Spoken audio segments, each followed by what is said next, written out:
Nemiga straight onto the B site as we kick off Anubis. Wasting no time at all, bombing it into that B-bomb site.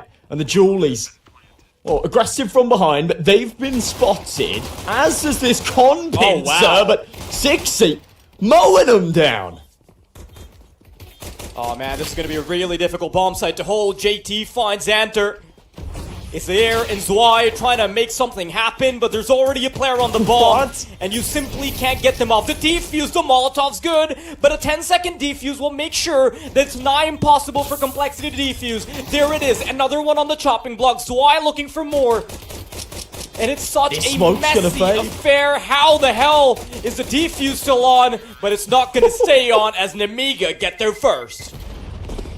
Jesus, that round was chaos. They would have absolutely had that if it wasn't for the molly. The spams just weren't good enough, but sort of the off-center defuse, I thought maybe they'd get away with it. There wasn't enough time left on the smoke, and yeah, Sixy has done amazing work here in Con. But it's just so awkward, isn't it? In a pistol round where you don't have any util, you're fighting through a smoke. In hindsight, maybe would have worked better if they'd gone for a coordinated push through it, but I think you're sort of feeding the Glocks at that point. It's just that this late into the round, expecting there to be a Molotov is a tall order, right? Yeah. And of course, Sixy coming in with the dualies in the fashion that he did. Certainly earning a name that sounds a lot like sexy. Oh, there it is. There's more of the action. Lear down. Mid dominance already being established, but Nemiga have tons more firepower to fight this round with. I think we're going to see a real back and forth at the start here. In a best of one, you can't afford to be giving up the pistol and those follow-ups. So this is why we see the CT4 spike.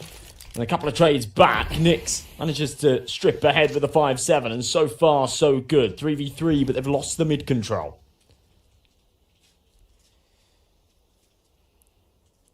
At least for Complexity, they've got more resources on the right bomb site. JT holding the line, but the clothesline will be unsuccessful. Risky Bob finds his number. Another one dialed as Zwei opens up the A bomb site now. Grim, a 1-on-3, and he's only got an MP9, so I mean, if I'm in his shoes, just, you know, hoping that you get an exit or two, but even that might be a bit of a luxury here, Josh. Yeah, he could be pushing it. Bear in mind, it's a full eco next round. That MP9 could come in handy, but $600 a pop if he can get any exits it. I think he's also hoping that a rifle comes stumbling his way. That shouldn't be the case. But Nemiga get away with murder. They go in heavy with the SMGs here. There are 3 of them at the start of the round. They'll survive with 3 players. More importantly, both the rifles. A second round going their way. And a very, very good start to this match. Oh, yeah. Now, of course, I think things are going to be turning up. The heat is definitely going to be turning up when we actually see the stars of Complexity start to get their hands on weaponry. And, you know, while we are on that subject, I wanted to talk about how, you know, Nemiga doesn't particularly have any stars that sort of scream at you, right? You look at someone like Zwei, I would say he's probably the most promising player on Nemiga right now, but even he isn't exactly leaving everybody else in the dust. But if you look at the side of Complexity, it's definitely more of a Grim and Holzer show.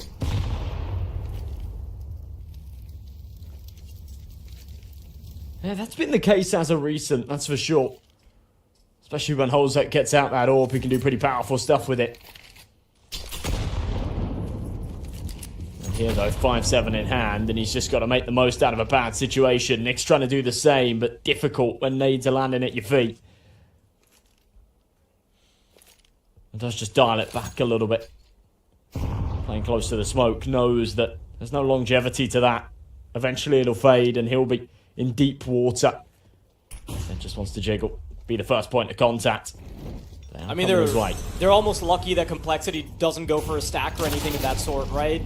Because they have all of their eggs in one basket. 5-7, unsuccessful. Con gets the opening kill on the second one.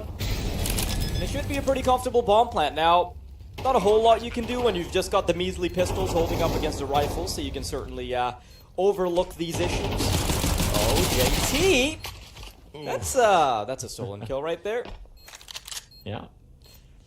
Grim's got a good position again as well. He should get a freebie here. I don't think anyone's going to be expecting him creeping behind rugs. Oh, no, maybe he doesn't get a freebie. It's sort of tucked under the corner. You see for the minimap, felt like he was teed up for that one. No chance at all for the retake here, though. Yeah, Grim almost smelled him too, right? Seems to be very well. I don't know if he's had a sound cue or something. Oh, no! Oh, that's a shame. That's a real opportunity missed. JT at least will take one more down, so reasonable damage being dealt there for the effective eco round. In hindsight, going for a stack there would have made a lot of sense. Grim had pushed all the way up. He had a lot of information. They heard the sound cues there in main as well, the nades and flashes. And considering you kind of got nothing to lose in a round like that, I am surprised that they don't double down and stack onto that A site. But either way, it's an eco round. You brush it off. Now into the meat of things with those rifles out. We will see YaLLa on that AWP.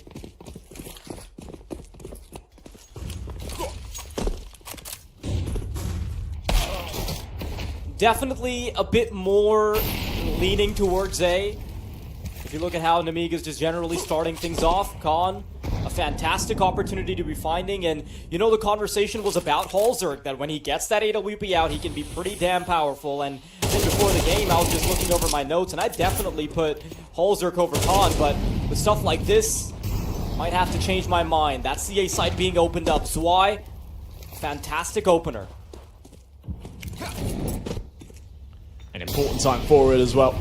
A 3-0 start, but this is the buy round. This is the one that means the most, and they've just found this weak spot here in the complexity defense. It's this the A pond site. They've just struggled to hold, and they've struggled to retake. 60 this time gives it a decent stab with a headshot on the M4. They've now got to try and break this crossfire. Surely no chance. Khan's there for the trade, and Nemiga keeping things very tidy. Oh yeah, what a start for them. Look at that in the replay. Instant shot from Khan. Gives them so many more opportunities towards A. And you know, you can't really blame Nyx for this, because he gets 2 opening kills. It's about as much as you can do. But Khan sniping, man, that is on another level. You get the opener there on the second to protect his teammate in the crossfire. Just really good awareness, and I think he woke up on the right side of the bed as far as the opping department's considered. But back to the pistols for complexity. Nyx.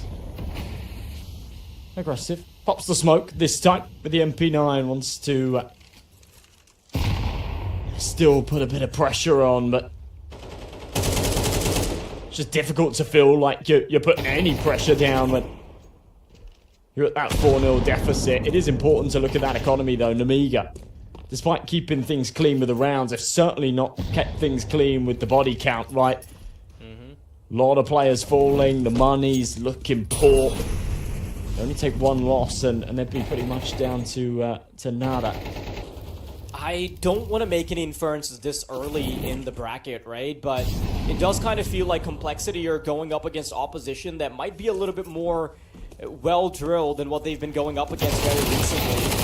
Oh. Doing God's work here, makes that MP9 pop.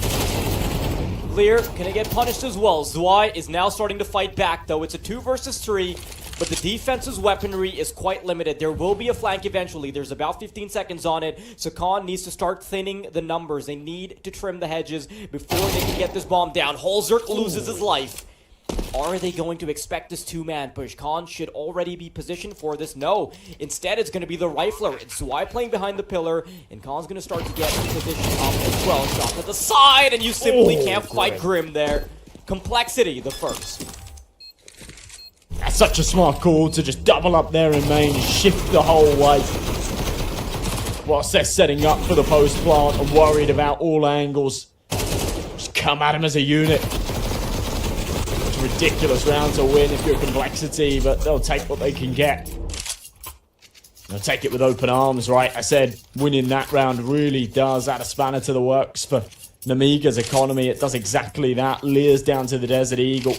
AKs are out, but util's lacking. And there's a real opportunity here for Complexity if they can overcome this buy. They'll get a freebie in the next, and what started off as quite a dominant, quite one-sided game will close up very quickly. I want to see how much further Nemiga can push this terrorist side, because you know Anubis is almost characteristic for how well you can play on the T. Oh, that is rough. Swy offering haircuts. And of course, it's Hallzerk on the end of a low taper fade on the other side. Yikes. Yeah.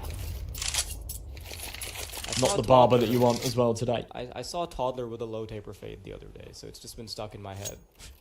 Oh no. That should count as child abuse. Perhaps. Be a crime. It should be. Is You it look right? pretty fly, though. Fine. Oh, flashbang should be good. Nyx being allowed some opportunity to fight back. And Sixy, he's been so good holding off these initial onslaughts, but one will have to do this time. It's Grim to try and pick up the pieces.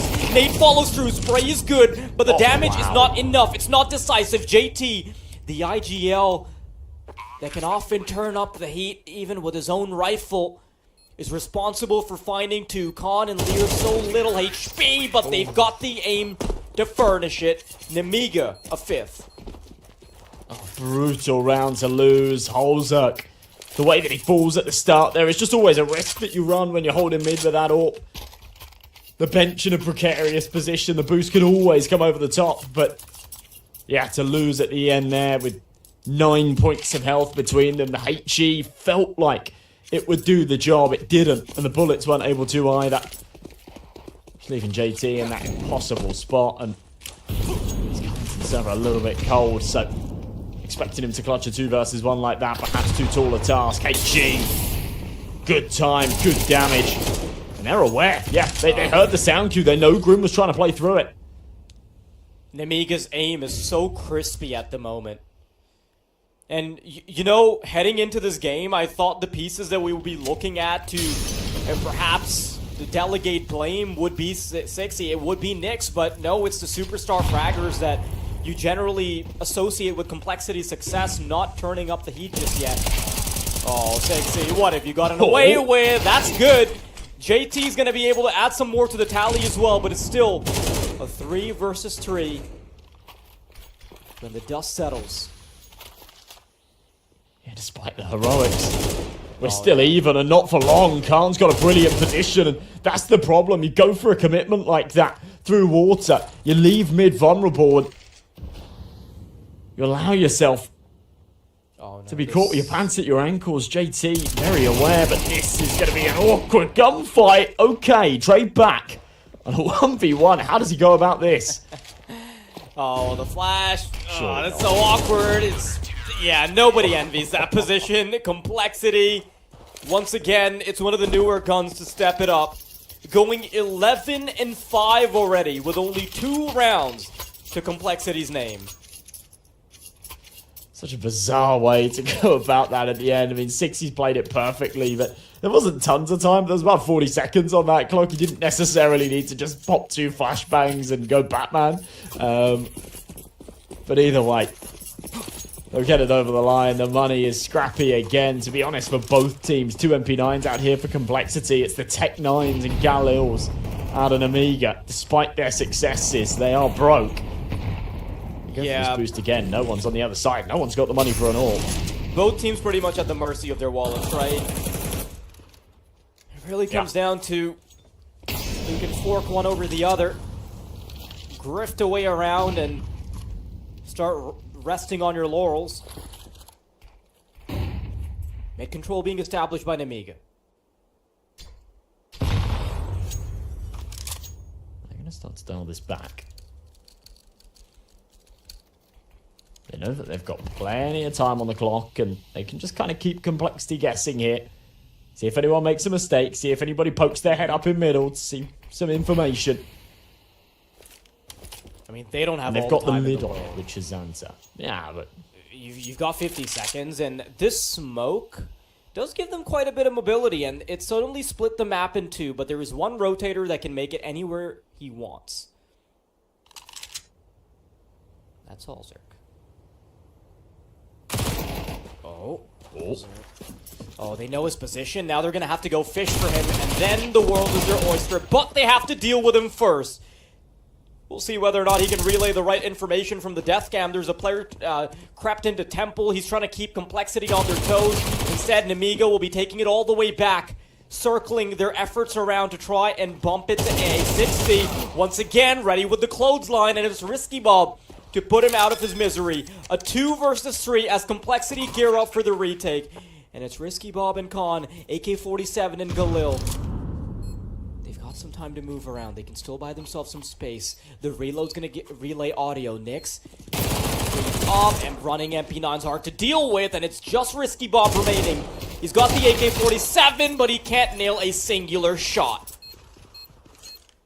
Wow, okay, they react off of that very well. I was thinking for a second, you know, when you get that information from Holzerk that they're all in CT spawn, what do you do with that information? I guess you can take main control, but it isn't concrete evidence of what bomb site they're going to, and yeah, that death cam becomes quite important, but they group up well, they get it done in the retake without any casualties, they put that third on the board, they should have a freebie here against the Pistols as well.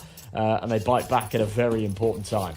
I think one of the biggest things there in the previous round was that Holzerk was able to waste so much time with the MP9, right? He gets some advanced information with the shoulder peek on the MP9, gets a kill, is able to add some more damage, and by the time they're actually contesting the bomb site, there were only about 25 seconds remaining. Now, it's a devastating hold from 60, and that man has already crept up to 15 kills.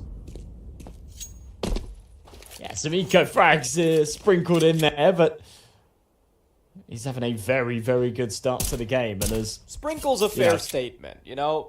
I will say that much. He had some really important kills, and I feel like if he wasn't stepping up in the fashion that he is, A, Complexity wouldn't have the rounds to try and come back into the game, and B, Nemiga's economy would just still be a Goliath. But it's not, because he's constantly getting killed as they're trying to enter bomb sites. Even on the rounds they've lost, he has done a fair bit of damage. One of the new players with a lot to prove here on the international stage, and one of the weaker links in terms of the recent ratings. It is a big time to step up, and he will take a 16th before the end of this round as well. Ace stolen away from him by Grim, but smiles on the faces. You can see that they're finally picking up a bit of momentum. I think he was just as surprised as we were that he managed to transfer one through the smoke there. I do want to point out that 60 is doing a really good job at being a little bit more dynamic on middle, right? Like he's played it passively, he's abandoned it completely, he's gone forward, taken the liberty to get super aggressive. So there's all sorts of playstyles being peppered into this mid defense, which I think is doing a good job at holding off Nemiga. Now, I've also got to contextualize how many rounds Complexity have with the fact that they are on the CT side. You add one more to that, you'll be super happy with what you've done. Couple more, and suddenly you've won the half by a pretty good margin. Yeah, no, I'm absolutely with you. I think they should widen middle on Anubis instead. Maybe. That's actually not a bad shout. Yeah, proving to be very difficult here to play against, though, in mid. Nix. So they will route over towards B instead. We haven't seen Nemiga really poke the bear here on the B site at all so far this half. But Grim in the corner will be tested. Holzerk on that sniper again. Smokes will isolate these duels. They've got an opportunity here. Yeah, Grim doesn't feel too worried. He knows he's got Holzerk on the angle, but the flashbang is good. And as the rest of his teammates are taking some attention away, he's going to be able to creep in, find a kill on Zwei. I don't know, Xanter's going to get caught in middle as well. 60's timing, it's perfect. Slowly creeping up on 20 kills now, and we're barely through the first half. Nemiga.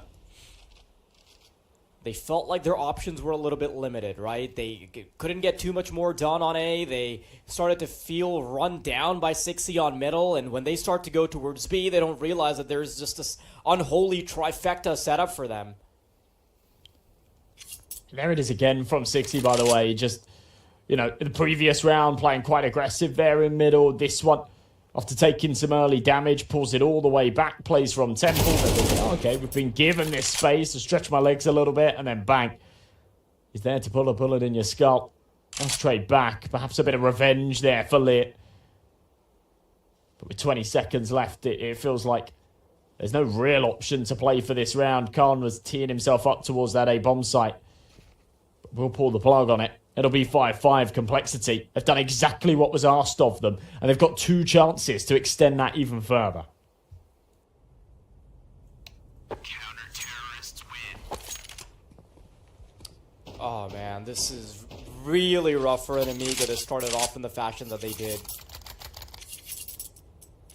And for complexity, I was starting to think of question marks around their superstars. I think, listen, those question marks haven't been explained away yet, right? Holzer's still sitting on 2 kills. He's the man that I expect to be carrying the team. He was doing it even when you've had brand names like Elege and Floppy be part of the complexity roster, but at least he's got some breathing room, because we've got the likes of 60 being able to carry him at the moment.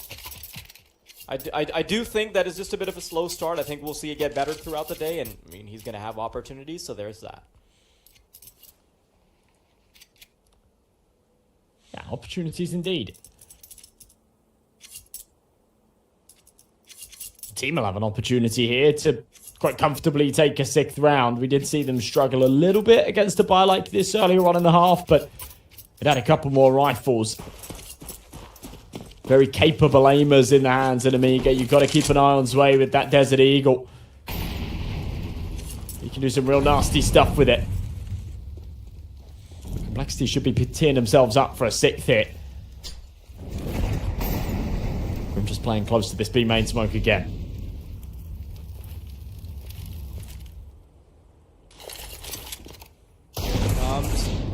Oh, you're gonna stagger it actually. I don't know why. I thought that they might just try and book it with the pistols, but they don't.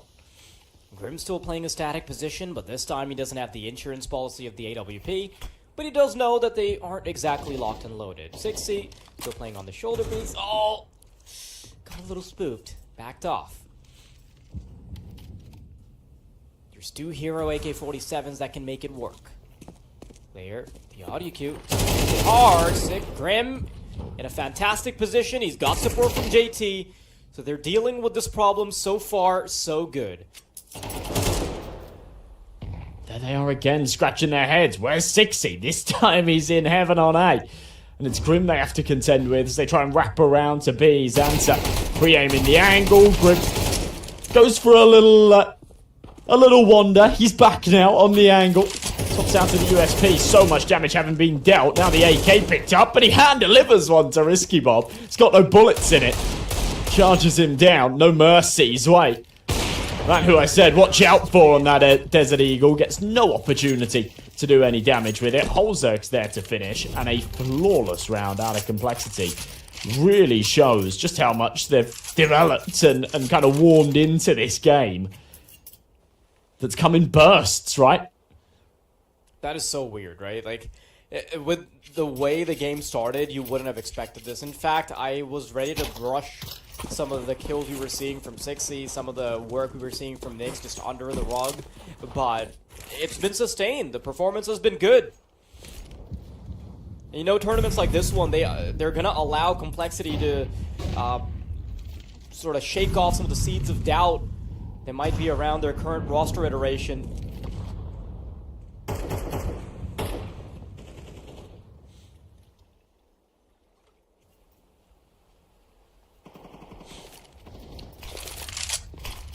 This gets a little bit awkward.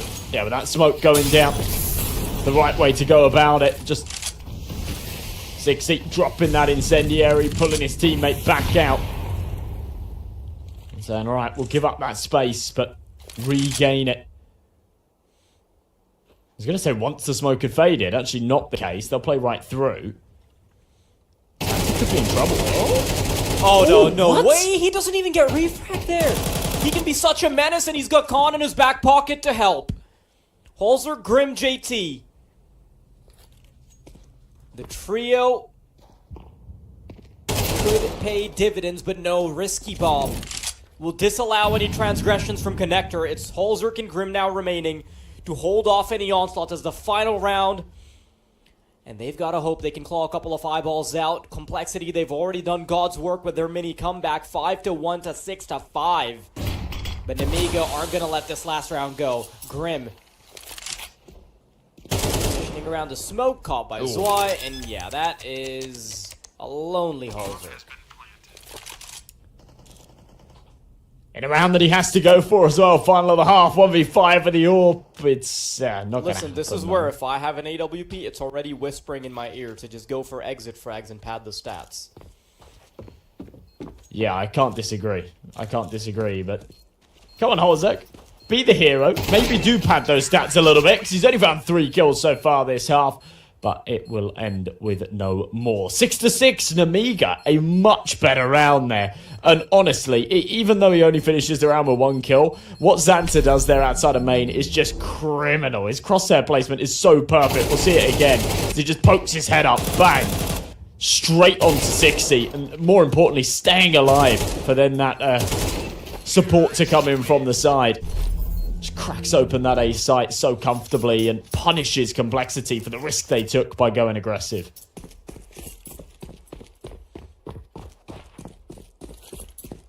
And with the halfway mark, we still have absolutely no idea which team's going to look better. I think Complexity a tad bit more favored. But Yeah, with the CT start.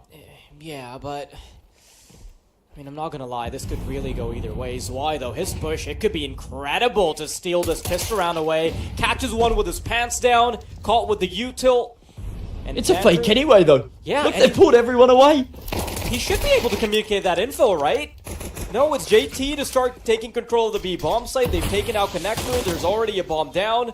And I'm not sure why they don't call for the rotations towards B, especially after Zwei gets all that info. And now they're playing a little game of cat and mouse with Zwei not being able to be committed to the cause towards B.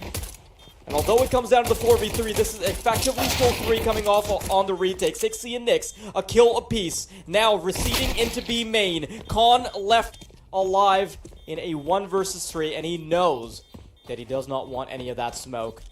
What a strange round. I think, honestly, that's just miscommunication galore. When you think about what Zwei actually saw, he's got someone setting up a flashbang and one just about going through the corner in main. And with no one with a deep sightline into main, it kind of screams that, hang on a minute, yeah, there might, I might have kind of had a bad timing here. There might already be 3 around the corner into A main. That makes so kind of much more instantly sense. calls those rotations over. And especially with JT finding the entry on the bomb site as well, it just keeps them busy for an extra second. Gives that key time for Complexity to get out onto B.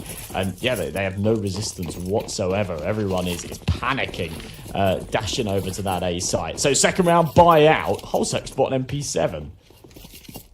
I didn't know that gun was in the game. Haven't seen it in so long. I thought maybe they just got rid of it from CS2. New update. Well, it should be an easy cleanup here. Although everybody from Nemiga is already getting geared up for an A-side defense, it's still going to go the way of Complexity. Nice couple of shots. We see a consolation frag with a Desert Eagle, but that is about it. Xanta with 22 points of health. Definitely doesn't have much of a chance here. A little bit of MP7 action as well. I was worried we wouldn't see any, but he manages to get the trade right there. And there you go. All right, Nyx, wrapping things up. Not too bad at all, to be honest. You know, take 2 casualties, but all you're actually losing is the SMGs there. So it's a little bit of a blessing in disguise going into that first buy round. There will be justification to reinvest those rifles. For Nemiga, this is an important one to convert.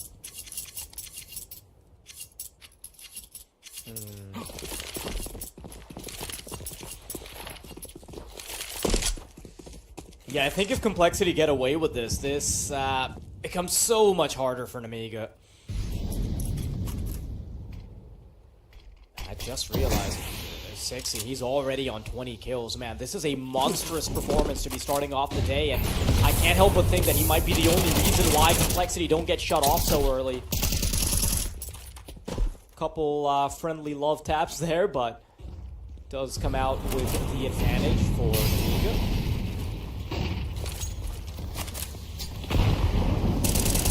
So two-man pushes about to come through. There's one on B main, there's a couple players in A. Uh-oh, Xander's in a bit of trouble, but the flashbang is good, and Holzer's down. Now, 6C, he's quickly trying to book it all the way back to B to act as that second prong for connector so the B main players can activate, but there's still a tad bit of util available for Nemiga. It's risky Bob to try and stop them, and he does have a teammate. 2v3 whichever bomb site they go to, so Nemiga should be pretty happy with the setup. They certainly should be. With 40 seconds left, they don't really need to move here. They can just stay put. There's no util left for the T side, so they are fully reliant on just winning these Angels as they take the contact. And JT's going to be frustrated. He just sees an elbow, doesn't connect with anything. Grim will, though. And now they've just got to sniff out Lear. They know he's lingering here somewhere. As they clear connector, 6C will get on that bomb. He'll just tap it, force out the peak. It's so perfect. And just when you think, okay, well, as long as they trade evenly, Nemiga have got the advantage here. They can't get anything done. Xanter, though, he's still got a chance. One in connector, one in B main, and he can isolate these duels.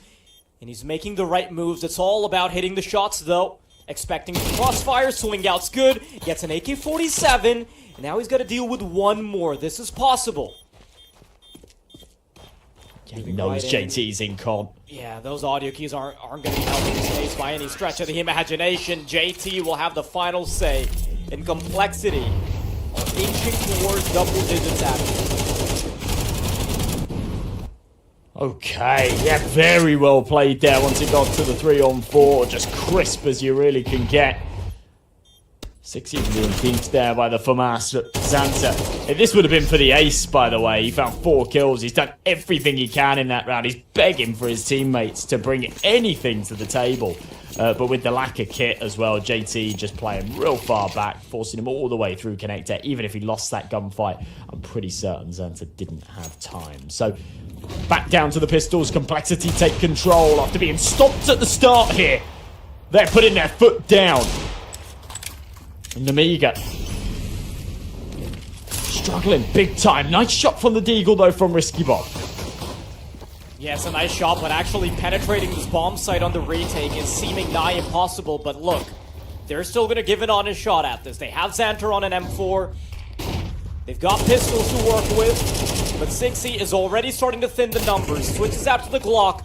And he's still going to be able to find 2. He is madness at the moment. JT, Nix, Holzer, their names are going to light up the right side of the board. And Complexity get away with 10. But man, oh man, what is that from 6C?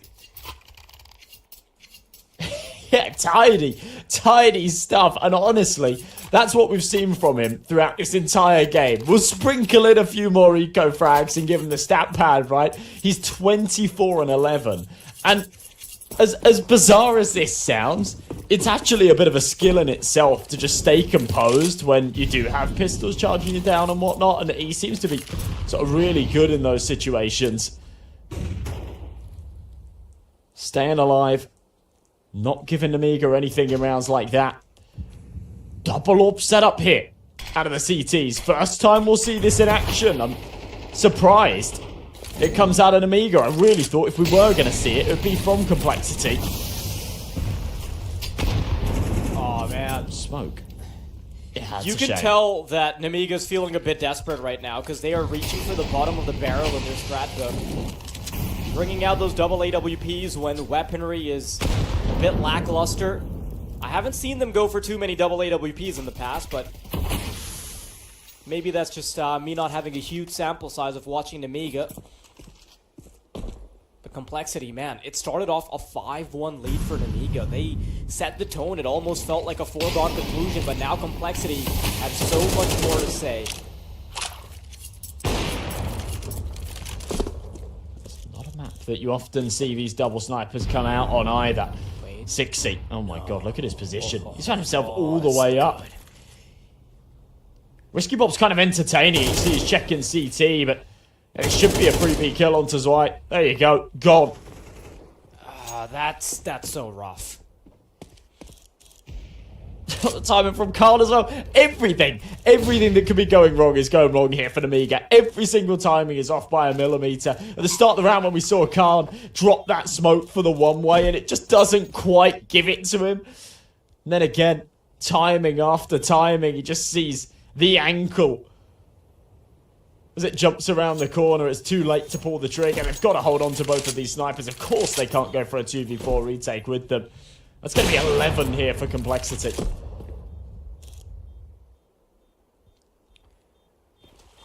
This is an individual masterclass from some of the Complexity players, sure, but the fact that they've maintained their composure as a unit is so impressive. Gone. Loses AWP there. No! Oh no! That's both AWPs! Oh! You know, I wasn't even thinking about the Hun. I just thought, you know, they're just trying to find a way to exit out of B. They'll let these two AWPs get carried across. The impact that has, and the money that Complexity have built up here in these last few rounds as well, does just allow them to take those casualties in pursuit of Grim getting those trades. And now Nemiga kind of broken again. Now, had they have held on to both of those orbs, I'm not really sure what the buy would have looked like anyway. I think maybe it would have just been a half investment around them, but... Listen, a couple players having AWP suddenly means that you can drop over a couple MP9s from the two players that are holding AWPs, and, you know, they still have armor. Now, their teammates can get armor, and, you know, on the CT side, I think it can still absolutely pay dividends. So, this is, as much as we're going to try and, you know, mince how bad the situation is, you can't escape the fact that two AWPs are still two AWPs.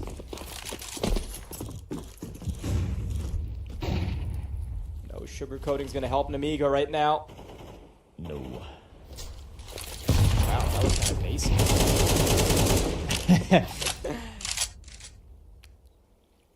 Thinking about becoming a jungle MC. No idea what that is. You're gonna have to message me after the broadcast. You know, in songs where you have the guy with like the deep voice in the background. Yeah, like that. That'd be me. Yeah. Xanter, he sees something as well. A couple of bullets flying in his face, but he'll be able to avoid them. Smoke drops. And Complexity are playing a much slower game plan this time. They've got some players outside A. It's pretty basic default. But considering the fact that Nemiga themselves are playing such a static setup, this doesn't really do Complexity any favors. Instead, it just sort of wastes time. And I love how conservative Nemiga have actually been with their util as well. There's still a smoke that they can pop, so connector is a no-go, and there's still another one ready. Uh-oh, this is gonna be bad, Josh.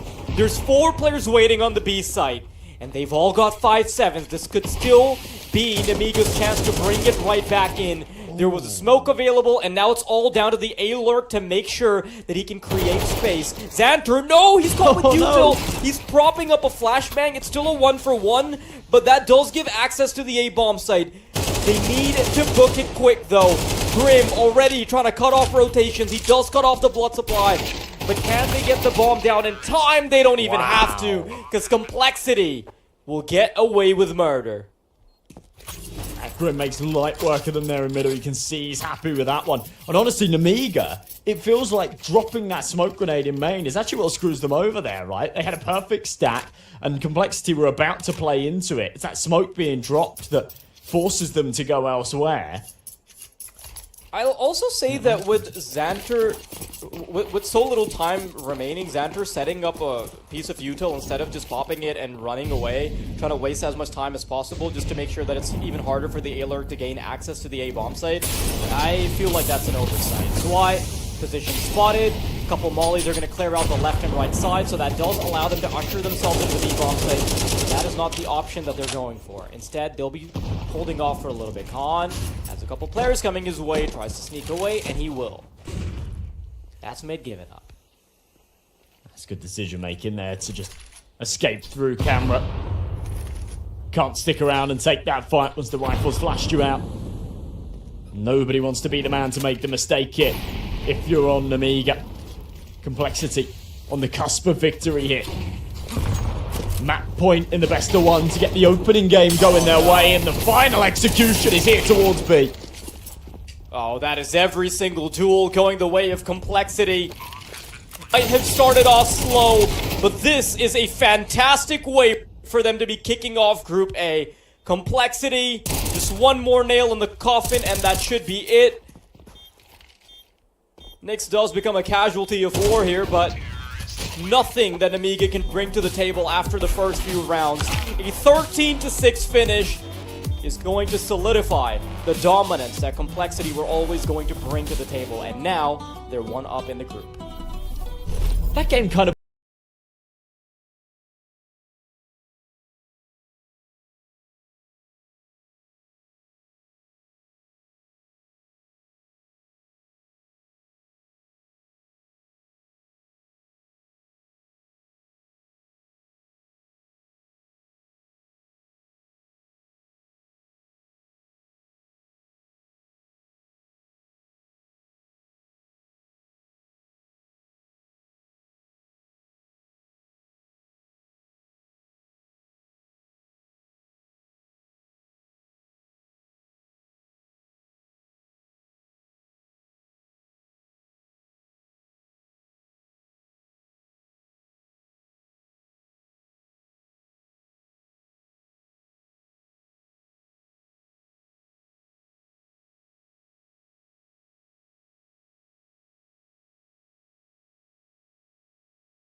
one condition, I think, going into Complexity's next game, we need to see a whole lot more out of Holzerk. He had an absolute stinker that game.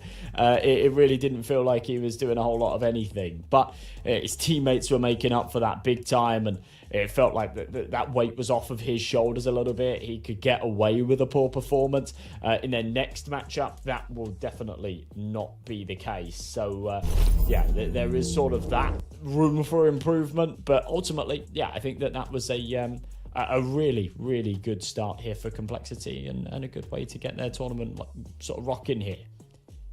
I'm really happy to see Sixty's performance, honestly. You know, generally you just have Grim, JT, Holzerk. Those are the names you have in the spotlight. But for the relatively newer players to be dominating in the fashion that they did, I think Nyx did a really good job in the places where he was pressured. I feel like Sixty went above and beyond. He had so much for us to see on middle. He played passively, he played aggressively, he took the bull by the horn so many times where he was taking matters into his own hands, and I think it definitely paid dividends. This scoreline, dare I say, wouldn't be in Complexity's favor if it wasn't 60 allowing them the budget to come to sort of develop back into the game, Josh.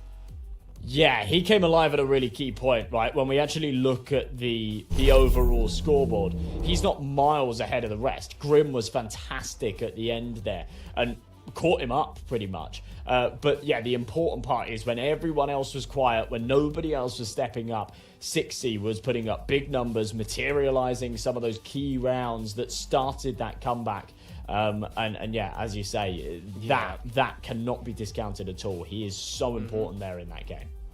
Of course, that is still a best of one, right? We need to see the sustained performance come out from teams if you want to make it ones upon best of ones for a whole day. Of course, that was not the only piece of action you're going to be watching today. There are many more games coming up, 3 that we're going to be covering, and then even more action in the evening session. That next game is going to be Passion UA versus Metizport. If you're interested in that, we'll be right back. Well, not quite right back, because it's going to be a little while, but in about half an hour,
unproven at the highest level, I feel like that's going to create some issues, right? But I will say that there's a caveat that even back when Fear was playing with Passion UA, he wasn't really experienced up until that point. So, you know, that is a bit of a silver lining. Now, having lost their best players, having a rebuild coming through, I want to see if they can still maintain their composure. Yeah, honestly, like losing Fear, I thought would actually be a bigger hit than it really was. They sort of replaced him quite quickly. They, you know, were able to sort of just shuffle back in an old player, and it wasn't really a problem.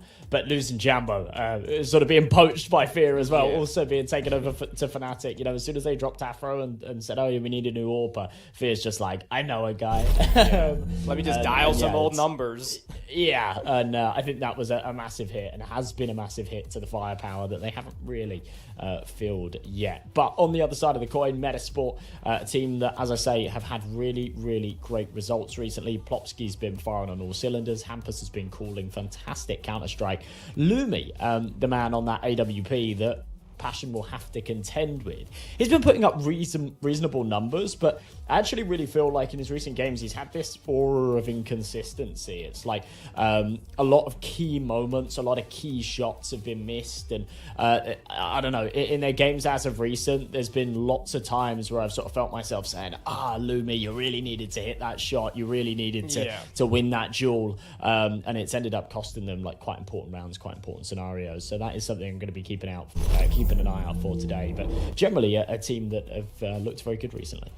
Yeah, for sure. We get to see the head-to-head as well. I think firepower-wise, both of these teams have quite a lot to show, right? I think there's maybe a tiny bit more firepower in the squad of Metizport, but then there's definitely a couple things I would potentially give to Passion UA as well. But that being said, I think heading into the matchup, I am slightly favoring Metizport. Now, I think in terms of those grand victories on tournaments, there haven't been like too many positive results for Metizport, but that's also just because, you know, they have been making it quite deep into the runs, right? They nearly qualified for Astana. I think it was like a second place. It was a second place finish with like a very extended best of 5 being played. They ended up losing on the final map, and when you're a team like that, I think even if you're not getting those tournament wins in the grand scheme of things, you're definitely doing quite well for yourself. And Metizport, you know, historically, their scouting and all, they've done a really good job. I think they are the type of team that will rebuild just fine. Now, we do have the Veto turning up on the bottom, and this is a bit unfortunate, isn't it, Josh? No Double a change of newbie scenery. Yeah. It actually doesn't suit Passion UA all too much, to be perfectly honest. I mean, they haven't had great results recently, so everything in their pool at the moment has reflected with a bit of a sort of poor win rate. But yeah, I think Metizport will definitely have the advantage here in terms of the numbers. Talking about that best of 5, they lost. That was just yesterday. They lost that best of 5 to NiP. It was in the evening. It was a brutal game. It went all 5 maps. They struggled with those best of 5s. They've lost 2 of them this week. They actually lost the grand finals of Galaxy Battle to Aurora as well. That one was a little more convincing in Aurora's favour, but still, it was fairly close Counter-Strike on the maps that were played. Lucky for them, no best of 5s today, right? It's literally the complete opposite, that best of 1. For the other side of things, though, Passion, I covered one of their games recently. It was against Sashi, and it was a convincing 2-0. And I came into today thinking, Passion, they've looked all right recently. I covered them against Sashi. They had a great game there. But when you contextualize it and look at all of their other matches over the past couple of weeks, they've actually been really struggling. So I think this is going to be a tough match. Yeah, I think Passion UA are still trying to find their footing.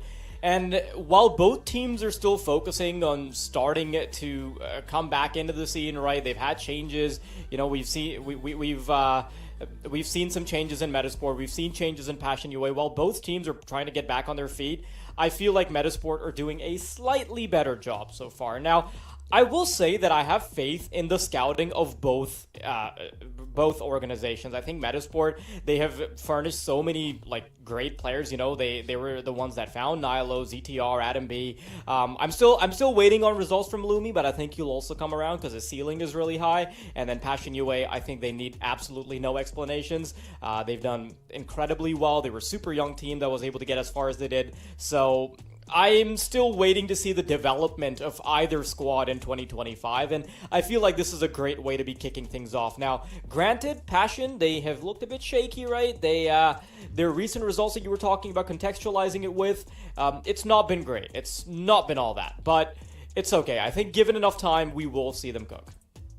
Yeah, and of course, they're a very young roster with a very high ceiling. The same goes for Lumi, as you said, right there. He looks a lot older than he is, doesn't he? Don't be fooled by the beard. He's only 23 and definitely still has his best years of Counter-Strike ahead of him. But yeah, that absolutely applies to these Passion UA boys. Obviously, losing Jambo, who was one of the younger players. I think he's 18 now, but yeah, obviously got involved with that Passion UA roster at just 16 years of age. They are getting a little bit older since we saw them hit the scene, but still, average age of this team is very, very young. It still has a very high ceiling. They just need a bit of time to sort of gel more. It's unfortunate that with those changes, they won't be making the RMR and things like that. At least it doesn't look like they will. They could cause some crazy upset if they have a really deep run here in the tournament and end up qualifying. I think it's technically possible, but this is sort of something we were talking about in the break a little bit. A couple of the teams that are participating are actually right on the edge of that VRS cutoff. So Nemiga, who were just inside of qualifying for the RMR, after that loss against Complexity, are now just outside of it. And they need decent here and get a couple of wins under their belt today and tomorrow to actually sneak their way back in. And the same goes for one other side here. I've lost the page as well. I will double check. 1 second. It is 9 Pandas, of course. And Metizport kind of fall into that bracket too. They're sort of just inside as well by a few points. I think they need to lose a couple matches for that to kick in though, right? So it's kind of weird, you know. I still don't fully understand VRS because I'm definitely low intelligence, but it's also you know, a bit tricky to grasp in general. It's almost a situation where not playing often puts teams in much better contention, which is rough. I didn't realize that was going to be an unfortunate side effect for VRS, but you know, we'll still try and wrap our heads around that in a little while. But I do want to bring the conversation back to the actual teams here for a moment. I do believe we have the knife round going on in the background because, you know, best of one, got to pick the sides, all that. But yeah, I wanted to talk about Metizport a little bit, right? I feel like as an org, it's almost like their players have a bit of a ticking time bomb attached to them, because when you scout players that are as good as the likes of ZTR, as the likes of YaLLa, right, it's only a matter of time where players start to graduate to better pastures, right? Unfortunately, Metizport themselves as an org, even when they have all those pieces, they haven't been able to play with the top echelons of CS. And we saw YaLLa go to Heroic, which kind of sucks because he's not actually even doing anything on their bench. We've seen ZTR go away. We've seen so many iterations of this roster. And right now, the thing that sort of screams at me is going to be Adam B. He is in a position where if he gets a really strong offer, if Metizport can let him go, then, you know, they'd have to start from scratch once again, try and rebuild the roster. So that's something you have to be worried about if you're Metizport. So, you know, the firepower is there, but for how long is going to be the question. Yeah, and we've already kind of seen that. Adam B's twin brother, Sus, got picked up by Wildcard and went there as well, right? So it is a case of, you know, Metizport either bringing in more investment and, you know, being able to hold on to these top players, or, yeah, as you say, you do sort of face this inevitable team.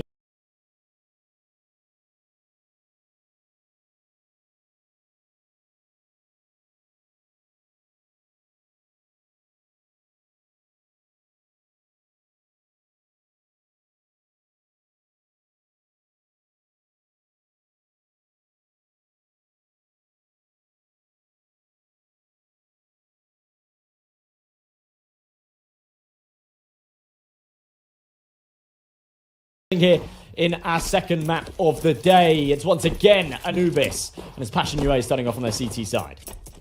And Metizport are going to be matching the pace of the previous game. A very early entrance into middle. Quem finds a kill, and Jack Asmo is going to be chased down. He's going to back away, but there's 4 players in hot pursuit. Plopsky waiting for the cross, isn't quite connecting any shots, and there's going to be a second one to try and assist. Just so damn difficult to land a shot when you've got flying birds on your screen. Zerofix tucked into B main. It's not going to be easy to actually get the bomb down, but by the time they do, the Sharks are already going to start to circle around them. Passion UA 4 players ready and waiting to pounce. There's the headshot. Fem doing more damage. Lumi trying to fight back. Toppa in contention. It's Adam B, the player we were talking about a little while earlier as the big prospect here for Metizport. Still trying to fight back. There's the headshot, but running out of bullets means that Toppa will put him out of his misery. Okay, with how sort of pacey things were there at the start of the round, just being given all that space into middle, I wasn't sure if Passion UA would be able to handle that heat, but they do. A couple of beautiful shots being connected. We didn't really put the spotlight on him all too much in that pre-game, but Clem has really been the one to look out for as a recent. He's been fantastic in the games that I've seen, and his ratings do somewhat reflect that as well. 2 kills for him and the pistol, Topper with the trifecta. Passion UA on the board in quite a nice fashion. They should be able to follow it up here as well. Metizport do go for the force. Remember, they got that bomb plant, so there's decent cash behind it. But Passion UA respond in kind. They get out those 3 A1Ss, making sure to give themselves the best chance of converting here. Ooh, it's aggressive.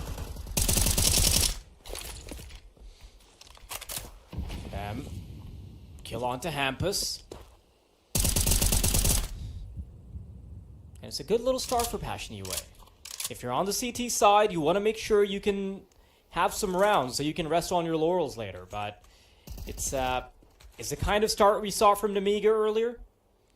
Fortunately, they weren't able to quite bank on it. Remember, they were in a 5-1 lead, and then they only ended with 6 rounds total. Ooh, that is a good shutdown from Jack Asmo, still fighting with the P2K. And Metizport's aim as a collective isn't looking all that right now, Josh. This is poor. Lumi down to 4 HP as well. Adam B's got to be the saviour to recover this round. Instead, it looks like YaLLa might be the bearer of bad news. First point of contact with that MP9. Makes light work of the first. Trade is there, but Adam B knows he is sandwiched in here between a rock and a hard place. He won't be able to get much more done. So, Clem will take another 2K from Passion UA with a fairly comfortable second round. And more importantly, holding on to all 3 of those rifles, only losing the MP9s, which puts him in a really powerful position.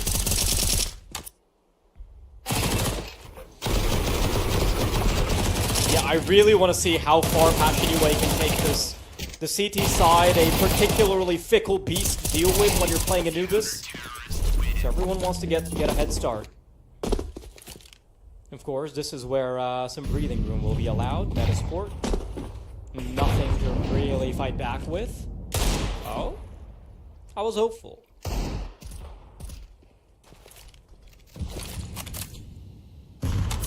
We can still hope. Do you feel like Deagle skins affect your gameplay? Yeah. If you got a Deagle Blaze, maybe. I'm more of a Golden Koi guy, and we have both of them on the server at the moment, so it's nice to see. I just wish the Golden Koi was a little bit more golden. I feel you. Silver. Well, ooh, okay. Alright, Hampus.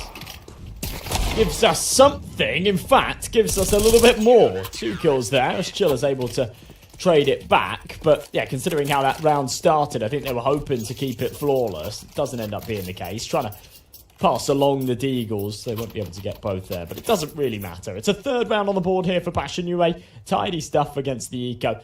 And Metizport, now their time to bite back. They have been very, very good recently in the best of 3s, but in so many of them have dropped a map and sort of came back in those reverse sweep situations and whatnot. Right here, there's no margin for error. There's no time for that. And giving Passion UA the early 3-0 lead has had a bit of a wrench to their plans. It's just an important one to convert.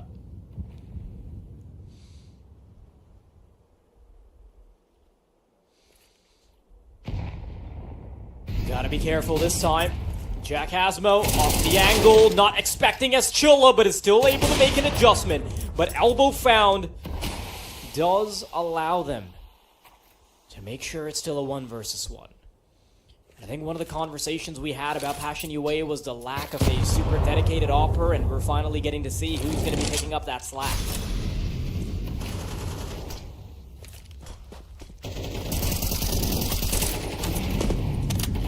spams away.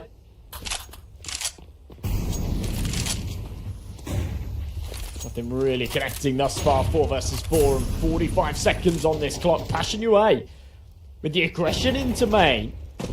They seem to be fairly confident that this is going to be a B hit. Kvem's going to start to go for this late pincer as well. This flank around the back. But in the meantime, the bomb will be tapped in. Incendiary just comes far too late. And Lumi will even get a kill out of it.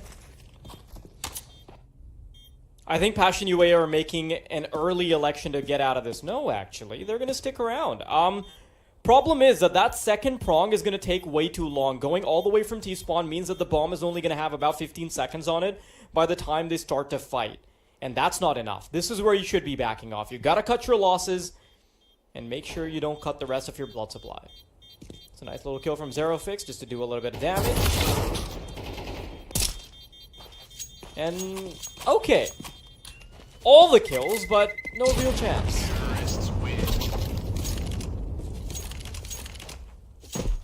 Alright, so first on the board for Metizport. Stressing the importance of that round. They are able to convert it, but as you say, losing all 5. Let's swing the door open again here for Passion. They're right back. They hold on to those rifles and get it all back out. Can't believe how expensive things turn out here for Metizport. Continuously taking these 1-for-1 duels. That was actually a filthy shot from Isaac. I didn't realise it when we saw it at the time.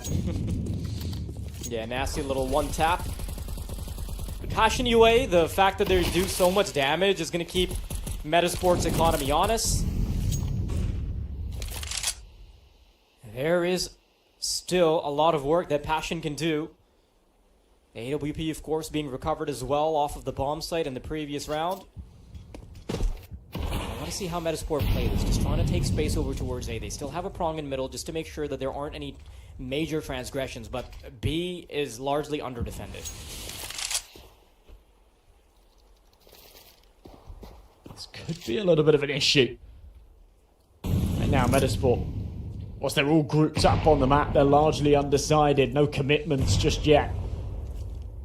Fairly fast rotations between these two sites. It's one of the reasons that this map does poise itself as a little bit T-sided. Can bounce between the two quite fluidly. Just a little bit of pressure onto Con there. I think they were hoping that would pull a rotation off. It doesn't. Passion still have a very good read on the situation. Yeah, I think they're going to start to realize what's going on as YaLLa going to swing out. Oh, it's a dastardly spray with the M4.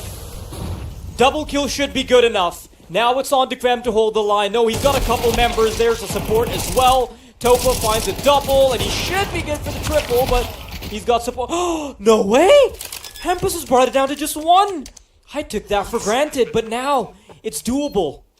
And he doesn't have any more bullets left in the Galil. Doesn't want to risk giving up the audio, so he switches to the sidearm, but Zerofix has his number. Passion UA nearly dropped that ball. Really bold peek there at the end from Zerofix, just swinging it wide. But again, it's a good read. He knows exactly what Hampus is going for in that situation and kind of epitomizes the round a little bit. They'd read it oh so well. They'd stacked up the right bomb site. Not sure what Zerofix is looking for. But he's found him a 4th round, so it doesn't really matter. Metizport with another bomb plant, around about 3k in the bank. Sort of scratching your heads going, well, we've got not quite max loss, but 2,900 to come in the next, so we can go for a decent buy here. Hampus perhaps a tad over-invested. The rest will be fine. Passion UA teeing themselves up for a 5th hit.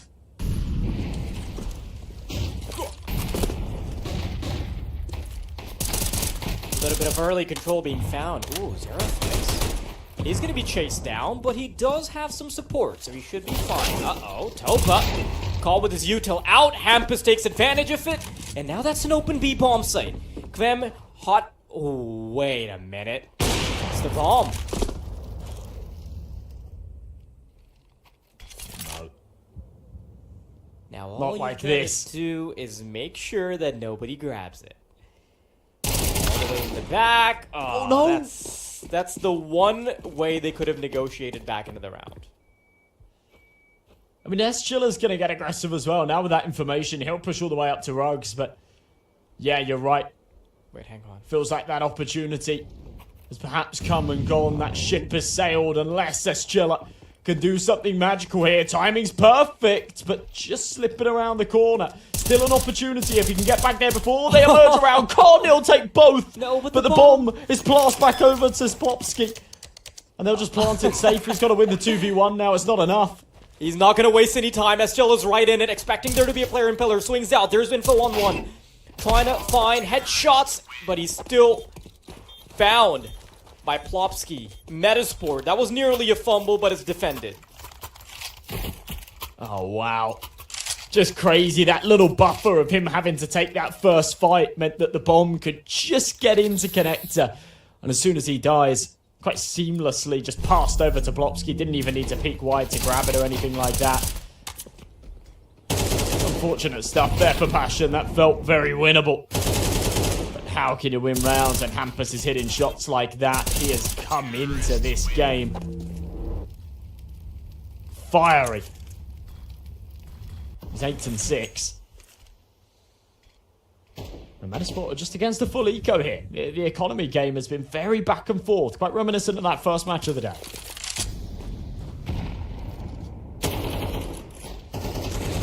Yeah, they're straight up.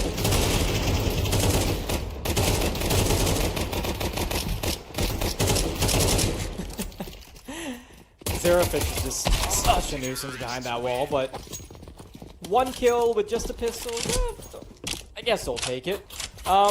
Now, Passion UA are in a position where they realistically only have to get 1 or 2 rounds and they'll be quite happy with the CT side, so this is still a game that is very much developing and we have no idea where it's going to go. But Metizport, at the moment, they've got the responsibility of really bolstering that scoreline now. They've got the money working out in their favor. You've got enough money on a couple of the players to keep furnishing that AWP for Lumi as well. Can't say the same for Passion. They'll have to be a bit more careful. Oh! Oh, they so nearly line up. That could have been the collapse for Lumi. Instead, it's just the trade. And into a fairly instant 4v4. Crazy. And Fem and Plopski just throw themselves at middle there. Have that scrappy battle. But no one emerges as the victor.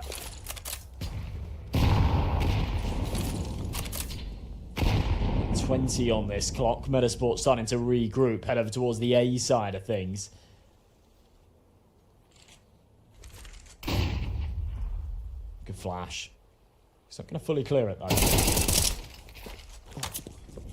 Now he will. YaLLa trying to buy time for his team.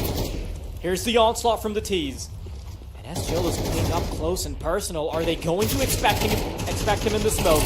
He's got the entrance policy of his teammate trying to serve a distraction. Zerafix finds another. But the flank is going to be everything, and Passion UA get away with a 5th. That's a good round. Very well played as YaLLa just getting aggressive. Zerafix there as that great support. He's kind of by far and away been the weakest link in their recent matches, so it's nice to see him putting up those numbers here. As that supporting man, Jacasmo's flank comes at the perfect time as well. You also really have to pat YaLLa on the back there. He realizes that he's got to buy enough time for the flank, so instead of electing to go back, instead he plays around the smoke because that is an endeavor that's going to waste way more time. Passion UA now 5 rounds on the board. They might even have a 6th in the back pocket, but they still have to get past a fully locked and loaded round from Metizport before they can try and fight for it. Now, funnily enough, if they want to really bring some oomph to that scoreline, this is the round to get, because off of this, you can suddenly get a freebie on top of it as well. Play the delay game. But yeah, perhaps so. You know, similar to what we saw in that first match as well, the CT side just getting a little more than they bargained for early on. Passion UA are in a great position to extend this 5 rounds further. Even if everything goes wrong here, they lose the next 4 on the bounce. This is still a decent outcome for a CT side of Anubis. They're not going to be looking at that. focusing on just converting and continuing their streak of dominance. Smoke blown open. Jacasmo just not quick enough to the trigger, though. It's Adam B to find the entry.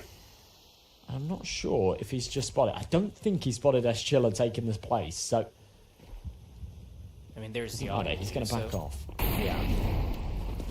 Now, Fem knows that he needs to get a little bit more aggressive. They need to bring it back to a 4-on-4, and that's exactly what he's going to do. Zerafix goes for these little peeks just to try and get information. He knows that there's two players that can eventually book it to connector. Plopsky's already in B main. Really difficult three-prong push to contend with if they can allow Hampton to get all the way deep as well. Zerafix, though, he needs to hold the line, but he can't. Adam B has his number. And Topa just creating space for his team to try and come back into the site. But do they even want to go for this? They don't have all the money in the world, Josh. Yeah, they're just going to pull the plug right there.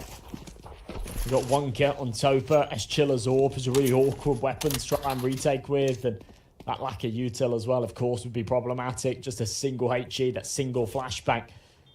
Already hunting. I'm not the biggest fan of this. They don't have any money. Guys, there's still a fair few rounds left of the half to be played. You've got to keep a lid on that economy. So, after Adam B falls, perhaps a bit of confidence off of his double entry. They will give up any further prospects of pursuing those rifles. They hand deliver an AK, though, so Passion UA will get out of here with 2 of those T rifles. YaLLa with that AWP. And still a good shot, perhaps converting a 6th here in round number 10. First, we'll have a quick pause, though.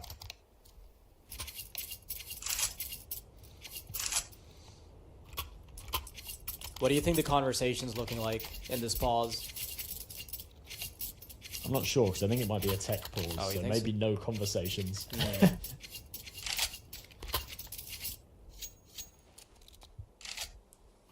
Well, that's sorted. Yeah.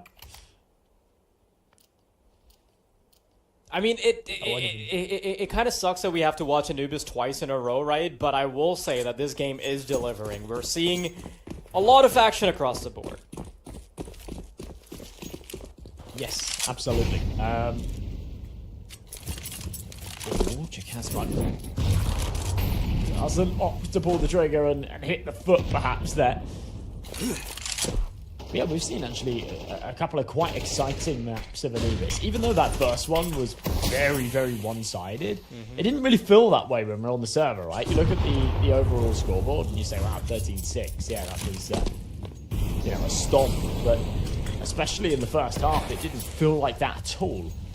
That is what concerns me at times. I think all we remember is the first half, and then everything else just blended into this one beating from Complexity. Yeah, it was a bit of a blur. And it sort of worries me a little bit with Passion UA on the cusp of 6 rounds here on their CT side. I don't know what their individuals are capable of when you get those AKs in hand. We might see a little taster of it here.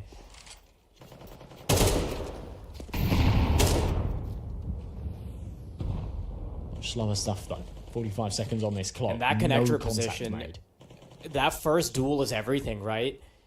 Isaac, Topa, whoever wins that duel gets so much space for their team, but right now, with barely any time on the clock, they have a lot of work to do, and Isaac will get things kicked off.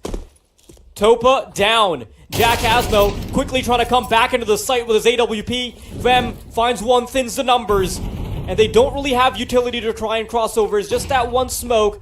Sorry, flashbang that they use, but Jacasmo's able to avoid it.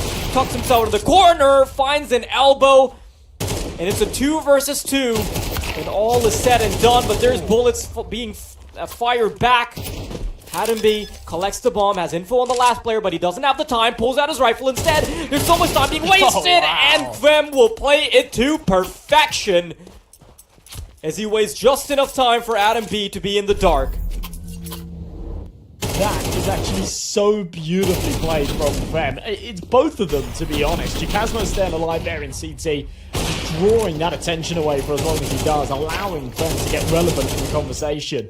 And then just at the end here, making the sound cue by stepping out, right? But actually just putting himself into new cover is enough to get him off the bomb, but not allow him to take that gunfight. It's just perfect from Vem.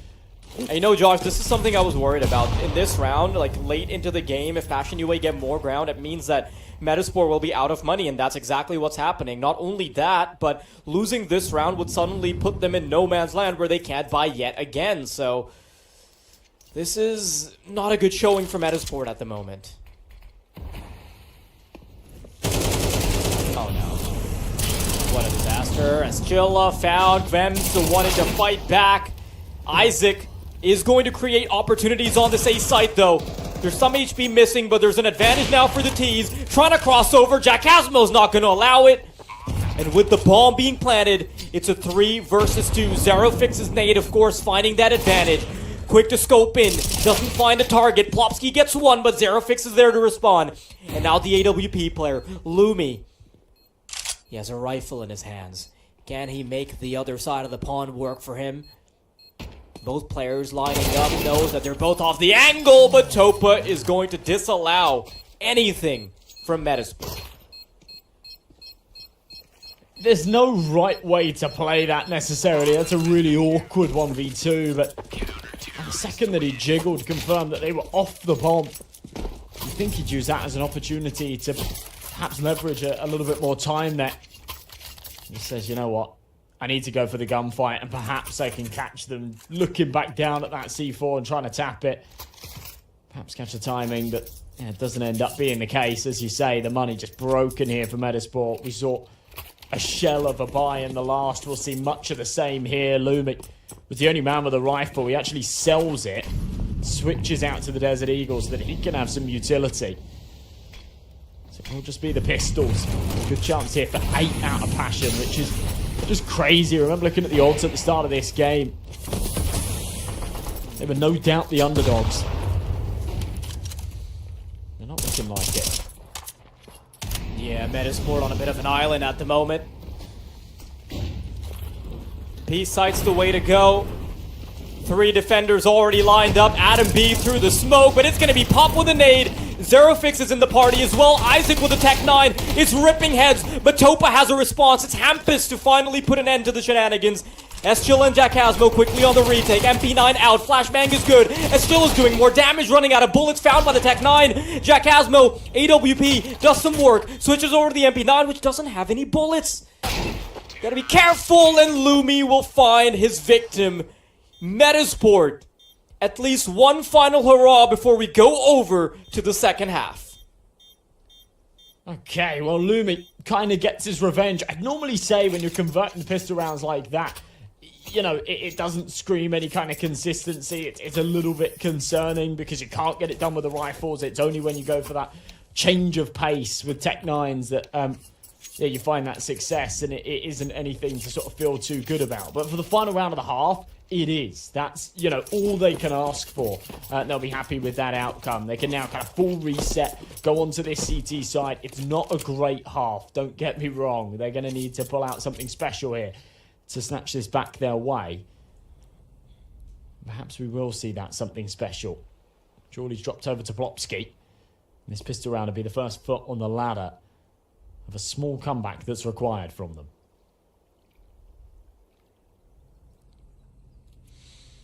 It's maybe a small comeback in the grand scheme of the scoreboard, but when you consider the advantages that the terrorist side will grant you when you're playing Anubis, it's a bit more than just that.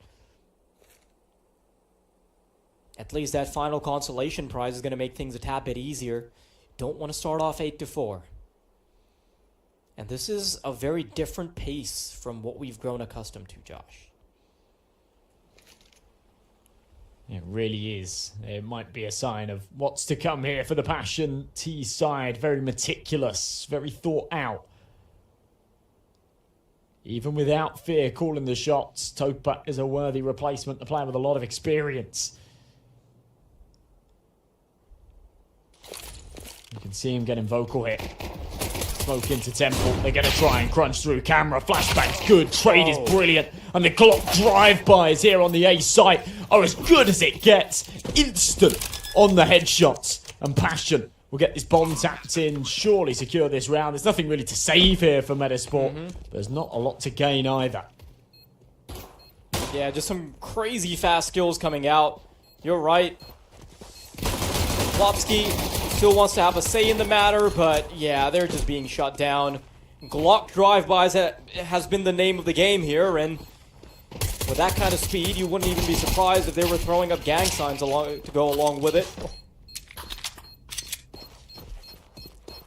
Nice couple of kills, but that's it. That's just a consolation. Oh, alright. Yeah, I mean, sort of making the best out of a bad situation there, Isaac, I guess. See the last. Maybe a chance for a 4K. Won't feed him. No opportunity. More importantly, it's an 8th on the board for Passion UA and getting off to a flying start here on the T side. Metizport, on their defense, this makes it really difficult. Either they go for a force buy here and losing it with hand deliver Passion 10 rounds, or they eat the eco, they bite the bullet, they give them a freebie. It is going to be the former. There is now so much weight, so much pressure on them to convert here. And if they don't, this game could end up exactly like the previous one, where we see a bit of a back and forth in the first one, or the first half rather, and then nothing in the subsequent half.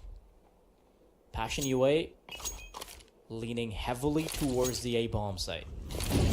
And the defenders there, they've got a scout and a pistol. This is going to be so hard to hold on to. YaLLa, the spearhead of this operation, to start moving in. They know that there's a couple players holding off from heaven. There was some audio cue. And in a 5 versus 5 retake, Vem is going to get all the information as they start getting ready. Molly pulled out.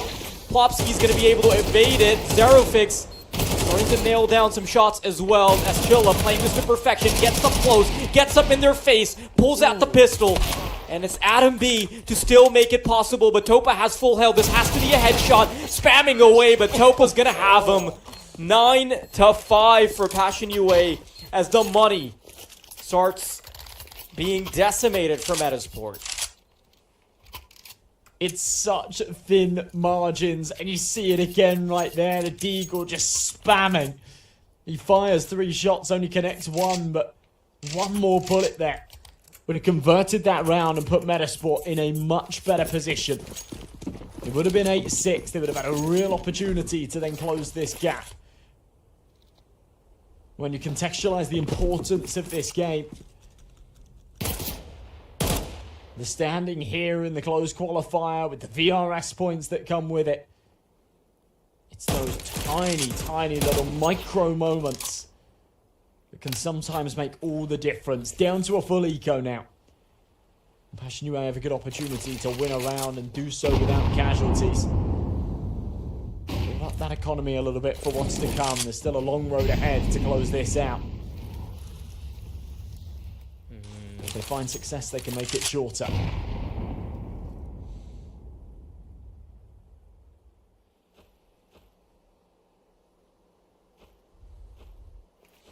Yeah, this round pretty much just seems like a foregone conclusion, right? We might just be watching a rerun of Complexity versus Nemiga if Metizport can't pull their pants up.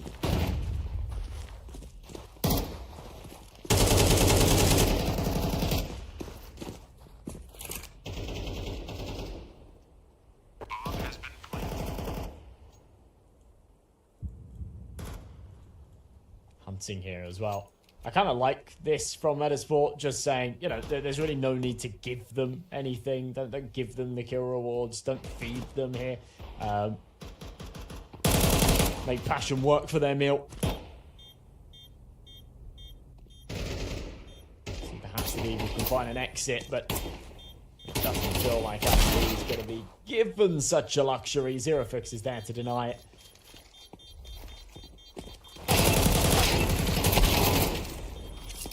Alright, so there will be a kill, at least. It's not perfect, but it's not far from it. So Passion will take 10, 4 players stay alive. They'll be pretty happy with that. Now it's do or die for Metizport. It really is, you're right. And Passion UA, they're doing really well for a team that has had the ground shake under them with the roster rebuild they have, right? They had to bring back YaLLa, they had to replace 2 players, right? So with Quem and Topa coming in, I feel like it's so impressive that Passion UA have been able to get right back on their feet.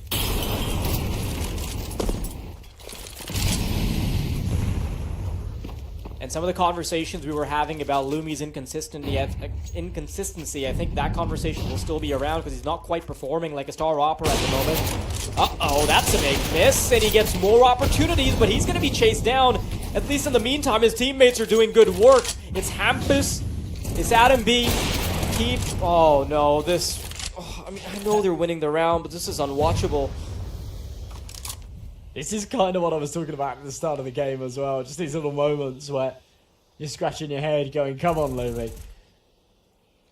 Yeah, it's... Won't have too much bearing, too much impact here in this round, but could have absolutely been one of those situations where that could have been a key duel. This round would have already been over if Lumi was hitting his shots. Yeah, and now it's still doable. It's not an ideal case scenario for Passion UA, but it's doable. 3 versus 5, mid control still being contested for. Gonna go for another. 4 times the charm, question mark? Doesn't even want to pull the trigger there. Yeah, he just like, nah, we'll wait for next map. Yeah. 2-man advantage. If he's not hitting his shots, then just get the information, stay alive. And just getting super aggressive here should actually pay off for him. You'll get all the information that they're not walking towards B. It is going to be a save instead. They'll just hold on to these rifles, and Hampus is hot on their heels. He might actually be able to deny this if he does swing into the T-spawn. I'm surprised he doesn't, but I guess the money's not great here for Metizport. So prioritizing their economy over pursuit of destroying their opponents is perhaps more important. It's the first step on a very tall ladder here for Metizport to bring this back. Timeout out of Passion UA. Talk things over. Topa rallying his troops. Come on, guys. We're this close. Let's just finish it off. I mean, you've got the round advantage. You have the half advantage. I mean, based on the side you're playing.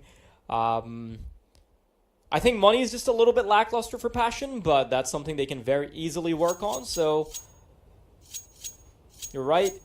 Topa's just got to rally his troops, and I think this is could be a much more doable affair. I think Metizport, some of the win conditions that I had going for them, you know, Lumi popping off shots and just some of the star power coming out from their players.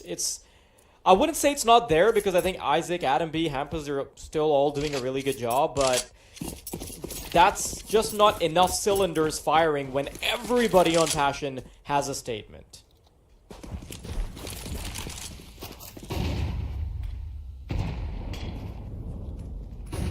Man number 7C, who will make the statement here. No inconsistency on Metizport. That scoreboard's a little bit top heavy. As you say, for Passion, everybody pulling their weight here. A triple push into B main, though, could be the answer for perhaps an early kill, perhaps some information. Seems like Passion are the ones getting the information here, though. Staying alive is key, but Jacasmo can't do so for much longer.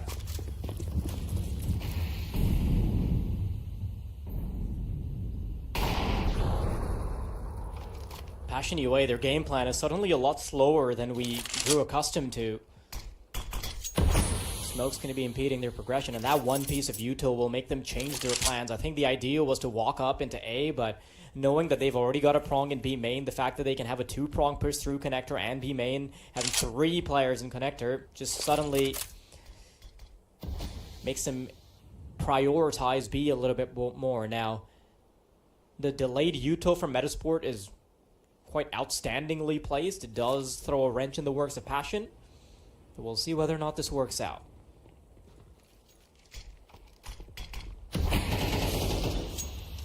Here it comes.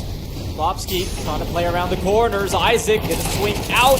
Oh, but he's been spotted. Plopsky's buying so much time. Eventually caught by Kvem. But it's a 1 versus 3 when all is said and done.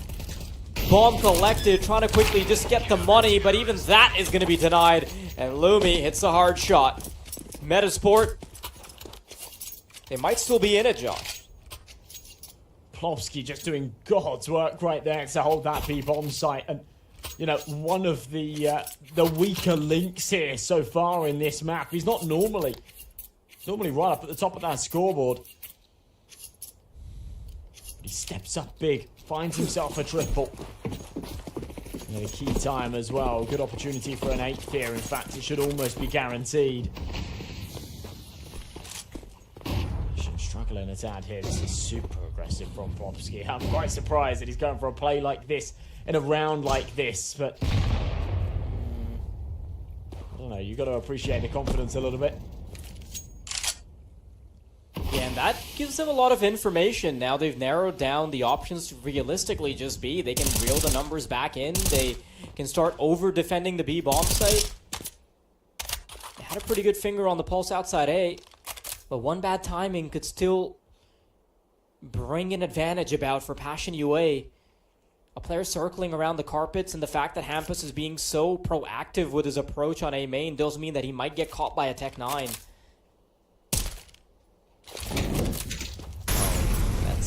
That's unfortunate.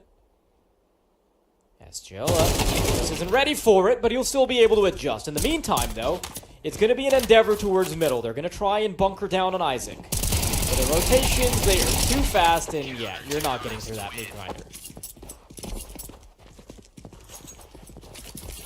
Okay, so now we can start to really have a conversation about this, right? This game starts to tie up to a concerning point here for Passion UA. And whilst, you know, you kind of expect for your T side of Anubis to just look better, they've actually looked a little bit uncomfortable here with these rifles. We'll pull them out once again. No AWP available, but as you said before, there's no one that's necessarily picking up these primary AWPing duties in a lot of situations, so they will just come in with AKs. As YaLLa down to that Galil. A couple of boys that are capable with that big green, but no need for it here. Gun spams aren't far off, but neither will connect.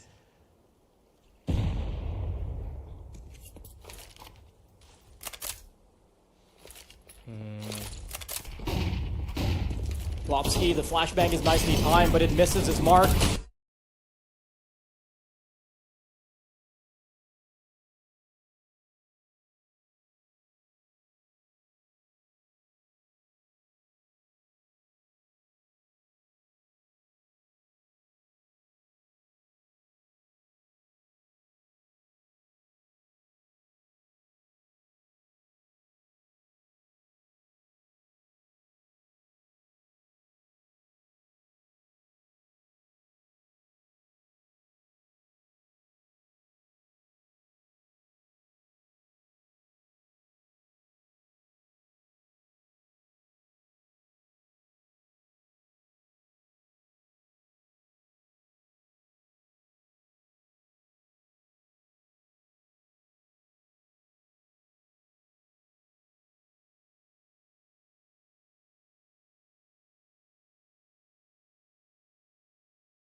Their money is completely in shambles. You've got Plopsky on $0, and Lumi has an AWP that he's trying to prioritize. Problem is, that op hasn't even had the impact of a rifle.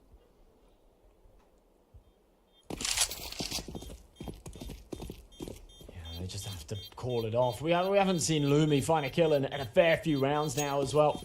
Sort of pointed him out down on 8, 4, 5 rounds ago perhaps. Been really lacking on the CT side, and it's exactly where you need it to activate, right? In your T half, it doesn't have as much relevance. The CT side, the defender of large portions of map control, becomes key for that sniper to be hitting those shots, and it's just not delivering here. Passion UA with 4 chances to close this out. And I did wonder if this format would favour Metizport. I said, you know, they've struggled with the best of 5s, but the best of 3s has been the sweet spot for them. Often dropping a map, but prevailing. Coming out the victors. Super aggressive. Oh no, he hasn't found the kill though. The biggest issue here is that now 2 players are committed outside A, and everybody else on Passion UA, they can start getting up to their dirty work on middle, on B. Adam B is going to be forced off the angle. Hampus at least going for the circle around. He's being watched, but how does he win that duel? As YaLLa will get caught out. 0-6 on the crossover, will be able to get some information, and this round is honestly all over the place. Yikes. I loved the aggression, the initiative there from Hampus. The fact that he even gets that opportunity to find YaLLa in the end is bonkers. It puts it down to a 4v4. Just less than a minute on this clock, and they are going for a major commitment right through mid. They've left A completely undefended. In the next couple of moments, they will realise, and they tee themselves up for a good position on the retake, kind of, but they've made the wrong read here. They're wrapping around B. They will now have this information. Look at Hampus' flank. Again, he's just off with the timing. Oh, but Lumi's hitting his shots now. Might be the difference maker. Passion UA, they've gotten onto the A bomb site, and they've gotten the bomb down, but is that going to be enough? They need to watch for the flank, and they won't be able to. Hampus catches 1 victim. Adam B on the offense, and there's just too much to do here in a 1v4. But Jack Asmo isn't going to be able to furnish. 3 more chances for Passion to come right back in and out of this. Such a chaotic round, and you know, through our rose-tinted goggles, it's so easy for Passion. For so long, that A bomb site had nobody on it, and they could have just waltzed right in and planted that bomb. Of course, they had no idea. They ended up wasting a lot of time that Metizport used to get into good positions. And once that site was lost, instantly snapped back with a retake. It was a key shot hit from Lumi there on the entry as well. Finally seeing him activate with that AWP a little bit. Definitely need to see better out of him in the next 3 rounds if he can deliver more moments like that. There's absolutely no reason why Metizport couldn't take us to OT here. It's a calculated save from Passion. Them on that AK, the rest just down to the pistols. They want to get those big guns out as quickly as possible.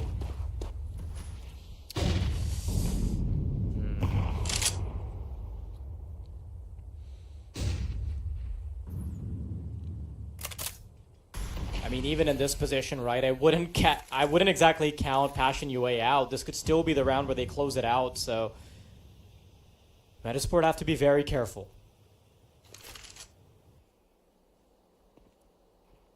Boost being set up, Lumi's all too ready for it, but how does he not win that duel? That's inexcusable as Kvem gets a double, and now this is a fast ticket into the A-bomb site. A second prong brewing. Adam B's gonna have to watch out. And as you start pouring into the site, Adam B's gonna have to do everything, but in the meantime, his teammates are turning up the heat, and despite the double entry, it's just YaLLa remaining in a 1 versus 3. He hasn't really got anything to lose here. That shouldn't have gotten so close. That should have never happened, Josh. Yeah, I mean, it's not even a round that they're expecting to win, right? They fancy their chances after the double entry. It's a small mistake made by Metizport. Passion UA have been very, very good at capitalising upon them. You can't really give them anything. Of course, they'll punish. I mean, I hate to say it again, right? I feel like a broken record, but in that position, Lumi should have never allowed them to pour on through. Like, he was very specifically playing anti-boost, and he just doesn't find the kill. I think he would, and the rest of the team would be kicking themselves if they actually ended up losing that round and losing it in that kind of fashion. I mean, you've got to give credit where it's due. It's incredible work out of them. Metizport did do very well to just keep a lid on things. Make sure that that round doesn't go too sour. Now they'll be up against the pie. Let's YaLLa down to the YaLLa. Rest on the AKs. Metizport know that this round sort of acts as a bit of a 2-for-1, right? If they win this round right here, Passion UA will not have very much to work with in the next, especially if they don't get a bomb plant. They'll be teed right up for overtime. 4 rounds can convert very quickly when the economy's fragile here in MR12. Metizport looking to give us a good example of it. Yeah, almost do or die now for Passion UA. 2 players on the defense. They'll call in the rotator as well. Util starting to pour in. Plopsky needs to be perfect. He does damage on the second.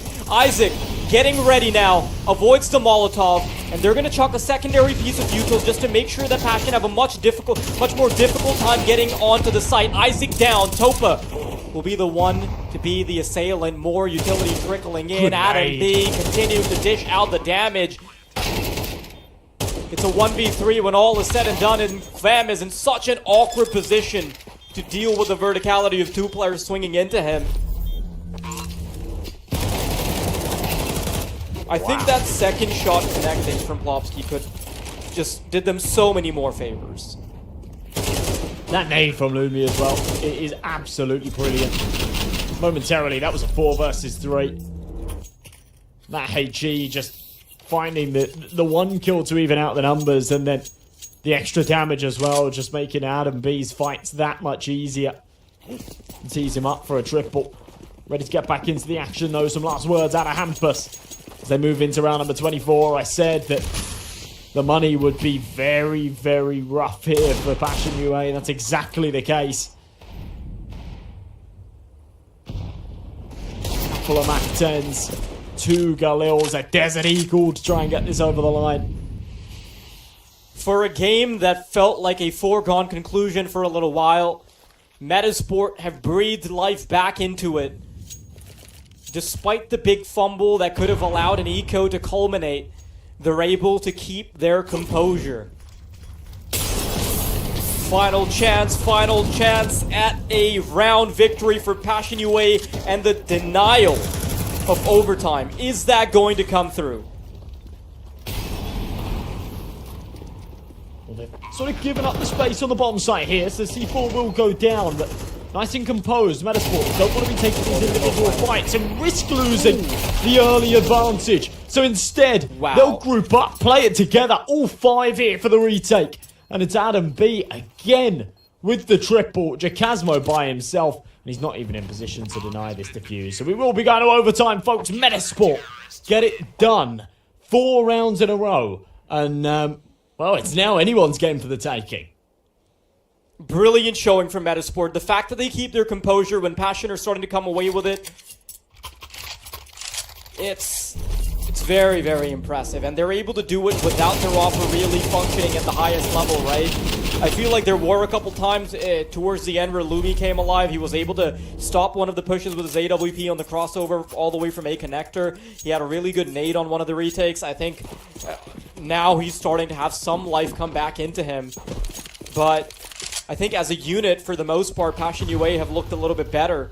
Surprisingly enough, it's the CT side where Metizport are able to bring it back.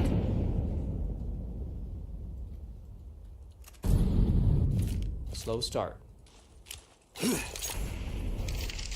quite nicely into this narrative of sometimes having these slower starts to the series. Drag out this best of one. And Metizport will start to warm up. Fire on all cylinders eventually, and that's sort of what we're seeing now. These last 4 rounds have been fantastic, near perfect Counter-Strike. Even staying composed when they give up a bomb back, wait for that retake. Lumi, key shot, connects it.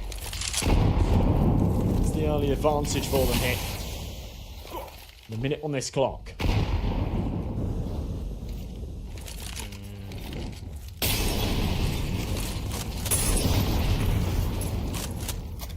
Passion UA slowly circling around the B bomb site.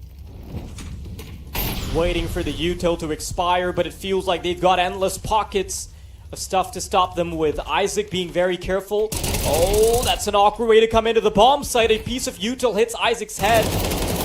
Plopsky holding down the line with his teammate. Zerofix can't really do much. And as Passion UA come in, they will be mowed down by the firing squad of Metizport.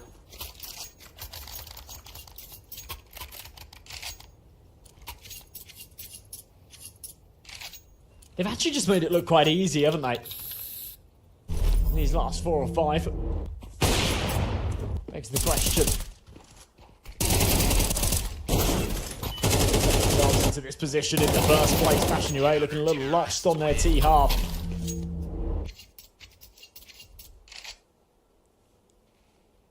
They've had their moments. But for the most part, it has been the Metizport show here in the second. Alright, back in with a buy. It's Kvem to pick up the AWP here for Passion.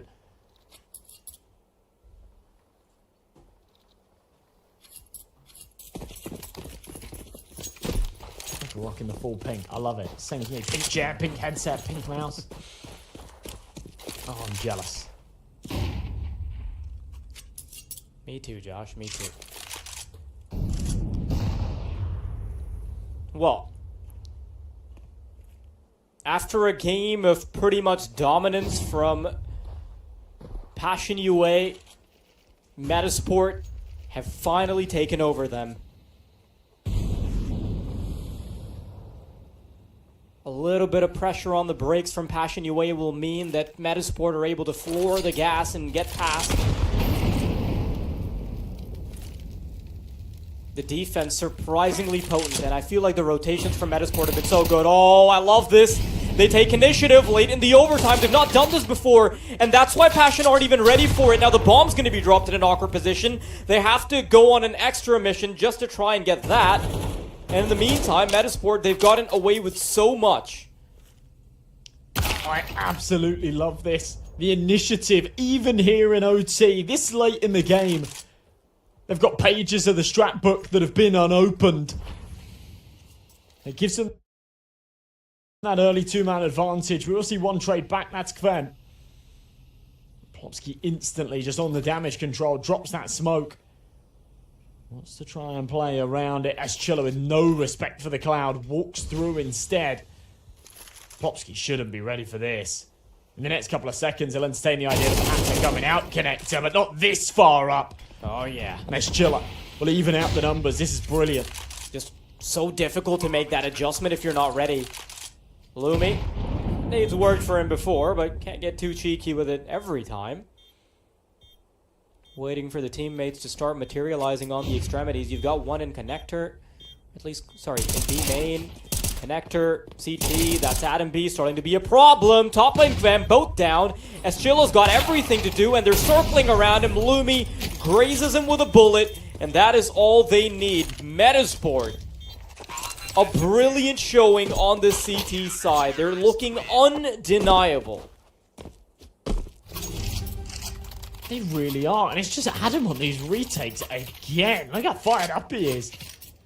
25 and 15, and yeah, rarely actually finding the opening fights in these rounds. It's him that's sort of called upon to be the saviour in these 3v3, 4v4 retake situations. Started off oh so well. Felt like Passion had perhaps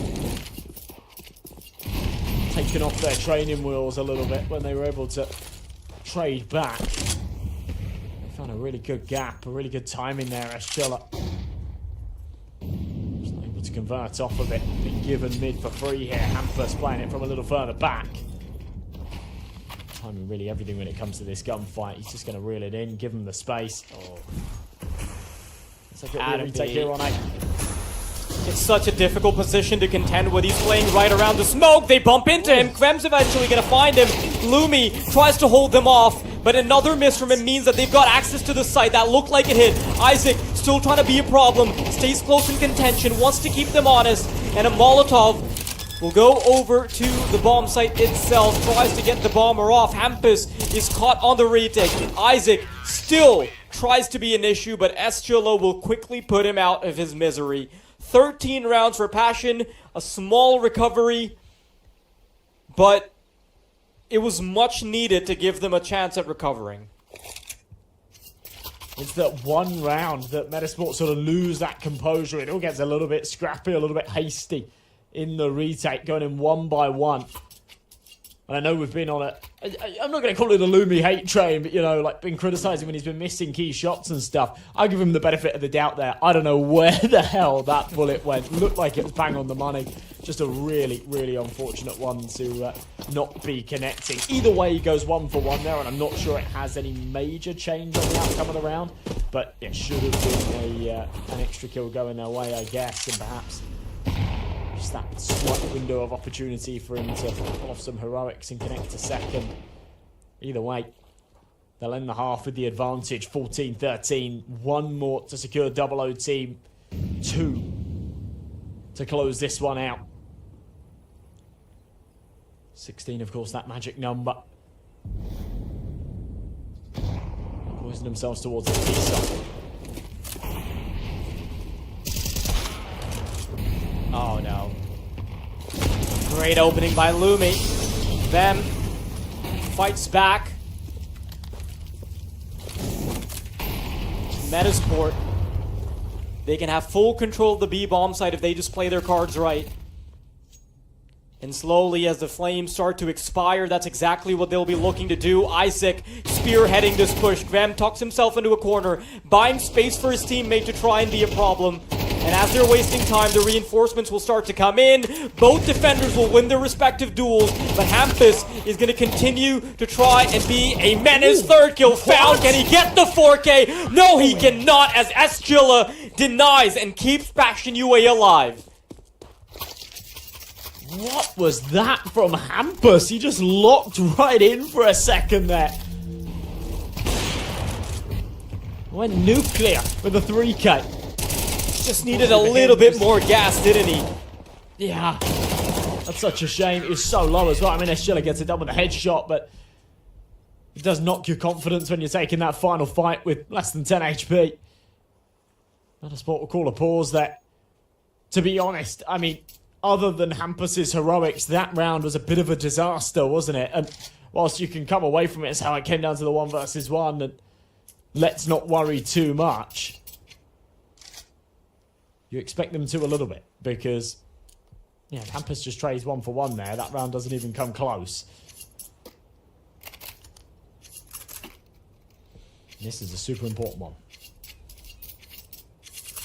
Somehow, some way, even on the CT side, teams have been managing to find a way to bring it to a stalemate.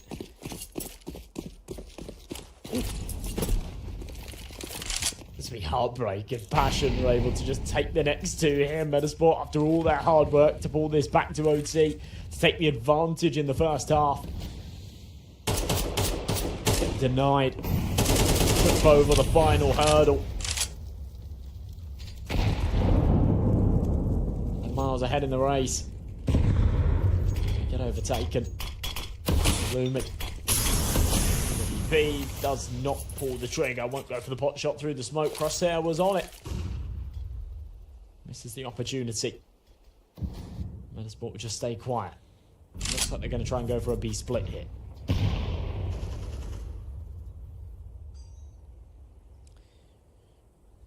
A very real prospect that we end up seeing double overtime, Josh.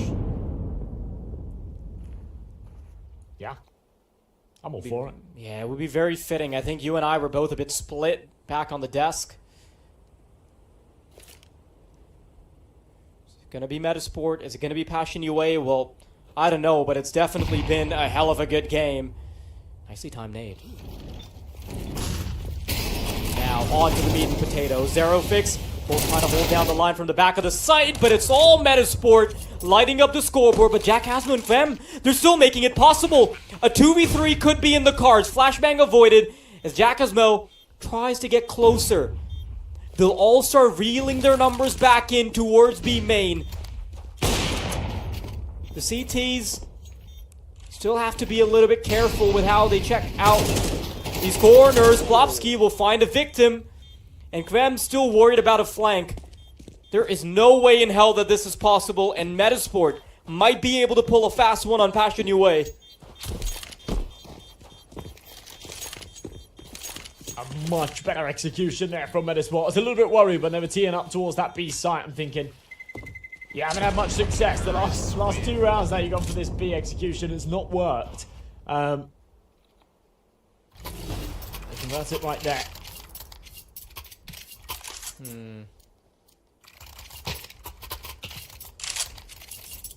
Just key entries going to key pieces that have been firing up. But, you know, we've been singing all the praises to Adam. Hampus has had his moments, but not too much spotlight has been put on Isaac here, who's been this consistent factor, now catching up.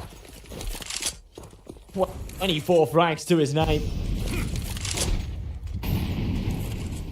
A couple of big fights won there for him that tipped the scales in their favour. Opportunity now, the first time they will have a match point here. Will they take it, or are we going to double overtime? This could be it. This could be everything. Adam B. The opening is good. If Isaac wins the duel, I think he's about to head into Josh. I think this could be over before we ever get the luxury. Multiple overtimes. Here it comes. What a shot from Kvem. And an over-rotation from Passion UA could grant an opportunity elsewhere on the map, but it also really solidifies their chances on B. Hampus watching for YaLLa. Somehow wins the duel. YaLLa will grant them access into the A bomb site.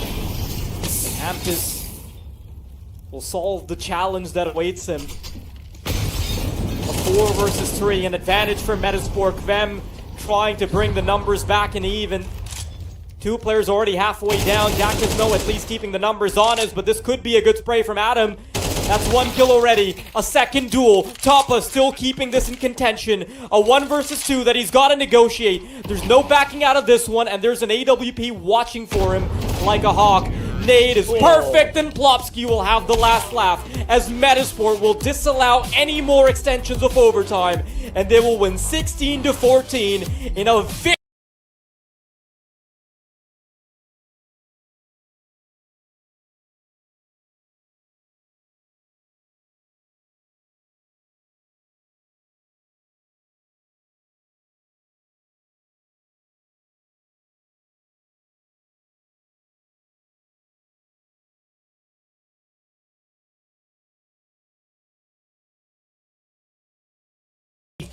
but a confident performance. I think that'll be sort of wiping some sweat off the forehead and feeling a little bit relieved that they're able to pull that off. But yeah, good work from Passion UA. As the underdogs coming into that map, they gave us some great moments, and I think that they're a real contender here for the rest of the tournament.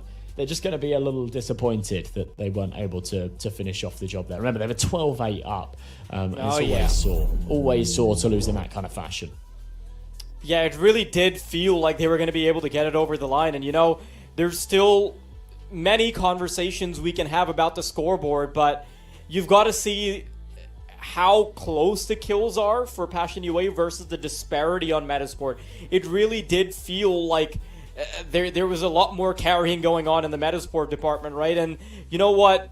Final time I'll have this conversation, but Lumi really needs to be stepping it up. Like, this time Metizport's, the rest of Metizport's squad is able to save him, right? The fact that Adam B gets away with 29 kills, the fact that Isaac is doing well, Hampus has a couple of brilliant moments there, but you can't expect that every single time. So many moments where I feel like this game would have ended way sooner, perhaps even in regulation if Lumi was stepping up. Those were big missed opportunities. Yeah, especially for Europa. It does have to be said on the other side of things, though. Zerofix and Jacasmo having a very, very slow game of their own. Topa, the man calling the shots, up at the top end of the scoreboard alongside Fen, that star player. So, yeah, some pieces really not delivering here, I think, was the bottleneck for potentially both of these teams, but definitely for Passion UA right there. Going into the rest of the day, though, and you know, the 2 days for the closed quals, you're right. Lumi needs to just be stepping it up that extra Also, notch for Metizport to take that leap. On that note, I'd like to remind you that Passion UA is currently a roster that doesn't quite have a dedicated opera, right?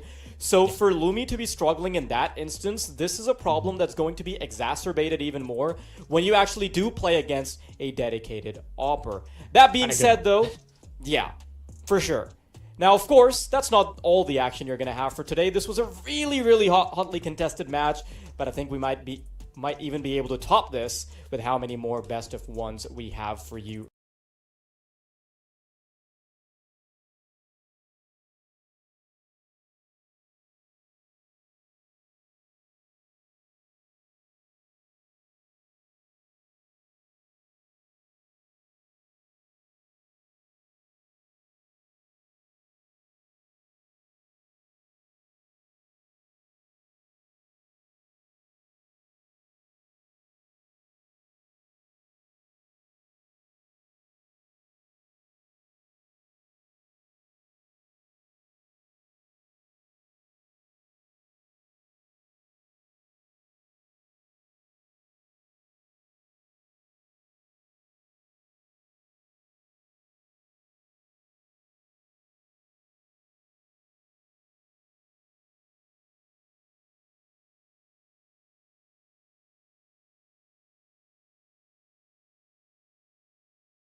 Of course, I've got Josh with me for the inside scoop, or any scoop for that matter, honestly. I'll take what I can get. Josh, how are we feeling? I'm feeling pretty good. This is a very interesting game. We kind of broke it down with each other throughout that pre-game as well. Just this interesting curveball with 9 Pandas playing with a stand-in today. So I'm excited to see what we've got in store. I covered an Imperial Valkyries game the other day against the Static, and it really, really delivered. It was a very close game. We saw some great moments out of the Valkyries. I think that they could certainly bring something to the table here, especially in a best-of-1 format, and a slightly vulnerable 9 Pandas with Anikes playing today. Could really be the thing is, right, 9 Pandas are kind of in this uncertain direction where we're kind of watching their growth pretty much live in the coming months, right? They don't quite have an actual opera, but I guess right now their roster is just a lot of pieces being shuffled around. They had Alv that they brought in for about a month and a half before they ended up getting Chiron, and then now they have Krad into the mix as well. But problem is, Chiron's not going to be playing with them today. They're going to have Anarchus, who hasn't really been playing in months. So it's kind of an interesting decision because, this is something we talked about in the pregame where teams are often risking losing too many VRS points if they end up losing, which also does potentially knock them out of RMR qualifications, which, it's just an interesting decision to take. Perhaps in this kind of instance, teams could be electing to sit tournaments out. But we'll see whether or not 9 Pandas can still perform. Now, even with their full roster, they were bombing out of PGL Astana. They were struggling against some of the better teams in the CCT series. They only had 2 top 4 placements in 2025, which, it isn't the worst with how competitive some of the tournaments have been, but 9 Pandas, they definitely have a lot of work to do on the rebuild. Now, I do want to talk about Imperial Valkyries as well as we head over towards the other side. Now, they very recently, they've had a bit of a mixed bag of results. They didn't quite get to play Kato with their full lineup. They were playing with their coach Bubble, since that is an open tournament. And they bombed out of Galaxy Battle.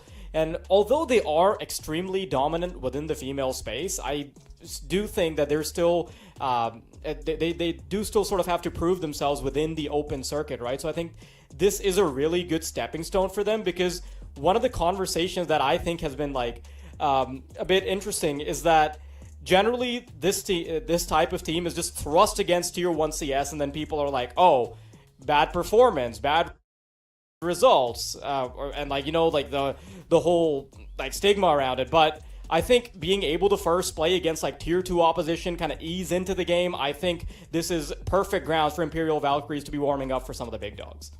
Yeah, absolutely. I think this tier is where they sort of find their place a little bit and then can climb up. A lot of the other tier 2 teams in this kind of space are doing right now. But yeah, being thrown into a lot of those tier 1 games, I'm completely on board with you. But some key pieces to look out for here today. Zaz, amazing on the rifle. She'll be in this head-to-head. I did want to sort of focus on Anna a little bit as well on that AWP. She can have some amazing moments, and definitely saw some of those in that game against the Static the other day. Some big highlights. But there's that head-to-head result on the other side of things.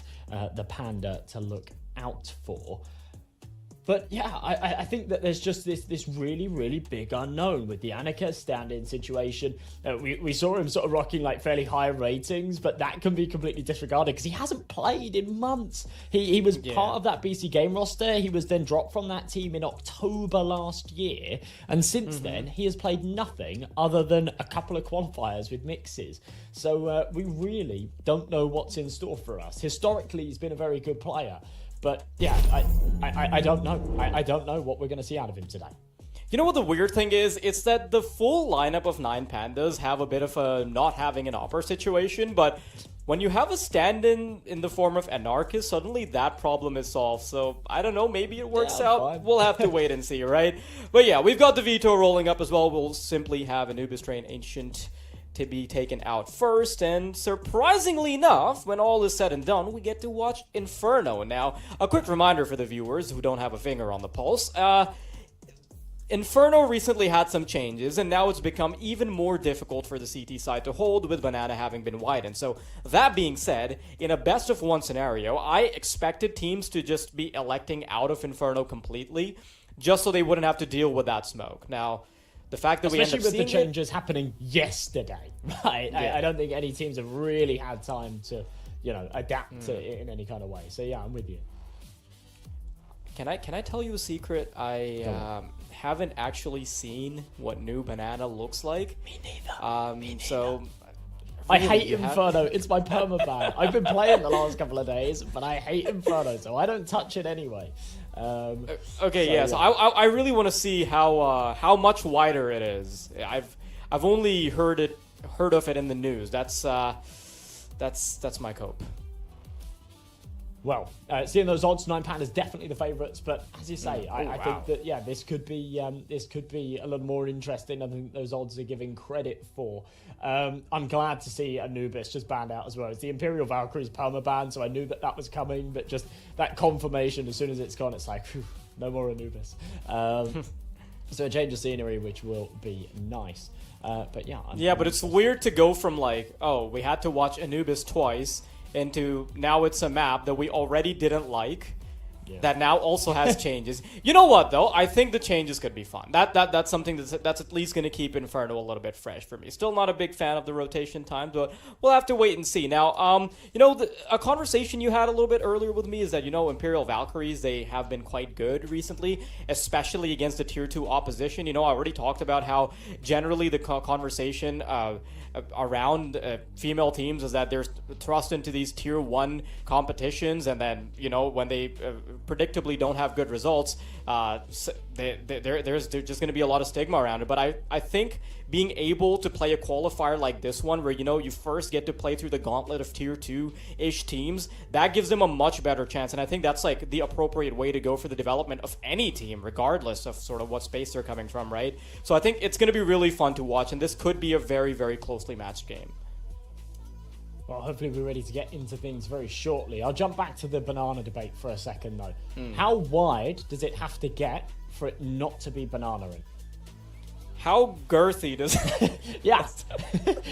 That's the wrong word. But yeah, I think when it is wider than it is long, like I'm trying to like. Oh, come on.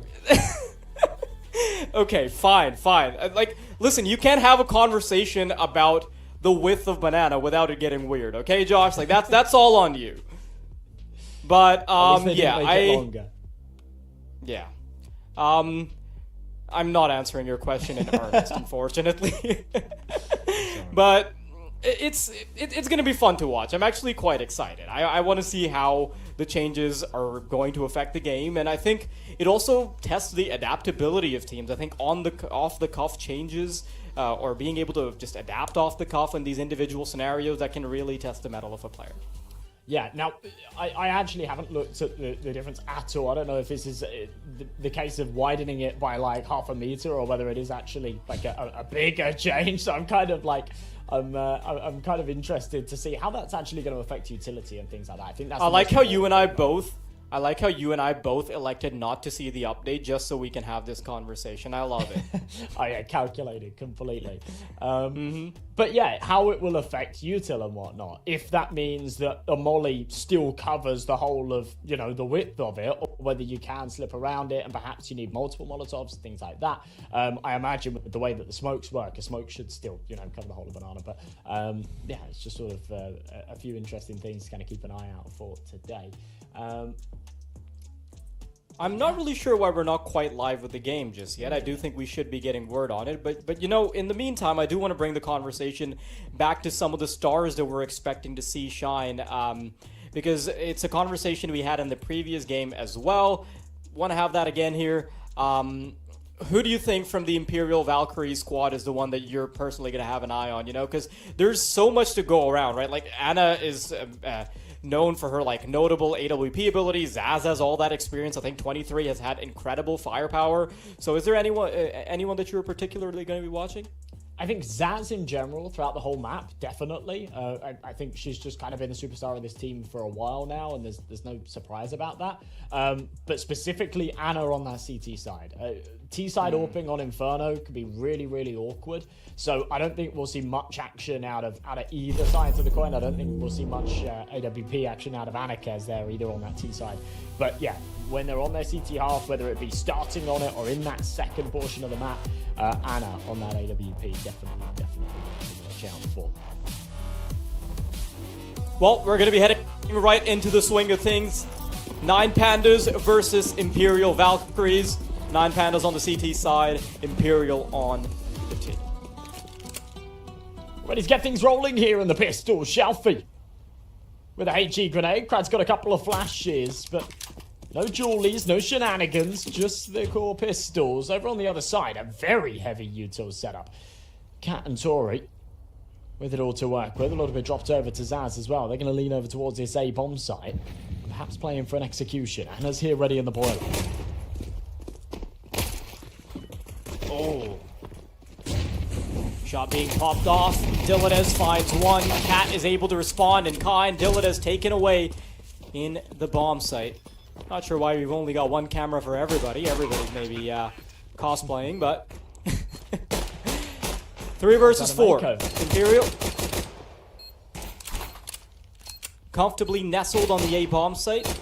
And don't get me wrong, Dylanez was really good to stop the initial onslaught, but it is a pretty big advantage now, but this could be the opening that they needed. YaLLa, he's done God's work coming out of the apartments, looking for more heads. Cat is going to be down. Zaz circling around the bomb site, already 3 kills to her name, playing it to near perfection, wasting so much more time, comes around the corner, eventually caught, but that's okay, because they've already done their job. Imperial kicking things off with the pistol.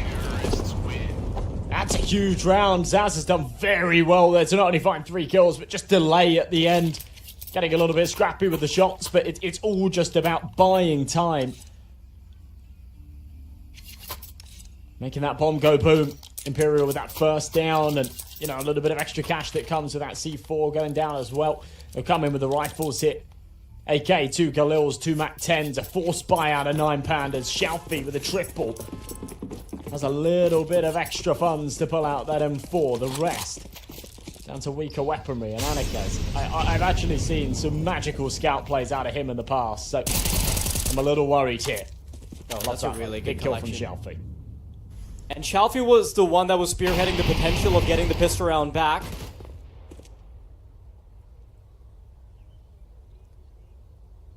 He's going to be leading the charge this time as well.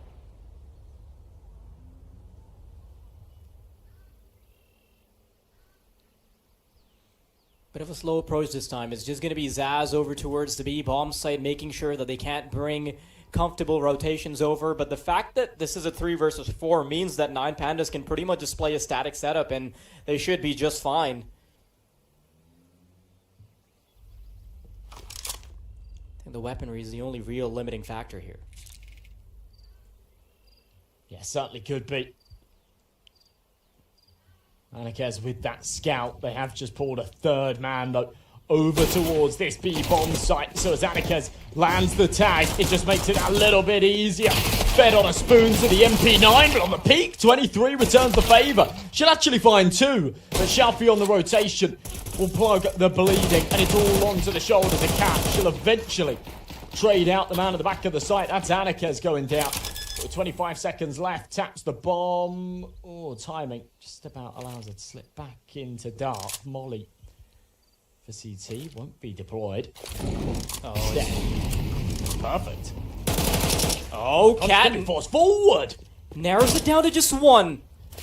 Trying to stick the bomb now right behind the pillar in the fountain. Dylanez knows exactly where she is. It's all about just hitting a singular shot, and it will come through. Brilliant stuff from 9 Pandas. It got really close. Could have been clutched by Cat there, but Imperial, they're going to be kicking themselves for allowing that second round to materialize for 9 Pandas. Money is going to be real awkward. And Dylanez does well just not to overcomplicate things there at the end too. Just holding the angle with that 5-7, knowing that Cat's super low. He only needs the 1 bullet. They should be happy with that, but Imperial finding 4 kills, bomb plant still means money, so rifles have come out again, a little bit of an unfortunate way to conclude that second round, that's for sure. I'll have another stab at this with some decent equity. 3 8Ks out. There we go. They're being tossed around for a second. I wasn't sure if someone was going to opt to sell. Question here on Banana. No. Brad trying to be a bit more hopeful. Ooh, 2 for 1. I think that's a special that Shalfie will be super happy with. Only a singular casualty for 9 Pandas, and Imperial already being shut down. Couple AK-47 still remaining though on Tori in 23. We'll see if they can make it work. Lurker in the form of 23. Wanting to poke around the extremity, that is a apartment. Banana doesn't look that much wider. I was just about to say, yeah, it doesn't look that much wider. It's definitely still a banana. Agreed. Maybe we should have waited for that conversation until we actually saw it. Yeah. I wouldn't have even asked the question. Banana. Oh, 23. That's huge. Sees the barrel, lands the head, but second she falls out of the balcony. Anika's just has that freebie fight. No accuracy in midair. C4 will at least go down. So Imperial are 3 for 3 on bomb plants. But needs to try and convert this 2 versus 3 clutch.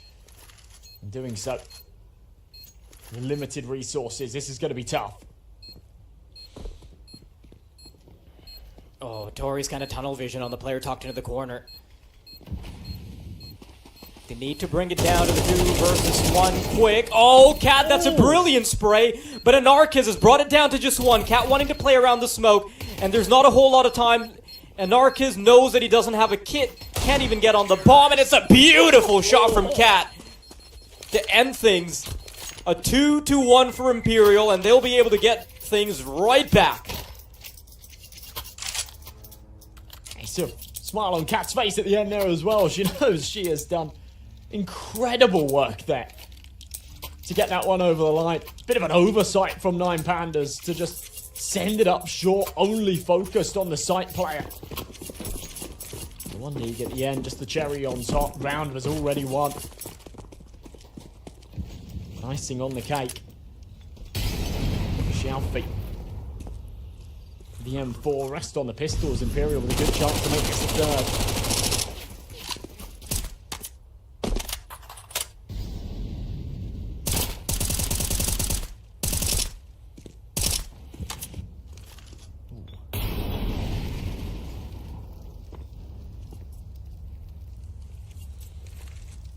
Very careful play coming out from Imperial.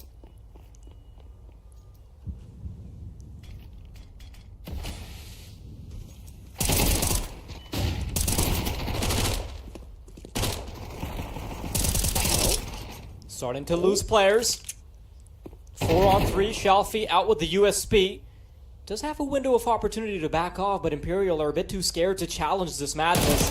Zaz starting to creep up Banana. 2 players to find. The lineup is good, but Result will be able to stifle the blow. And in 23, they've got a lot of work to do. At least Shalfie and Result are quite low, so this is possible to reel it back in. Love Shalfie's little repositioning here, though.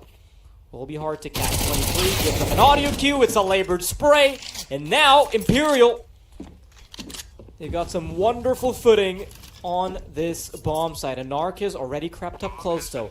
They're going to have to watch out. Will they expect Anarchis to already have made it this far? The CT is quite low. Headshot is instant. It's a labored spray again. And 23 will be unable to find Anarchis. What a back-and-forth affair to kick off Inferno. That's a big step up from Annika is there, just popping that head over the top of the box. I'm sure he wouldn't have seen much of it either. A little smile on his face. Quite literally back and forth. Neither team able to string 2 rounds together. Just a couple of unfortunate moments there for Imperial at the start of that round. Catch had taken the contact on the brackets player. Just had the wrong read on the situation. Thought that he slipped back through the smoke. Didn't realise just quite how deep that close corner went. He will force back, of course. Double eco, otherwise they've got to give this another go. And Pandas with definitely more firepower to work with.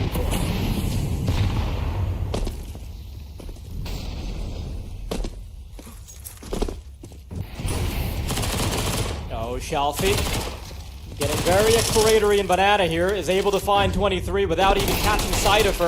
Oh, he's going wild with the Tech 9. That is 2 more kills, but Crad will eventually be punished. It's Ana to make sure that this isn't a clean wipe from Shalfie. Swing out is good. The result will be able to shut her down. Man, Shalfie's going 13-4 already. Yeah, so much of this out of 9 Pandas has been on Shalfie's shoulders. Putting up crazy numbers early on here. A performance that if the game ended right now, you'd say, it's alright, middle of the road. Only 5 rounds in. Gets AWP out. It's that awkward that 9 Pandas have been lacking, that support from above that Shalfie can rely on as he gets aggressive down middle, just up against the pistols. You're not expecting really anything here out of Imperial. Shalfie picking up all the pieces with the MP9. Racks up the tally, racks up the cash, as he's now on 15 frags. This is such a monstrous showing from Shalfie. And I'm kind of worried for Imperial a bit. You know, it was really back and forth to kick things off. I think there was a moment in time where they could have really solidified an advantage, but if 9 Pandas can just lock in now, that would be a real problem. Shalfie going 15-4 at the moment does mean that he's having a fire start.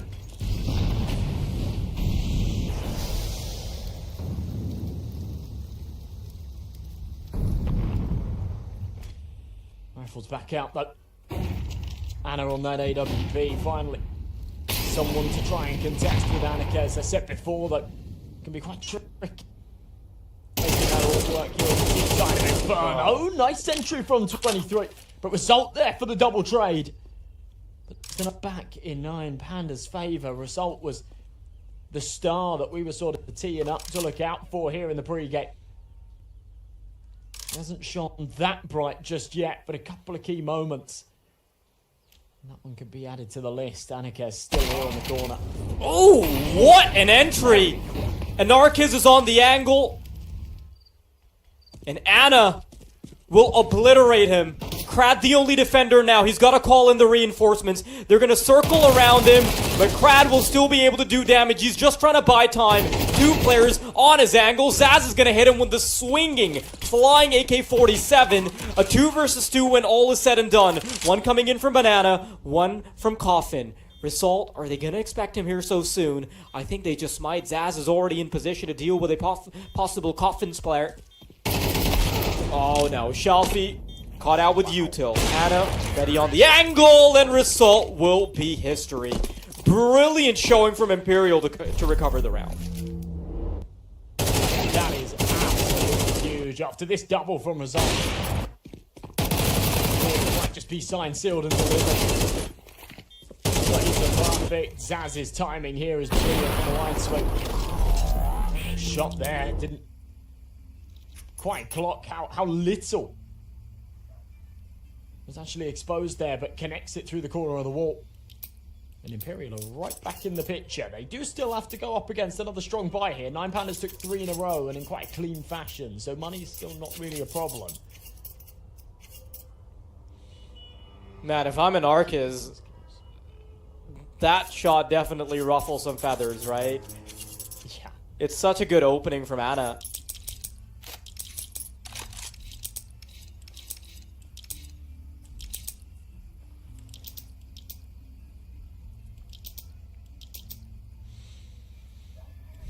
Brilliant recovery to allow Imperial to keep making a dent in the scoreline now.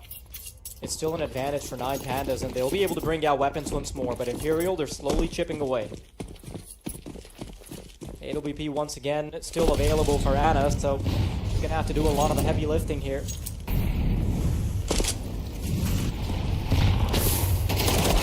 Crad tries to get feisty in Banana, but Zaz is ready to punish. He's got an early control, but a smoke being deployed by the remainder of those defenders does... Oh, hang on. I want to see this duel. It went the way of Ana before, and Archiz once again against the opposing offense. Oh, wow. Flipped on its head. Unfortunately, Man, we don't cut even get to off see on that the smoke. engagement. Yeah. Still, though, Zaz hasn't really taken the space, but for a moment, 9Pandas left the B site completely vulnerable.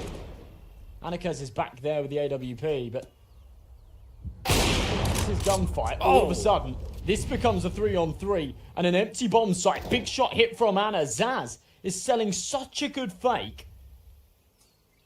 9Pandas completely undecided. Anarchus can't connect his shot. Repeaks manages to hit it. And with 30 seconds left, all the pressure's here on Imperial. He might have a chance at vengeance now. Anarchus holding the angle, waiting for them to start crossing over. There it is. This time Anna's gonna miss, and Anarchus takes advantage of it. Tucked into the corner, waiting for reinforcements, eventually caught by Cat, but she needs to get on the bomb soon. They're gonna start to circle around her. It could have been the lineup, but it simply is not. 9Pandas with a fifth. Thin margins again now. When Anarchus missed that first shot onto Zaz, there was a little window of opportunity for her to just trade it straight back. Put it into a 3-on-3 with an empty bomb site, but just can't seize it. You sort of tee up Cap for perhaps another clutch there, but with such little time on the clock. It was possible for sure. Yeah. Doesn't materialise though. 2k in the bank and a 6th on the way here for 9Pandas. They've been holding on by a thin thread, right? But somehow they're materialising these round wins and are pulling away from the pack here.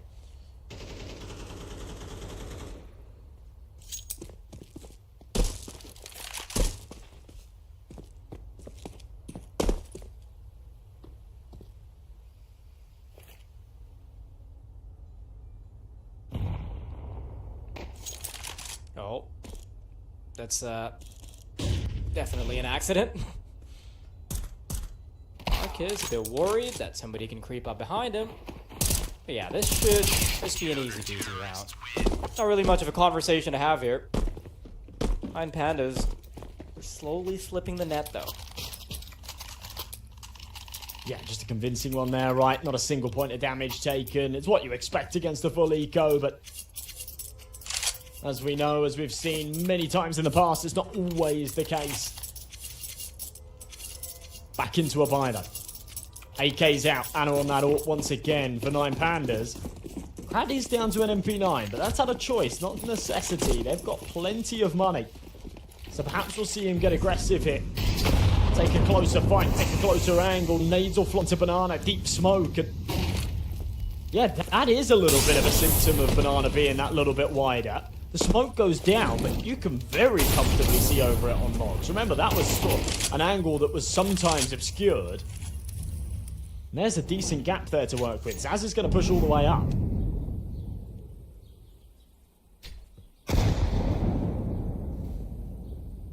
Imperial. All but one of their members centered around B. Rolling around 1:05. The lurker taken care of. Flashbang is good, but Zaz is better. Now they know there's at least one more member waiting for them on the other side. Crad wants to try and delay for time, and Narcus in the meantime wants to ensure that there's going to be no more transgressions on A, and he'll be very successful at it. 23 caught.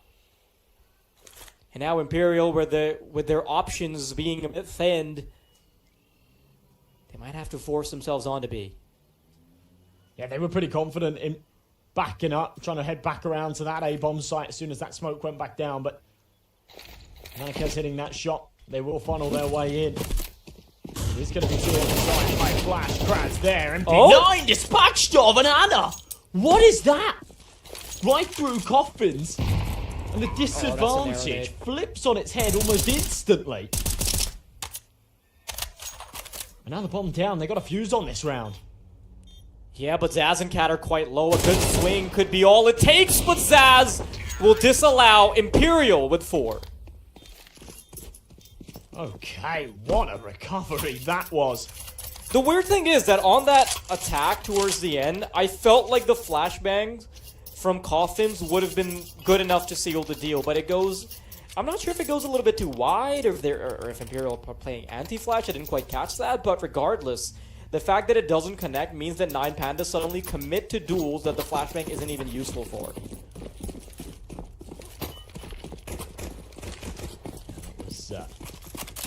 Something pretty special, to be honest. Shot from that, I'd love to see it from that POV as well, as to how much was exposed there. It was just a shot through the coffins. Aggression from Result again. Remember, we saw this in the first buy round. This time, instantly traded back into the 3-on-3. Dilladez here in bedroom, very aggressive. Will 23 realise the now are just sat put, seemingly aware that there may be another man getting aggressive. Dilladez isn't going to over-aggress that much. Shelfie will connect a bullet on the spam. There's still plenty of time to work with, though, so no one getting hasty just yet.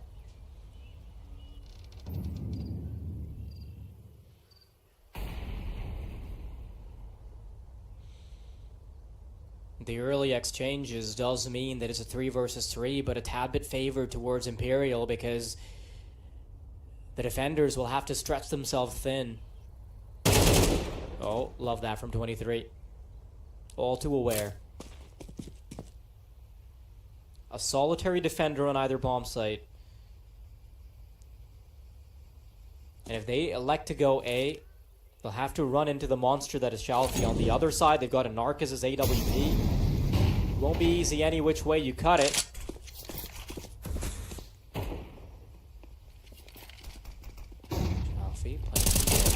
Nearly lets one cross over, but there's the duel. Swings out for Ana. Ana misses the shot, and suddenly it's Cat left on an island. 10 seconds remaining. The only option you've got is to tuck that AK-47 back into your bag. Counter-terrorists win.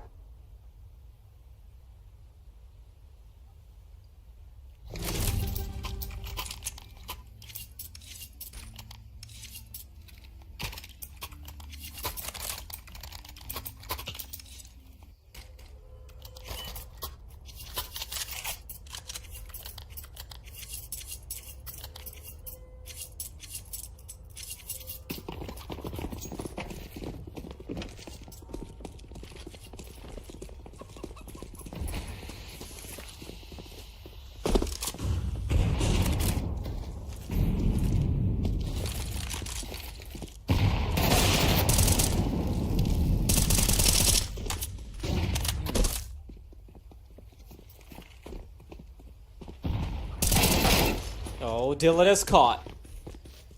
Imperial, access granted to A. But this is still very, very doable on the retake. They're still trying to look for that one player that is unaccounted for. Tori holding the angle. Tech9's unsuccessful. Can't always rely on that inaccuracy. That's the bomb. They've got the bomb down Banana. I was sort of thinking, like, what is going on here? I was trying to look at the radar to try and find it, but I just couldn't. It's white. It's really difficult to see. Yeah, yeah it's down bottom Banana. It's really... I'm in my brain going, what is going on? But yeah, that pretty much seals the round. It was starting so well. I mean, you've got no choice but to try and go for it, right? Final round of the half. The T side of Inferno. What started off really strong for Imperial will unfortunately look very promising for 9 Pandas. A near impossible crossfire, and Result will take full advantage of it. 9 Pandas up by 4. Yeah, no way to break that. It's unfortunate. Shelfie finishing the half with 20 kills, by the way. His impact being felt by everybody on the server. It's shaking the ground here. Zaz on the other side. It's been fantastic with these entries. 15 and 10. Doing up decent numbers of our own, but 8 to 4. It's going to be tough to recover. Now on the CT half. Pistol round. Seems like a must, doesn't it? Absolutely.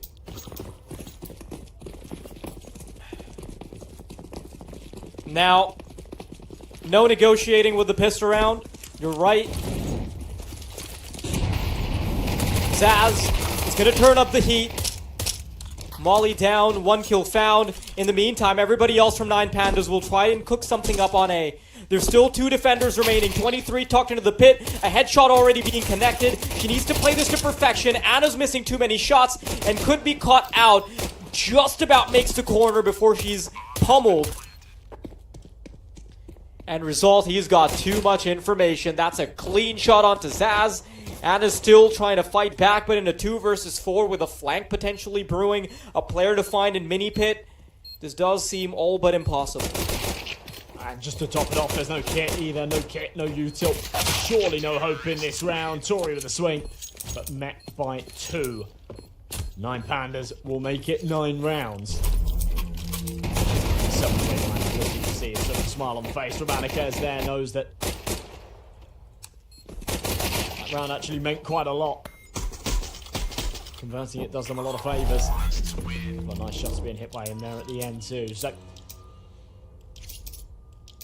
you'd expect them to take double digits here. However, Imperial have come in with 4 MP9s, firepower over utility.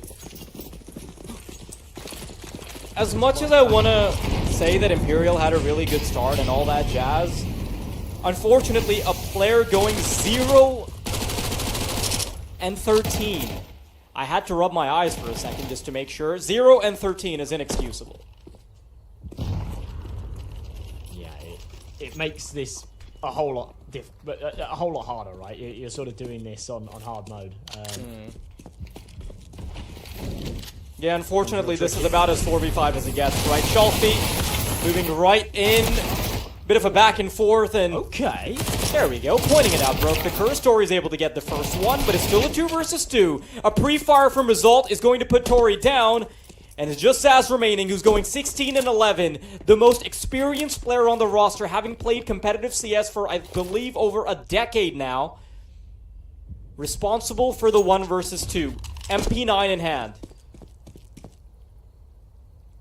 Of course, she has to go for it. There is an opportunity to swap out to a rifle hit. Maybe she won't seize it. Doesn't want to give up the sound cue, the information. They don't know exactly where she is. Results low.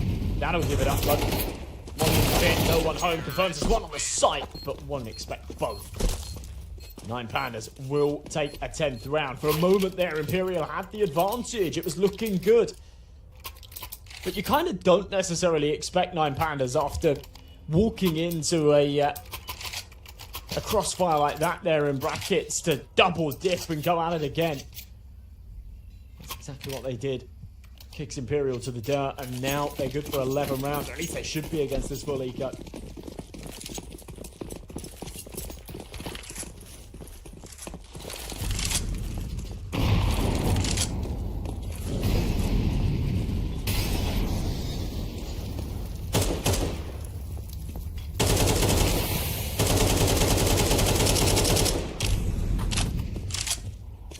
A star from 9 Pandas, that is a bunch of damage peppered onto Zaz.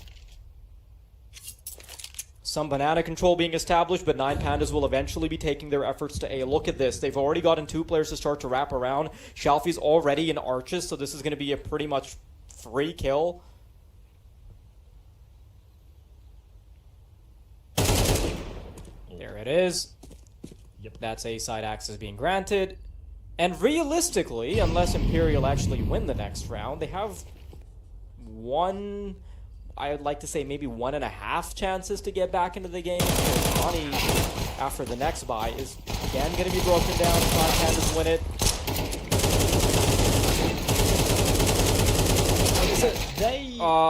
What? Why? I was going to say, you know, I was about what to am I watching? On the fact that they weren't hunting, right? I was about to say, you know what? This is great because they don't have any SMGs. They're all on the rifles. There is no need to hunt here. And, you know, they're keeping quite composed. But just throwing themselves at the pistols. Some of the messiest sprays and scrappiest gunfights I've seen out of this entire game for 9 Pandas. And they lose almost everything. Yeah, 9 Pandas genuinely just had a couple of Master Guardian 2 moments right there. Yeah. That was a difficult watch, but I think it was 9 Pandas just trying to dominate, right? Just like move in, get those final kills, and just end the round quick because they feel like because right now they are realistically just looking so much better, right? You've got the likes of Shelfie going 22-9. You've got the stand-in that is an Arcus going 15-9, 17-7 on result. You can't blame them for just wanting to end it because of how good they're looking at the moment. But Imperial, I'm really glad that there was a clapback, right? There was punishment for the fact that they try and go for a sloppy hunt.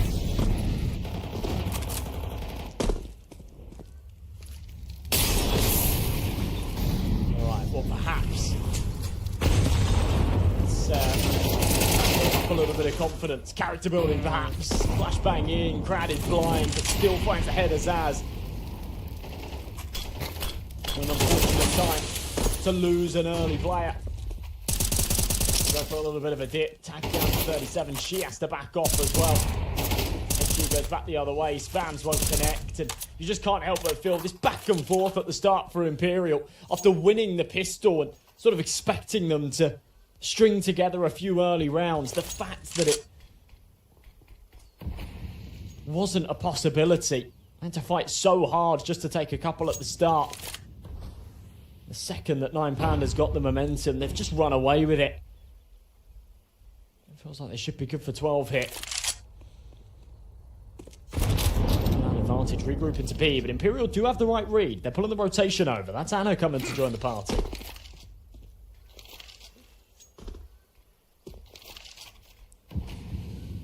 That have to contend with every single player that is alive for Imperial right now to break through this bomb site. Now they've left themselves no options. 25 seconds remaining. It's do or die. 9 Pandas, there's the first kill. Result finds Tori. Cat in the back of the bomb site will start to fight back. The AWP on the cross is perfect. Anna will find a victim. Cat is still trying to stay alive. 23 pulls out of the smoke. And that is domination from Imperial coming out on the B bomb site. 9 Pandas looking lost there. It's just the perfect timing of the call of the rotation. Really tiny stuff. It's going to break the money as well. 9 Pandas, who should have had enough cash to go for a proper buyback. Losing everybody on the eco like they did puts them in a pretty horrible position here. I'm going to say that I think the conversation that just happened for Imperial probably goes like, listen, we're getting completely dominated in firepower right now, so we need to just be outplaying them in terms of rotations, in terms of everything else, right? You just need to be able to outnumber at that point. And Inferno's a map where getting those rotations right is really difficult. Those CT's rotations are lengthy and can be quite punishing when you get it wrong. 23, timing important. Doesn't drop off until she finds the first headshot. It was clean. And the off angle works nicely. Anna though, yeah, in a little too deep. Still has the support from Long. It's all crumbling. Oh, that is a nasty shot from Crad. And the veteran of Imperial, Zaz, on for the 1-on-3. The M4 could be very useful in the subsequent round, but she's still going to give an honest crack at it.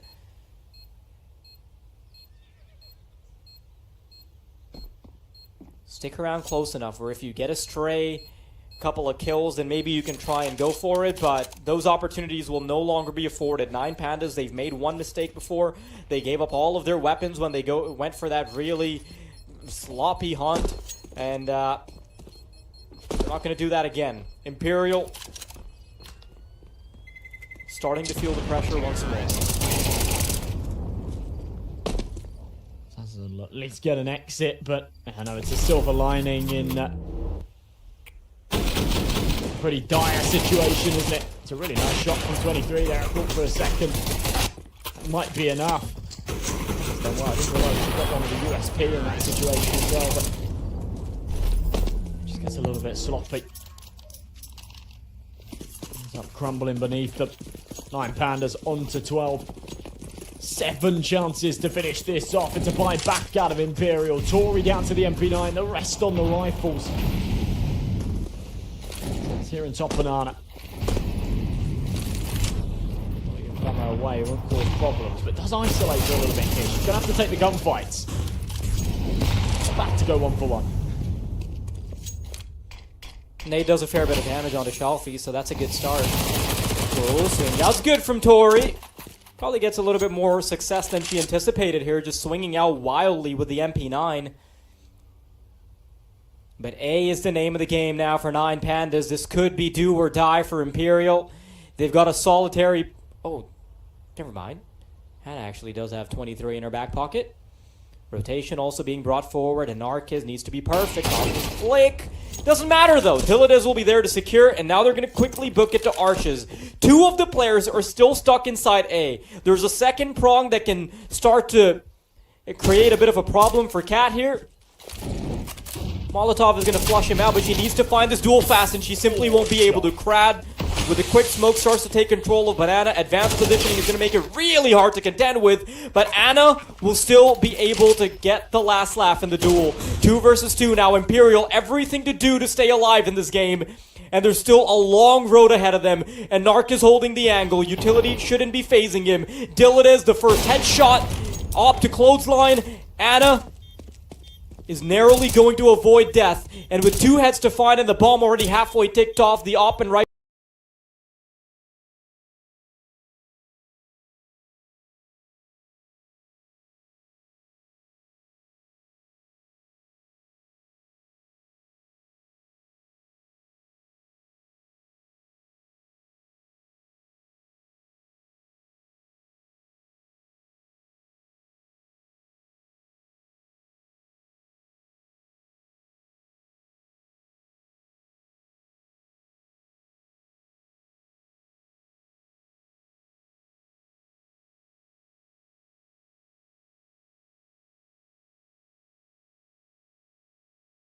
look like the better team on the server there, and yeah, they'll take their opening match with their heads held high. Here in the close qualifier, every win counts, and they'll be happy with that outcome.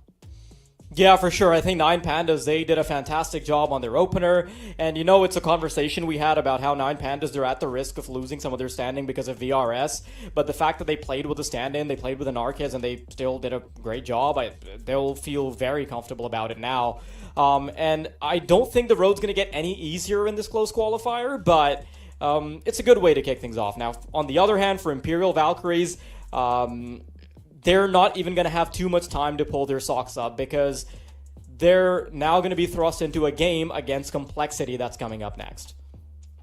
Yeah, it's going to be tough. Complexity looked very strong earlier on. Their opening game against Nemiga absolutely stomped it. So, yeah, on form, fired up. Not going to be easy. We have seen the Valkyries play against Complexity in the past as well, I think about a month and a half ago. So, yeah, maybe a bit of sort of deja vu there. We'll see. But there's that final scoreboard.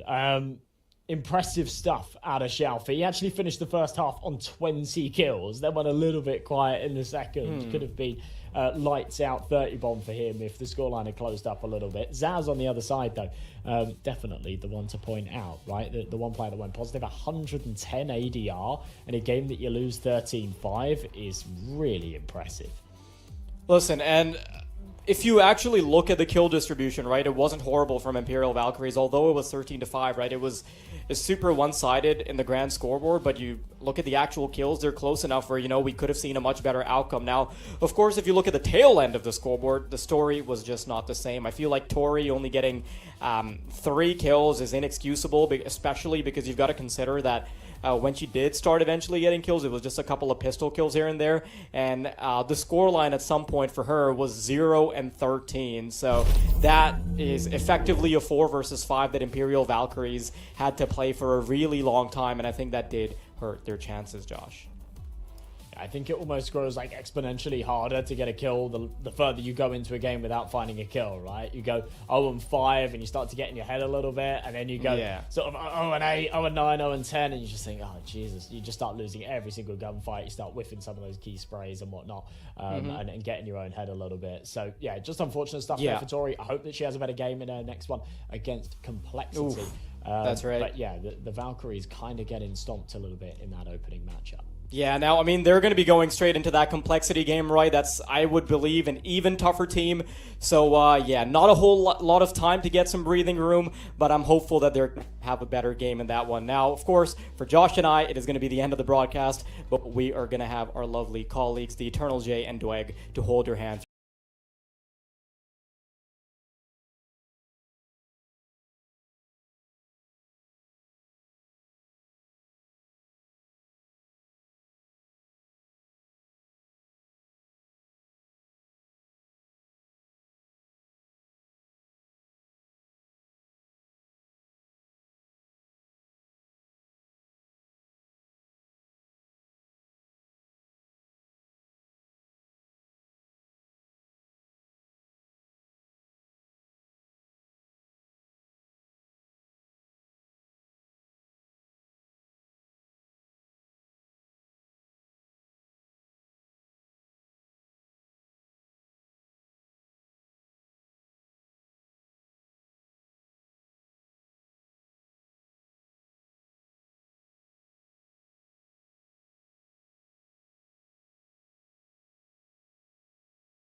Imperial Valkyries in what will be both of their second matches for today, and for Complexity, 2 of their 3 matches to play overall today. My name is Eternal J. I'm joined by Dwayne, as per usual, looking stern as usual as well, because it is serious business right now. It is, and there's been quite a lot of surprises in the early morning shift. I mean, BetBoom smashing ends out on Group B. I'm not really sure where that came from. Nexus somehow beating YaLLa. And then here on Group A, we have what looks to be Passion getting their opening win, being up 12-8 on Anubis versus Metizport, and then they choke, and they don't close out. And it really makes me wonder today, Jay, are there just more upsets? Is this going to be a day of complete surprises? Well, this is how things are as we stand. 9 Pandas, Complexity, Metizport, of course, winning their first matches of the day. So, of course, they take the victory. 9 Pandas with a little bit of round difference over the other 2 squads because of how one-sided their win was, of course. Passion, UA, Nemiga, and Imperial Valkyries will be hunting for their first victories today. And unfortunately for the Imperial Valkyries, because they were the losers of the key in one-sided matchup, it means that they are at the bottom of the board and have a lot of ground to make up as they take on Complexity in a short few moments' time. It will not be an easy affair for them because, look, Complexity might be out of their comfort zone, but right now they are one of the higher-ranked teams of the tournament. And they are a team that's in good form as of late. This is a squad that's on a 7-game winning streak on HLTV. I look at Sixy and the way that he just completely outclassed Nemiga on that Anubis official. This is going to be maybe not so much a walk in the park for Complexity, but they shouldn't be threatened in this series. They should be very comfortable, and this should be a fairly easy game for them to go 2-0 in the group stage and have a positive start to the day. Yeah, most certainly I'm expecting them to at least make it out of the group. By what kind of confidence margin is the next big question, because look, Complexity, they have been having a rough time in Europe. They've been having a rough time on the international stage. But the thing about those international competitions is that they're all at the tier 1 level. They're at Blast Bounty, they're at Katowice, they're at Cluj-Napoca. And I don't know how well they're going to do when it comes to the Qatar land itself if they make it that far. But I do feel like this certainly is a nice opportunity for them to establish a bit more confidence overall. Well, it'd be nice to see Complexity back at another Compass land, because I remember back last year, they had a pretty average time. That was when JT, Grim, and Halter were still on the team. Floppy and Elige were there too. They beat Eternal Fire, they beat Big in the best of ones, but they got smashed by both Fnatic, BetBoom, and Furia. So, looking to try and see if they can make it 2 lands back-to-back in terms of the qualifications. Now, I think for Complexity, going up against a side like Imperial Valkyries, they have to be realistic and just say fundamentals are going to outclass a team like this. Doing things by the book, playing man advantages, not being too gimmicky, not being too loose, and that's where you're going to be able to find the successes. And I kind of look at the girls and I think Bubble needs to get this team comfortable online playing Tier 2 CS. And I think he's a great coach for it because he's someone that grinded massively himself, right? And it's a different ball game when you're playing in the Den online in Tier 2 than when you're going to the Katowice land and the PGL Cluj. There's a different atmosphere in those kind of environments than what you're going to get at home. And unfortunately for Imperial Valkyries, like they had a bit of a breakout moment at the start of the year in Blast Bounty, but really close affair against Nav. That wasn't a win. They didn't even get map out of that one, and since then they've been last placed in all those tier 1 opportunities. So needless to say, their ranking on VRS has come crashing down, and so we need to see some performances out of them. Maybe the women's circuit might give a little bit more in terms of like that points boost, but here on the international stage, in terms of the main competitions like Compass, they need to get some results for me if they want to try and legitimize themselves as true international competition. So head-to-heads in this one, you pick 23, of course, on the Imperial Valkyrie side to watch out for, and 60 over on Complexity. One of the 2 players that replaced Elige and Floppy, like you mentioned a moment ago. Yeah, I thought Sixy had an incredible game in that opening best of 1. 27 kills, 11 deaths, 172.7 ADR, and a 2.43 rating.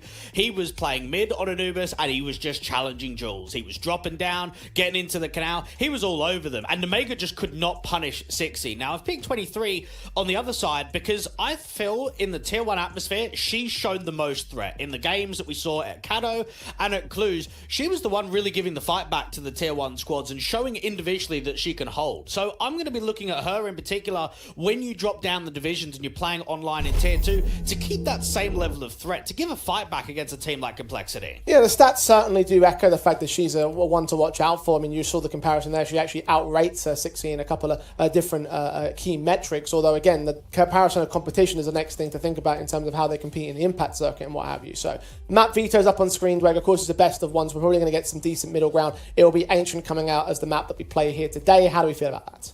I mean, for Ancient, you have a look at Imperial's track record, especially at LAN.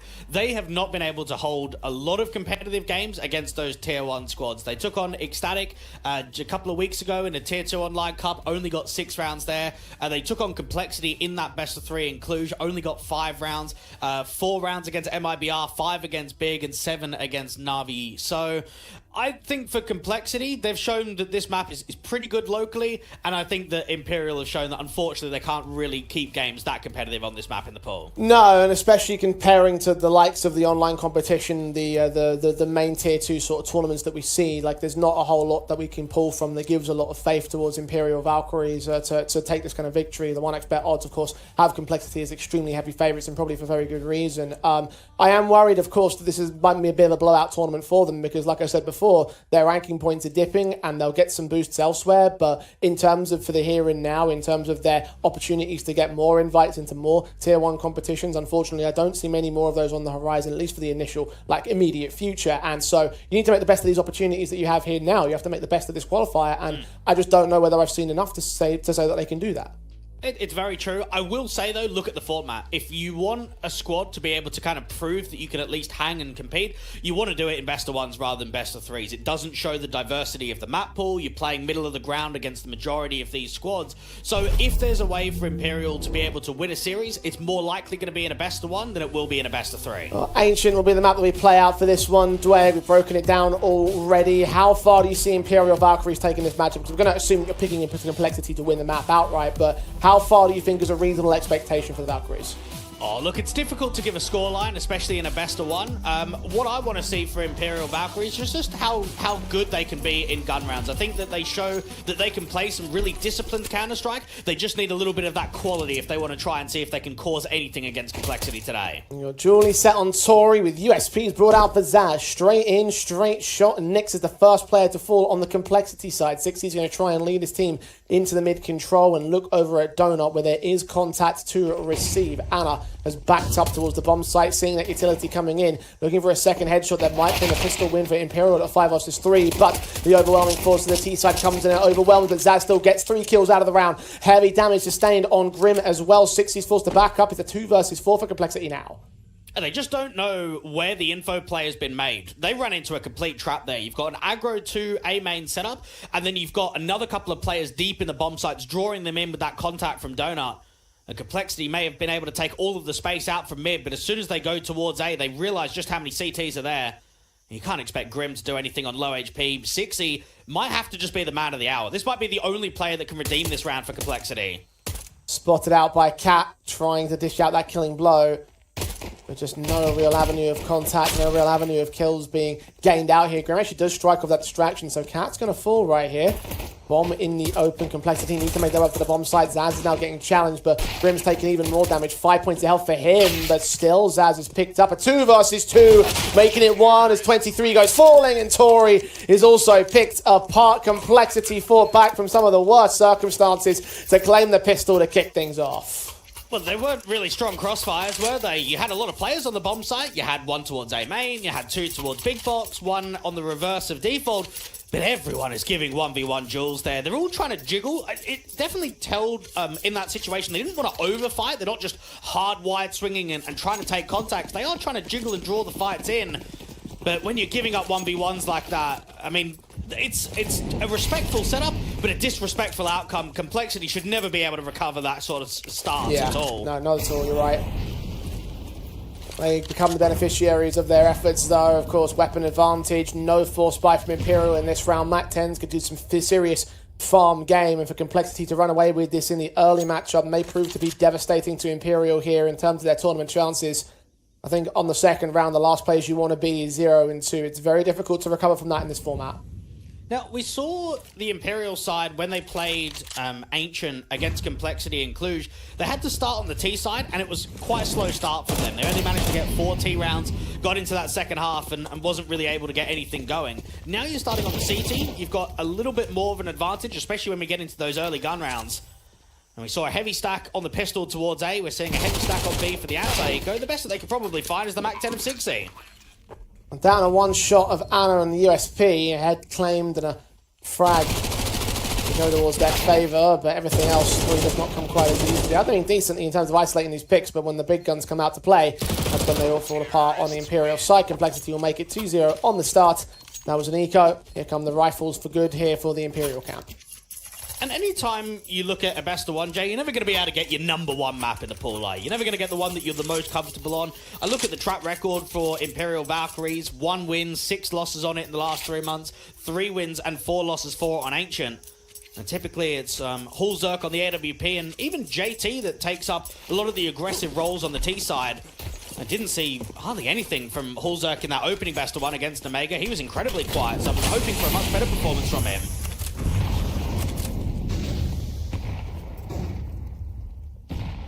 Initial mid-contact with utility is just going to force players back from their initial faces on the Imperial side. Map control not been their key strong suit at the moment.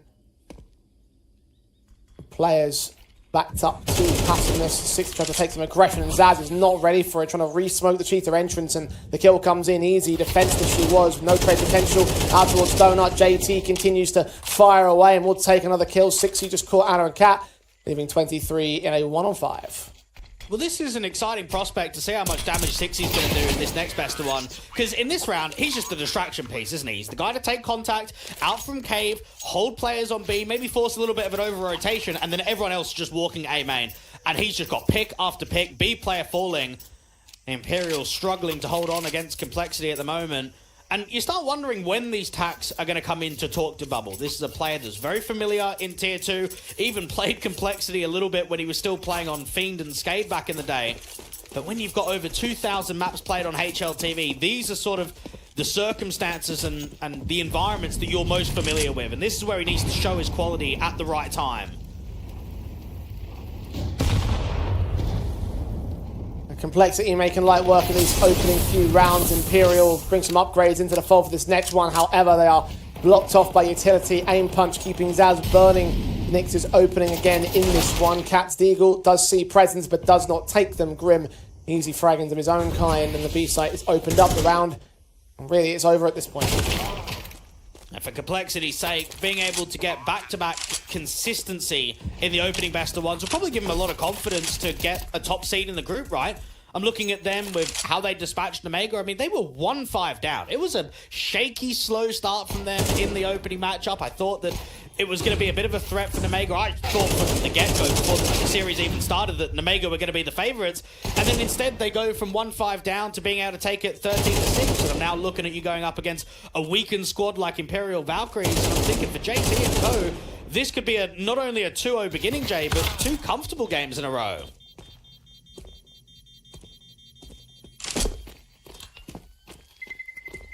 Quite a stunning result to take as well for Complexity and how one-sided it was. I looked at Nemiga as being one of my key frontrunners coming into this competition.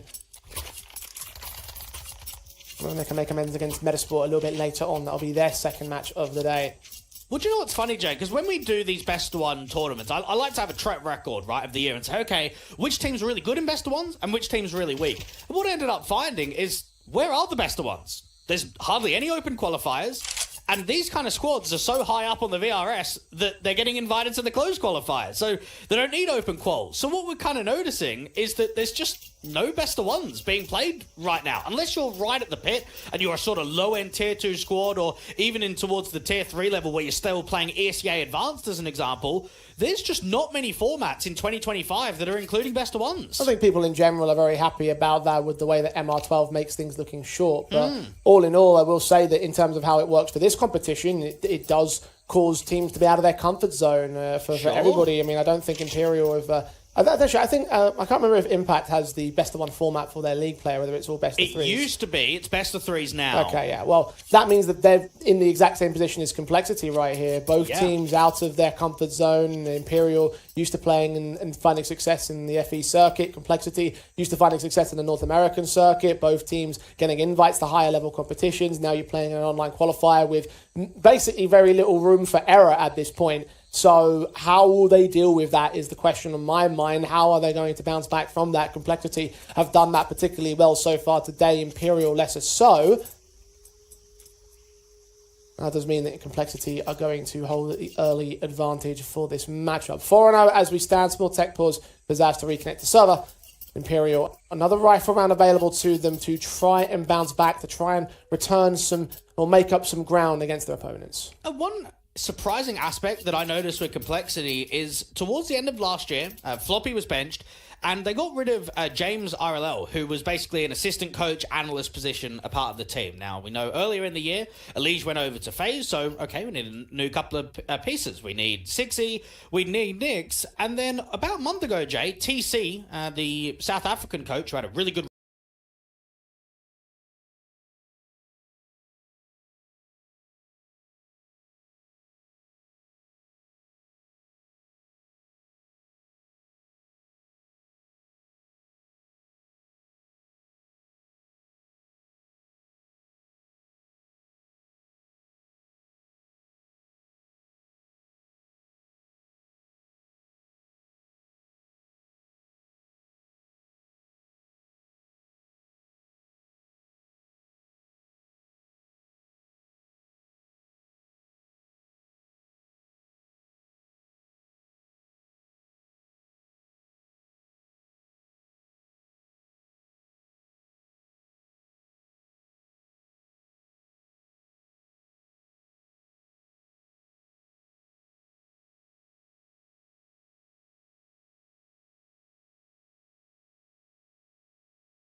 As Eco from Imperial's gone about as well as Ecos do go. M4 for Cat, 19 points of health versus 4 players. Really not much that she can do other than just pray that she stays alive, because Complexity will indeed have their 7th and the half advantage. Imperial, not nearly quite as storied as Complexity are in terms of their individual players and the organisation itself. And this is looking like Complexity are not taking any prisoners, not showing any mercy, and Imperial are finding that out the hard way. The problem that Imperial Valkyries are facing right now is trying to keep the mentality strong. You've got a game in which you were winning basically individual rounds against 9 Pandas, 1 pistol but got reset straight away, won the anti-force but then got reset, and just didn't really get a comfortability feeling in that best of 1 at all. Tori was 0-13 at one point, I think finished the game with 3 kills, and then you come out onto Ancient, you're on the CT side, and you try different setups, you try to trade, and you're 0-7 down. Nothing is working right now. JT going to continue to add on to the punishment. Tori taken out to start. 23 backed up. Zaz does catch 60 off guard with utility in hand. 23 will try to swing forward and catch JT off guard. So something does start to work. Grim may get pushed through the smoke as well, although 23 will back away. Grim anticipates that potential and hides into a corner, keeping that AK trained against contact. A AWP shot, I believe, came out from the CT side there. That was some team damage. Fortunately, nothing that affects the kill count. Cat about to see players walking up, catching Nyx looking the wrong way at the wrong time. A kill's found. Hulzert trades. Grim's going to back off and support the bomb carrier because that bomb is going to go down. Yeah, Hulzert's anticipating a fight in from cave, clear it out with his teammate, but the CT rotation's already here towards long. That's making a ton of noise here, though. They're going to try to count for her. Nice swing in. Grim credited with the kill. Hulzert to smoke off long. Smoke's already come down on short as well. And the plant will not be secured. Complexity continue to play the time here. 45 seconds. They might counter rotate to A. And they've done this previously, all about the search. The ramp player's gone back down, heard the footsteps, but it's a little bit too late. CTs are going to be late on rotation. And remember what happened when Anna and Zaz were in that 2v2 trying to retake A? It just got so slow, didn't it? Nothing was presenting, no frag was ensuing. So because of it, it became a save call. And I'm looking at this one. Yeah, they're going to get into rotating positions, but how quickly is it pulling the plug and saying, oh, let's go for the save again. Let's hold on to the weapons. And you can see how they're just checking into the bomb site in case there was somebody around cave, in case there was some sort of lurk play. Like, they're playing scared against the Complexity side right now. Flashbangs will get sent over towards spawn. Anna will try and bring the charge, try and lead them into this site. Molotov sent towards the back. Nothing will be seen. Complexity both hiding out towards the donut entrance. Hulzerk and Grim just backed up together. Spray through, kill found. 23 is down. Anna quickly follows. Complexity 8 in a row. Yeah, Complexity have made this feel like a fever dream. Grim has not died yet, 12-0. And it was a pretty good situation. I mean, I'm looking at this, it's a 4v2, and it's individual fights again, and this is where I'm going to be a little bit more critical, Jay, because when you're not winning rounds, you have to look at what's the mistakes are being made. And I've seen a 4v2 in the pistol round and a 4v2 in the last gun round just get wasted because of individual fights. We're not seeing swings as 2, we're not seeing dual peaks, and it's just rookie mistakes that are being made. Come back to haunt them every single time. JT, even through the fire of the Molotov, gets 2 kills out of it. Flash support and all. Players were blinded. Imperial decimated in an instant in mid. Zaz cannot do anything to trade. Neither can Cat. They're both on MP9s. All 3 remaining Imperial players on MP9s. The buy was awkward, and Complexity continue on the hunt. They've got a good boost to look into cave. Zaz is just a sit and duck. And that's an unfortunate measure. You're in a 3v5, you want to make an info play, you want to get the MP9 aggressively behind the util, and instead there's just a boost on the other side. Pure collapse of the B bomb site, great double entry out there from JT, and then Anna, the A player, is alone in the 1v5. Frag found on Grim to start. Grab that AK and probably run for it. She sticks around inside a cheater. We're looking down cave entrance, 60. We'll spot her on the peak. She doesn't get away with 1 more casualty, but I mean, it's all pretty pointless, all things considered here. They have so much money that exit frags don't mean anything. The AK would have been better than the CTs in the next round, and she doesn't get away with it alive. 9 on the Complexity board. Imperial still showing no signs of capitalizing upon any of the potential that they have shown. They have shown a little bit of potential at times, but just not enough. And we've seen some of the struggles that Imperial Valkyries have had in the Tier 2 online space. There was a tournament off of HLTV that they played the other week in the Justice Cup. O2 versus Eternal Fire Academy and O2 versus the Basement Boys. A couple of players that have played in the Compass circuit previously. Paul Bandana, Levantino, and then Urson that used to play on Nexus. Not the kind of level that you want to see brought out to this competition. Not at all. If you're getting slapped about by mixers and towards the lower end of Tier 3, then these are the outcomes that should be anticipated when you're going up against some beasts at the top end of Tier 2, and in Complexity's case, maybe even Tier 1. I think every Imperial fan, Imperial Valkyries fan wants to see the team that were able to at least make Na'Vi sweat a little bit back at Blast Bounty. Unfortunately, since that point, we have seen very little of that. Here in this matchup, key case in point right here with the way that Complexity continue to get these rounds flawless as they stand. All 5 alive in this one, 10 on their board. Beautiful CS being played on the T side of things, and Imperial. Well, even if they get the best case scenario out of this half, you heavily doubt any chances of a comeback here. 2 more to go in said half in Complexity. Well, I mean, if you look at their cameras, they feel like they're having a pretty casual time about this. It's like another standard day in the office for them. Well, as it should be. And the idea that you've got 3 best-of-1s to play today, hey, make it a 3-0 day, make it a really good day, and pretty much guarantee yourself a qualification to another land. Complexity will be taking on 3 opponents in the first day of proceedings, so to get all 3 of those wins, and make no mistake, it is possible with the way that they're playing today, indeed pretty much solidify a top 3 position in this group. Make light work in the execution towards the B-bomb side. 60 and JT and Hulzuk finding Kat, Anna and Zaz. This will be number 11 to their board. Imperial can do nothing but sit by and watch as their destiny is snatched from their hands. Now, even reflecting on the game that they had against Nine Pandas, I would say getting 5 rounds was decent. Probably not the best of the showings, but it talks about taking chances when they're required, Jay. That best of one that they played earlier, they won Pistol, they lost the next round, but then they won the Force, and since that point onwards, they only won individual rounds, and I'm looking at here thinking, okay, they could have won Pistol, they could have won the gun round with the 4 versus 2, they probably haven't been in that many winnable situations, but there's been enough that you could see that there was something to work with in this first half. Terrorists win.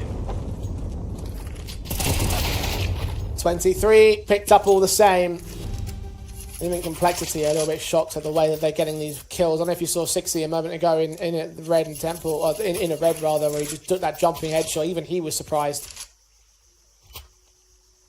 Tactical called in by Imperial, but what can they do to change their fortunes? It feels like it's too little too late at this point. Why is it now? Exactly. I mean, first tactical in round 12, when you're 0-11 down, I'm sorry, but that's an embarrassment. You need to be getting those tacticals in a lot earlier. Not so much from a tactical perspective to say, okay, we need to change this, because maybe from their perspective, they're doing everything right at the beginning of the rounds, but they're struggling with some of the trade frags and some of the entry kills. Just to take a breather, slow the game down. It's felt like a speed run because these rounds have been over so quickly and there's just been no tax at all to just alleviate pressure. Yeah, that's a joke that the first tactical is coming in at round 12. Perhaps a keen diamond on bubble. You have the wherewithal, a player with experience. You mentioned how much he has grinded to the tier 2 atmosphere in his previous squads, and I mean some of those we've been partial to down the years, Dwayne, and just should be seeing more from a player as experienced as him as coach in that particular role. Well, 1 attack in 11 rounds. Imperial, once again, catch a player off guard and 60 here at Cheetah. Cats hoping for a boost. They've tried that a couple of times here for Complexity, but not on this occasion. Molotov the driver back. At least they've got the man advantage here, Imperial. But they've been able to have an aggressive A main setup, so they're taking space away. It's the right idea to leave a solo donut player, 1 aggro A main, and then 3 on B. Now for Complexity, they've been really solid in the mid rounds. 23's timing against Grim. Oh, the M4 was in a good pause, but slightly overcoming the marker, slightly walking forward, makes a dig come off. Hulzuk does fall, but the trade should come in from shelf. It's just not quite coming in. JT finds Cat next up, 3 versus 3. Players making their way down for the bomb. Oh, what an adjustment toward Anna's head. Zaz is low HP, and now she's dead the same. Triple for JT. well recovered from what could have been an awkward stance that Complexity will lose their first round with. Grim probably does get picked up with the HP being where it is, although I think now Tori's been spotted. No more further opportunities available, although she does take one exit frag out of the fold. 1v3 on the retake overall, though. There shouldn't be any way. JT is probably not known as being the most high-fragging in-game leader, but he's 17-6. Probably going to have one of the best HLTV ratings he's had in a while. Triple in the round. Quadra not secured. Nick steals it away, but what they don't steal away is any embarrassment on the Complexity side. 12-0 at the half. Monstrous stuff from them, and honestly, unfortunately, not too unexpected either. No, I expected it to be comfortable. I didn't expect it to be this comfortable. I thought we'd see a little bit of fight back. I'm a bit underwhelmed by the performance from Imperial Valkyries, and it doesn't matter which level that you compete at, Jay, and what kind of tournaments that you're from. If you're strong enough on the Valve ranking to get a qualification of an invite or anything to a tournament, you should be here to compete. You should be here to give your very best, and I don't think I've seen that on day one from them. I know that they're playing against DMS a little bit later tonight in a best of 3 in Impact. That might be a way to build up some confidence to go undefeated in that tournament. But yeah, it's looking rough. Match point for Complexity, 12 of them on display. Imperial for upon JT will take first blood in the half. Cat will find a trade, but they know that they're inbound from red. The Julies of Grim Hulzerk on the center of the bomb site. Damage done against Cat. She's taken down. 23 tries to escape, but Anna does not get away alive. Nick's closing into the back lines. Tori with the mid lurk will get a kill out of this one, but now she's lost her teammate. It's a 1 versus 2. Sees that first player up in red.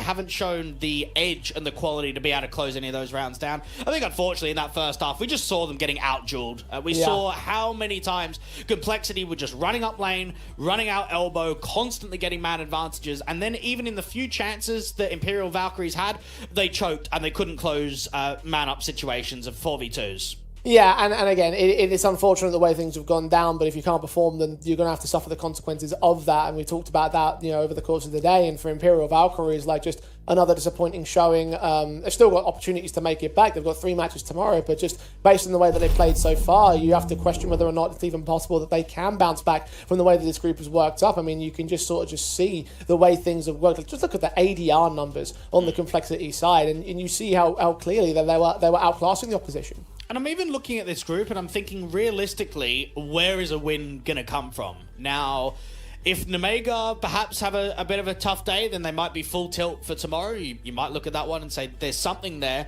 But realistically, I don't see them getting a win versus Metizport. I don't see them getting a win versus Passion UA. And I don't really see them getting a win versus Nemiga. I don't think there's a single name in this group that they could upset. At least in Group B, right? I think you've got the GTZ Bulls. I'd say that's a winnable game. They've got Nexus. That's a winnable game. You might never be the favorites in those kind of matchups, but they're sides that are weaker towards the lower end of tier 2. I think this is a really rough group in Group A, and there's not going to be any easy opponents. Yeah, and unfortunate as it stands, and I don't really expect any more of the matches they have coming up from Imperial Valkyries to be victories. And look, I speak from a person that was really, really surprised by how they performed in Blast. I know it wasn't a win, it wasn't even a map win for them, but I think everyone looked at that match and saw like a spark of something that we could see take hold in the future. And unfortunately, just from the competitions we've seen after Blast from Imperial Valkyries, we haven't seen much of that same potential. And that's the part that disappoints me the most, because I do want to see this team succeed. I really like the personalities on the roster. I really like what they were able to show in terms of that potential, but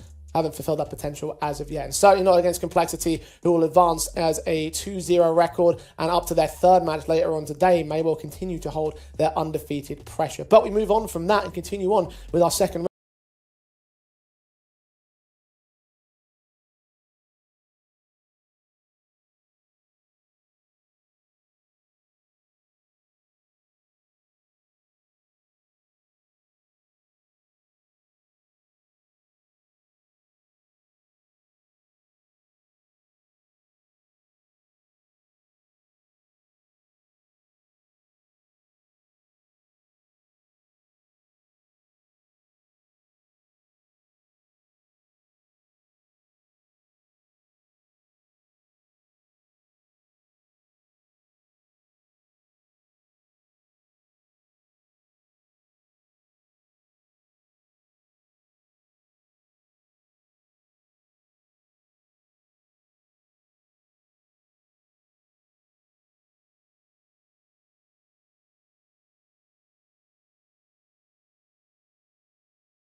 teams in very different positions in terms of their trajectory as of late.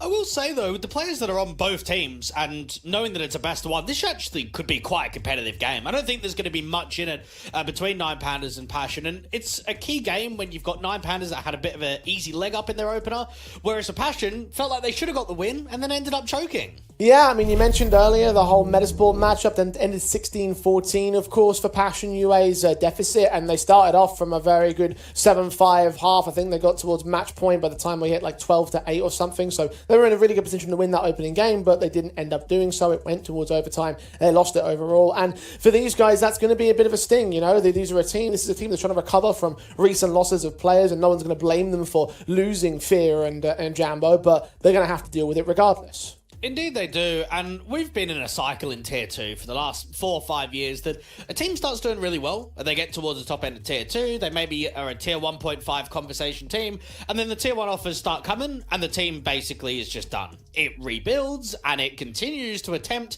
to do as much damage as previously, but it's just not possible, and I think Passion UA, unfortunately, are coming back into that conversation. I'm not sold on Topper as an in-game leader. I don't think the team is complete without an AWP on the team. I mean, Kavem is meant to be your best rifler, and he's been picking up the AWP the most out of anyone because, well, now that you don't have Jambo and you haven't been able to bring in an AWPer, you're in a very tough predicament. Yeah, and usually you'd expect at least that in terms of a role-for-role comparison, you'd expect to trade one AWP for another, but S-Chiller was not that answer. He hasn't been running the AWP. He never was an AWPer, at least in terms of recent history, and that obviously is going to be a concern in terms of the role balance for Passion UA's side. I think that their results are really, or rather their rankings rather, really speaking to how far they've fallen. Started at the beginning of March with a ranking update at number 32.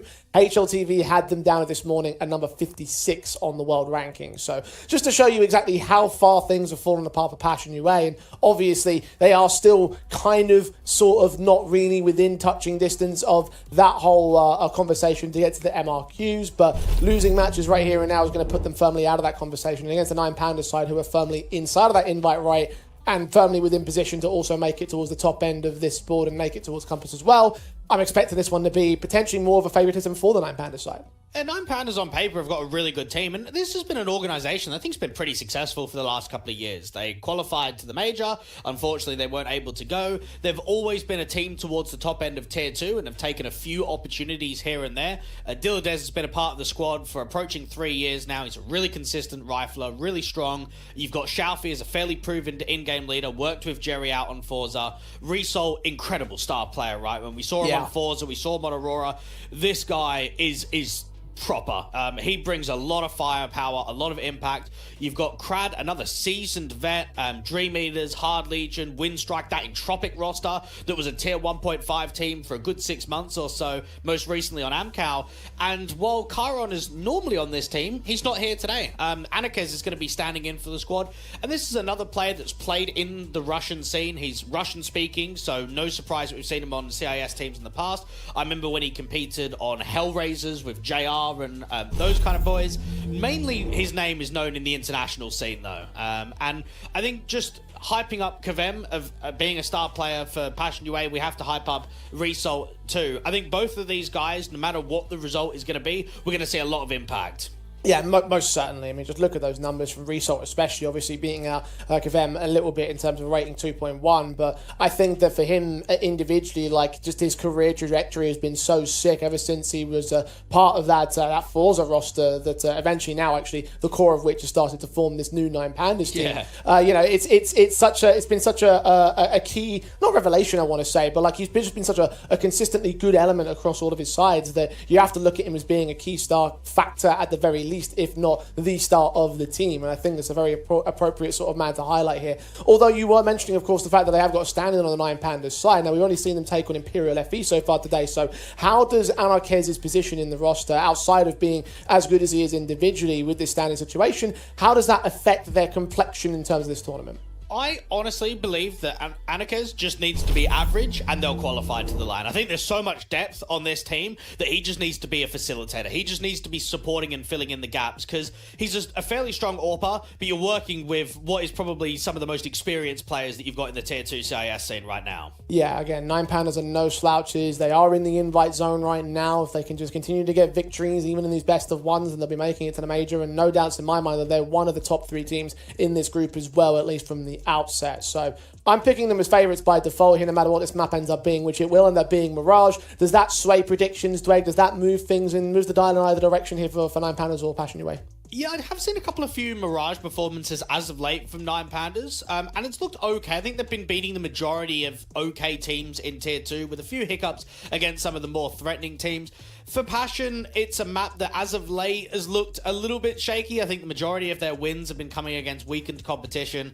I look at Passion with how inconsistent they've been, with them not really being much of a threat in Tier 2 right now, where as 9 Pandas, I think that they've got a little bit more going for themselves. I know that I've seen them in those deeper runs.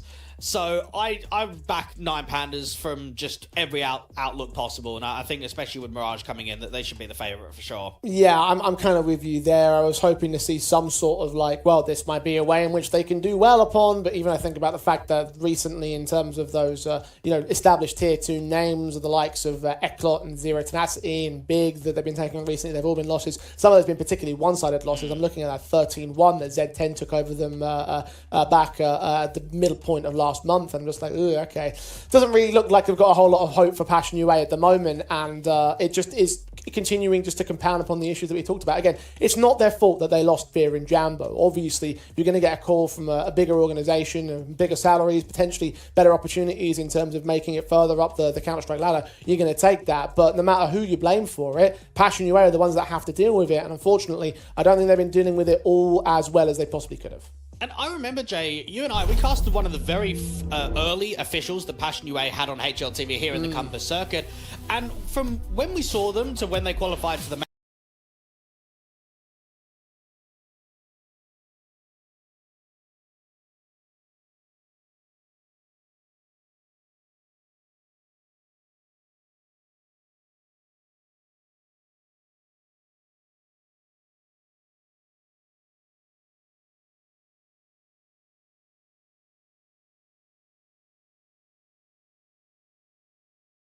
Passion UA are going to have to put on some serious firepower and some serious work here in Mirage to take away this best of one and put up their own first victory here in the Compass Close Qualifier. Pistols are live. T-side start for Passion. Anarkes is taking first contact and first blood against Zero Fix. Clotheslines him out of the apartment's entrance. The kill comes in quick. Half HP on the bomb site. That man's going down soon enough. Anarkes finally dealt with on the trade back for Chakasmo, but it's a 4 versus 3 right now for 9 Pandas. They should concede the bomb pump from here, or will they? The Julie's player swings up into open territory and they can punish that. Caught off by a player up top. Chakasmo gets another kill out of it. 3 versus 3 now. Topper turns it into 2 on the 9 Pandas side. Dinadez is also low HP. Shelfie needs to provide support. No, Dinadez comes up and deals with that captain in the apartments. Doubles up on S-Chiller. Chakasmo is now alone. Versing 2 players, hearing the footsteps of one man on bomb site, seeing the second player back towards short. He spots and taps. He sees that bomb on the floor. Trying to get some smoke down and provide cover, but he peeks into both. And it's Shelfie, the last player to close out the round and bring the pistol in for 9 Pandas. Really well done from Dinadez, and I think that's a player who, no matter what roles he's in, he always distributes a huge amount of impact to his team. I think in the certain variations at time he's been put in all the star roles, and then in others when players like Result come into the team, you have to move around, you have to be a little bit less active and set up some of the key players. But that's him showing his quality in the mid-round. Good defensive from Anarkes out on B. I mean, just getting 2 kills from the bat, that really helped off the entire round. Stunning shots at times as well. You said you need to be perfectly average. Well, it's already surpassing that, even if it is only 2 kills in 1 round. 9 Pandas, of course, bestowing upon him one of the 2 M4s in this round. Dinadez with the other on the A side defensive. He's seen players coming up towards ramp. Mostly upgrade pistols without much around it, although they are doing well with those pistols. Chakasmo's caught that opening kill. It's Crad, the first player to fall, but Dinadez to find that trade back, and the rest of them should be pushed back all the same. They're just trying to get back into A main to recover that dig. Topper's trying a little walk out. You've got Result very defensively out on B. And that FAMAS long range that can work in with the short player. Topper's just hoping for that first contact and that first connection. Result's playing hidden, so they won't discover him until later on in the day. Topper is indeed fragged out. First one found on the be defensive. Try to pull back out. Zerofix would have been heard there with the Deagle. He'll still get caught. I realise that no bomb has been seen either, so Passion UA still haven't committed, although they will start to do so now. They might not have a choice but to play B. And I do wonder, Jake, post MRQ and sort of major cycle, is there a little bit of a shift between all the Ukrainian teams? I know we've got Kono, you've got sort of the TNL boys I've seen recently. They signed up for one of the BYOC lands in Sweden that's going on next week. So I just kind of wonder between all of them, especially if Passion are struggling, right? If they're not quite getting the results, if they feel like they're going out early, is there a little bit of a shuffle that can go on? Because a lot of teams don't want to make changes right now because of the VRS system. Yeah, I mean, look, it's very possible. I mean, you always expect some level of roster changes after the season is over, and with the Nemiga now being the conclusion of the season in Counter-Strike, it makes a lot of sense that that's probably the time where teams would make a shift. I don't know how those things would look in terms of where Passion UA would sit, whether there'd be improvements to be made upon, because I think they probably are the leading Ukrainian team, pure Ukrainian team as of right now. Outside of Bait, I would say Bait is certainly ahead of them. Oh yeah, that's a good point actually. Yeah, but they won't get anyone from Bait, that's for sure. Yeah, that's a closed circuit right there. Mostly what I was trying to reference. So maybe a bit of mince word there, but you get the point regardless. There's applying a point towards mid. Result is the first casualty, but Topper is traded immediately. Zero Fix working mid fairly aggressively, but the cities have still got good intent. Annika is rotating back out towards B. Not much that he's going to be able to do on the low HP, so Dilladez just needs to make sure that he's staying alive towards shore. Slowly backing away is Passion UA. Kazmo there was underpass to try and provide some utility support just to drive players out of the connected control. Short players going to back off entirely. Passion UA leaning into the A play. And while 9 Pandas are responding in kind, they've got 3 defenders. That's a very good read. And this sandwich setup could be a huge bait. If Crad can take first contact and Anika's can pull distraction from CT, this is where Shalfie might be able to get 2 and make a round-winning play. As Chiller's ahead of the curb.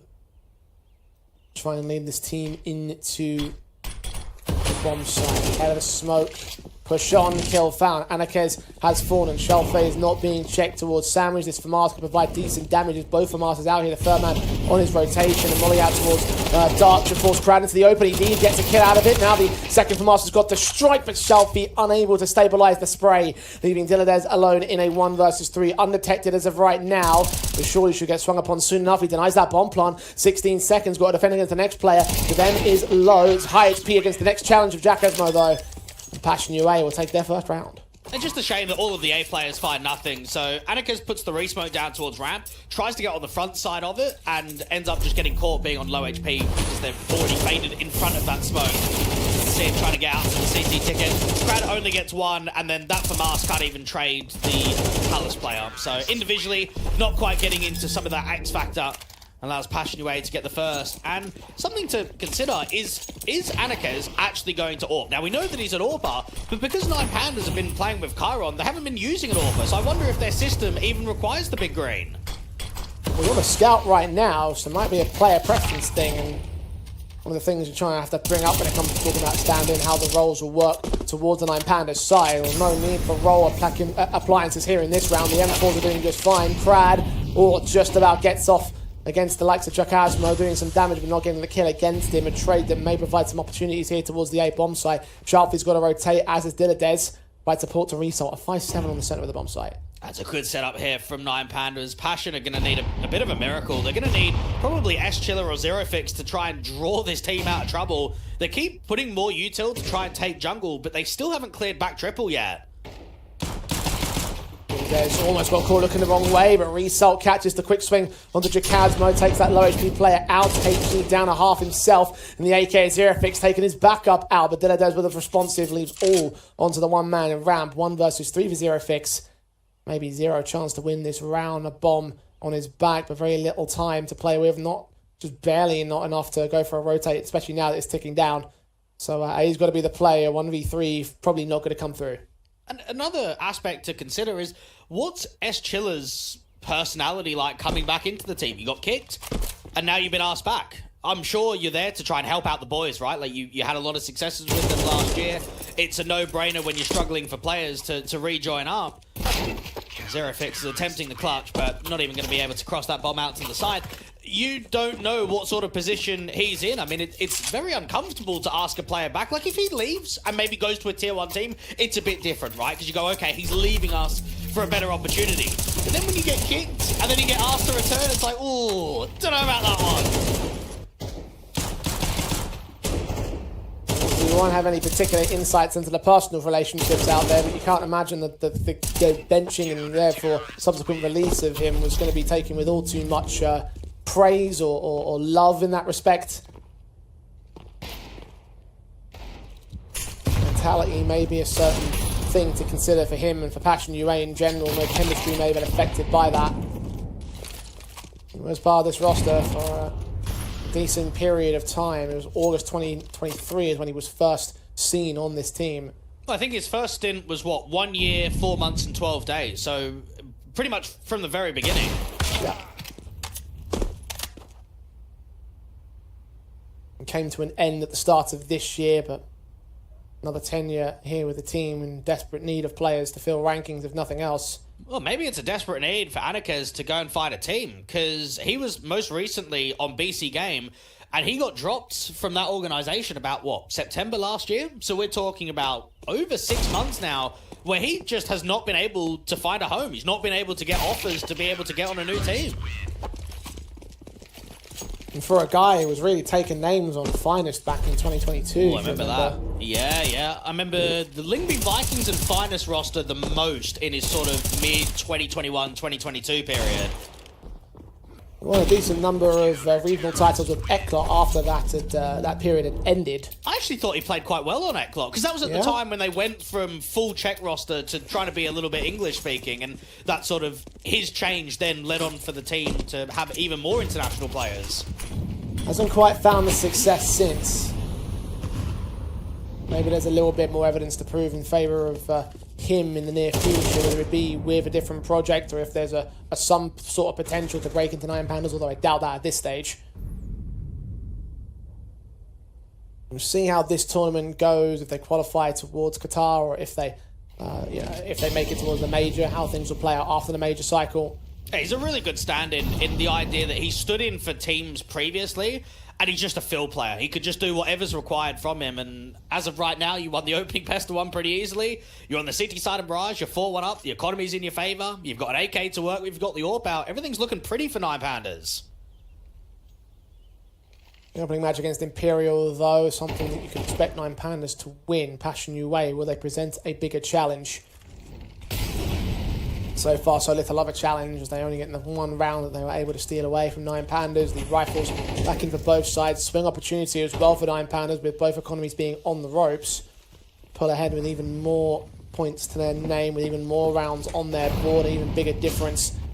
The execution looks to come forward. Anarchez's AWP does strike on to them. Topper and Crad go trading. Crad can double up, drop that bomb. Heard that third player, triple secured with Diladez in support. He actually stole one of those kills away. Not like it matters for Nine Pandas. Clean lockout, no bomb plant bonuses, no cash available for Passion UA. Do you remember at the start of this Pester 1, Jay, I was kind of saying I don't have a lot of faith in Topper as an in-game leader. He hasn't proven it to me.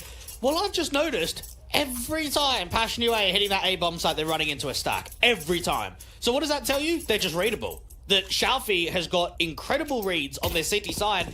I mean, it just feels that there's 3 or 4 players on A constantly. So where's the mid pressure? Where's the B pressure? How do Passion UA adapt and force more emphasis of less players on A? They need an adjustment.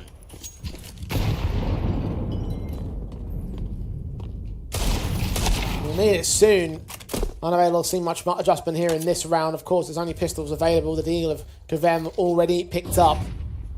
No shots landing. Anakin's AWP looking to clean house as well. Wonderful shot on YaLLa. Seeing that second man as well, and not ducking out of the way, not to lose his lifeline. Got plenty more rifle support, one of which is going to strike.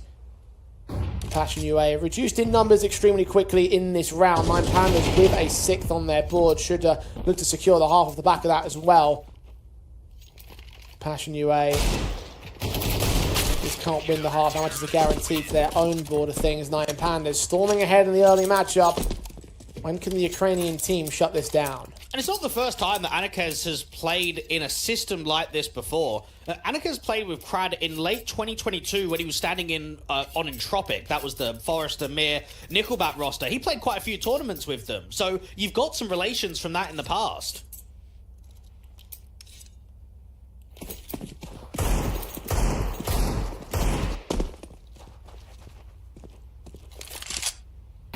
We've got 2 AKs available for 9 Pandas here in round 8. Passion UA playing this mid control once again. 9 Pandas are adjusting things. The AWP was there in the last one. They're ready for it over on shore as well. The smokes have gone out there with the standard connector and Sniper's Nest smokes as well. Shalfie playing anti-flash here right beyond the smoke. This could be a dry face in from Kavem though, and Shalfie's just not ready for it. Easy pick. A really good timing for Kavem and a space being taken now. It could be the exact same play out to the apartments, and if it is, you'd expect Result to jump on her. Anarkez moving forward. Result just seen the player in action. Cashflow's going to get picked up. AWP missing its shot. Kavem takes a little bit long to get that spray together, but it comes together regardless. Dilladez with a strike back from Connector gets 2 and saves that B defensive all the way back from A. Gets a man advantage for his team as well. Chilla, very good nade reads onto him. Quarter HP damage done. Now moving closer towards the bomb site, trying to get some breathing room for Topper to take that bomb and put it down immediately. Now, Crad might even be able to spam the bomb. You expect it to be planted open to Con and Jungle just because of Chilla's space that he's creating. Let's check in Jungle now. Topper's wary of that ticket booth presence. Hasn't seen anything, hasn't got the information. Checking the short access just in case. Crad with that bomb tap. Sees him.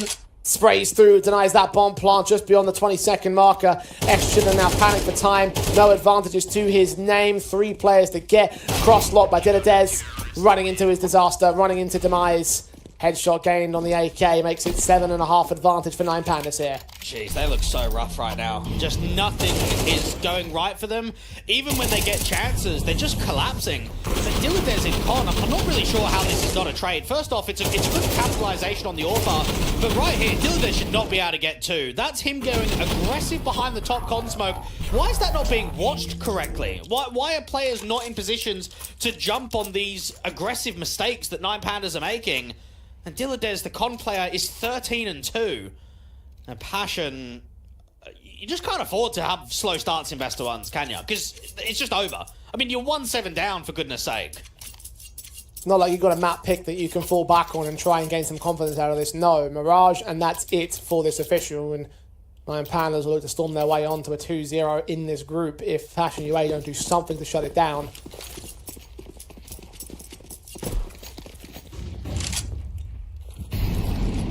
Just took a tactical pause as well, probably to ask some of the same questions that you're asking. Why wasn't anyone watching that smoke? Why wasn't anybody able to deal with that trade?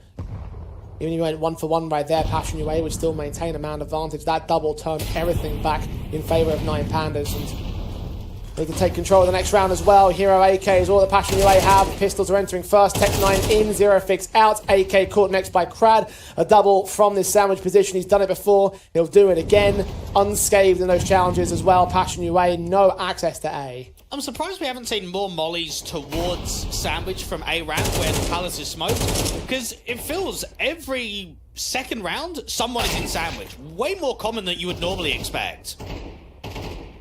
Finally, a response from Chakazmo. Chilla going for that AK. Results close. Crad picked up his teammate to a triple in the round. Results is going to get found himself as Chilla leans forward. Will he suspect that player still at Sandwich? Will the crossfire between him and Dilladez catch this man off guard? They're aware of the mid-presence. The AK fires back towards triple. Flashbang reveals Crad's position. They don't swing towards the contact though. Chilla able to dive back out of the way. The AWP has caught Chakazmo meanwhile up on short. Man's down. 1v3 again for Passion UA and 1v3 again for Chilla. Crad on that corner, catches him. Is he looking the wrong way? Couldn't get the kill out of it. A quadra for Crad in this round. 11 kills on his board alongside Dilladez up at 13. Those are the 2 front runners for 9 Pandas.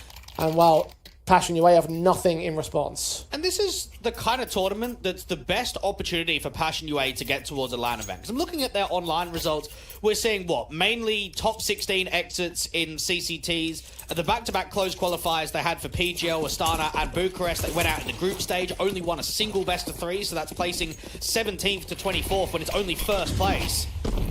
Looking at their choke earlier this morning, and now looking at this, and I'm just thinking they're wasting the chances. Well, Schiller's caught 2 beyond that smoke, at least in the mid-fight. So Passion UA have generated some opportunity back here. Anarchez has traded the man's for man advantage. There's only a margin of 1. Passion UA are looking to work this B bomb side, but Anarchez catches Jacazmo just out towards the apartments, through some utility. I think peaked before the flashbang exploded. And that's back to a 3 versus 3. Crad, an opportunity to get 2 players out of connected control. Topper's back's turn. Easy kill is found. And Kavem couldn't get the kill before Topper went down. So it's still a 2 versus 2 with info on the one man. Anarchez has still got to worry about the other 2 entries towards that A bomb site though. Where's he going to look? Right place, right time. Shot still gets missed. He's got to back off. And there's a backstab ensuing from Result, so he can come out towards either Palace or A ramp and get that flank off. Anarchez just knows I need to stall. I need to stay alive. He's repositioning slightly and going to try and get out towards jungle instead. Back's turn towards the backstab. Result. Fix his prime target. Seen first, sprayed down. Man and Cod is all that's left. Kavem.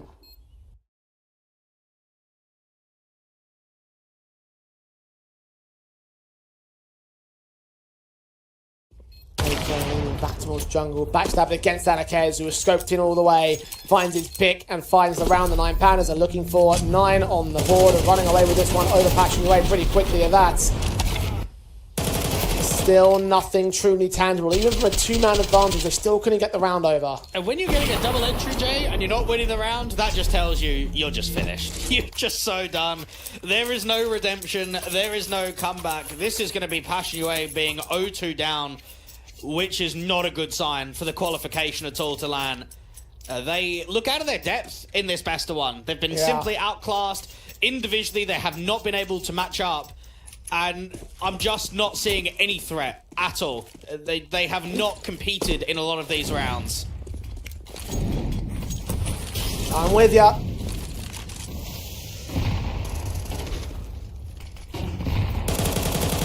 The old Passion, this is not. Dinades and Topper, again with back and forth trades up mid. AWP player has fallen. Anarchez might not be the top fragger in server, but he's been a consistent thorn in the side of Passion UA so far. I'll try and maintain this 4v4 situation into a second round, and they desperately need one of that. The best that they can do in the half is 3. 9 Pandas. Even that's still a 6th round of the turn. Dildes playing the off, gets smoked off, hoping for a fight and challenge out towards Palace. S-Chiller's got to try and deal with Crad out in the open. It's Zerofix to come out from ramp with the assistance. Brilliant with the kill. Jacazmo finds Dinades as well. The A-site stage continues to go down. Topper is trying to deal with players in the sniper's nest. Both of them will be spotted. Result gets a trade back on Jacazmo, but he's seen Shelfie fall and turn. Secondary fight given away. 3rd player up close. Zerofix finally closes it out as Passion UA will at long last score their 2nd. And I get a similar vibe with Passion UA with what happened to Sinners towards the end of 2021. Remember, this was a Czechoslovakian side doing really well, being a top-end Tier 2 team. They were winning titles. They were getting LAN qualifications under their belt. And then Neofrag went to OG, and then Oscar went to go and play with the Gorillas lots. And what ended up happening? That team just basically died. It rebuilt. And it got pieces into the system, but they never became a threat in Tier 2 again for at least 18 months, 2 years. That's what we're talking about. These Tier 2 squads that lose key pieces, an AWPer, a star rifler, an in-game leader, you just can't facilitate the position, can you? You can fill it, but it's not the same player. It just never is. Look at what's happened with Endpoint over all of their variations, right? All their good pieces, getting the call up towards Tier 1, look at what the last few iterations was. You have guys like Switcher trying to come into the team, Seajot trying to come into the team. You bring Crucial back. You try everything to rebuild, but oftentimes you never get the same team again. It's true. Endpoint, one of the lucky ones, because they had star after star feed through their system, go up to the highest ends of of the scene, right? Nertz has been there. Mezzi obviously recently won a Blast Open in Lisbon. A Heavy God as well, currently playing up there in the highest levels. Boros has been out there in the past. Sure. Yeah, they've probably been one of the successful teams in Tier 2, one of the rare ones. They are not the rule, they are the exception, and that's obviously something to fear a little bit in terms of Passion UA. Are you going to stumble across another star? Are you going to stumble across another in-game leader to replace the two that you've lost so far? Can you get back to winning ways? Can you get back to a higher position, a higher regard, if you will? Last round of the half to beat the higher regard of 9 Pandas. AWP straight in for Shelfie, one of two brought in. Not his regular role, we've mentioned before, they don't play with an AWP. Anarchy bringing his out, finding success. Shelfie, no harm in giving it a shot. He's only 4 kills deep, and they've got plenty of cash, of course. No need to save money for the next rounds as well. Top up. Swinging in, that was a collateral opportunity. Only got the one of it though. Zerofix with a trade back. Result sees him coming. Takes the fight. Zerofix can't account for it. Kavem can. Crad trading stills with 3-on-2. That mid fight now leaving that short player potentially surrounded. He's more off Crad regardless. Kavem trying to deal with the player in a market. Spray is awkward to drop off in that position. 14 HP for the T-side player. Dilladez gets Eschilla. Kavem trades in with the HE from range. Is Orn Anarchez now. Pistol in hand. He dropped the AWP. He's looking for an automatic rifle. But 14 points of health. He doesn't even need a rifle. Just took the 5-7 straight to his head. Got his kill. Got his round. 10-2 at the turn for 9 Pandas. That is an unreal shot to come out from Anarchez. That range with a 5-7 is not an easy kill, and it's just a first contact headshot. See you later. 10-2. It's a done deal.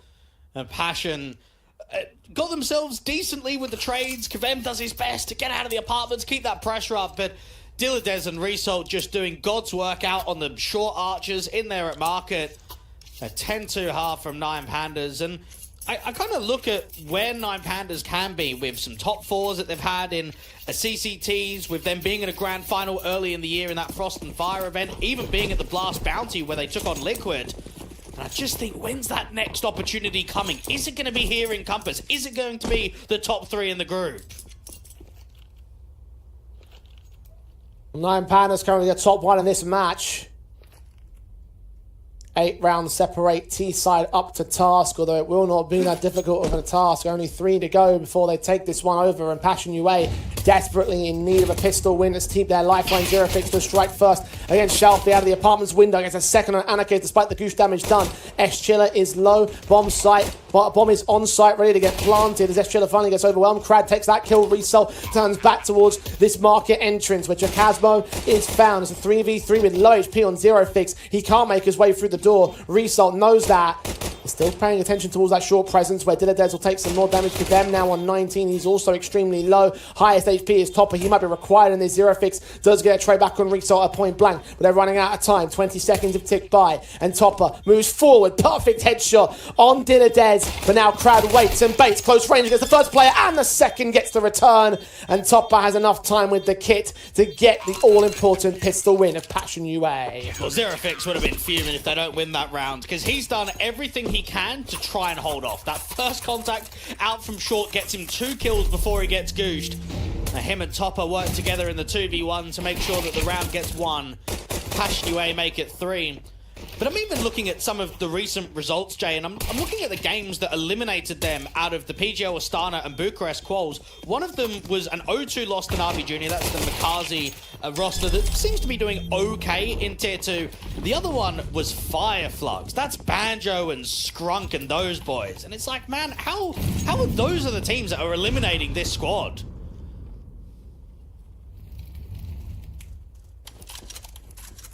Just to highlight exactly how far things have gone since Passion UA lost their key men. 9 Pandas out into the open of the bomb site. Tech9's going fast, but Flashbang's keeping them blinded there for Eschilla and Zerofix can clean house against this heavy investment buy. Off on the border, CT side. We should be able to get a little bit more out of this one, staying alive for a little bit longer here on Mirage. Just get themselves in for another eco, invest lightly, try and see if you can put some threat down, try and make the CT economy a bit uncomfortable. But you want to close the game up as quickly as possible. A round difference can sometimes become a factor. When we're looking at these round-robin best-of-ones, the last thing that you want is to have a really one-sided game and then not close it out quickly enough, because that could, in the end of tomorrow's day, Jay, be the difference of making top 3 or not making top 3. One-sided wins are going to give you a lot of credit. Nine Pandas would do well to take this back as soon as they get an opportunity to do so. Not in this round, unfortunately.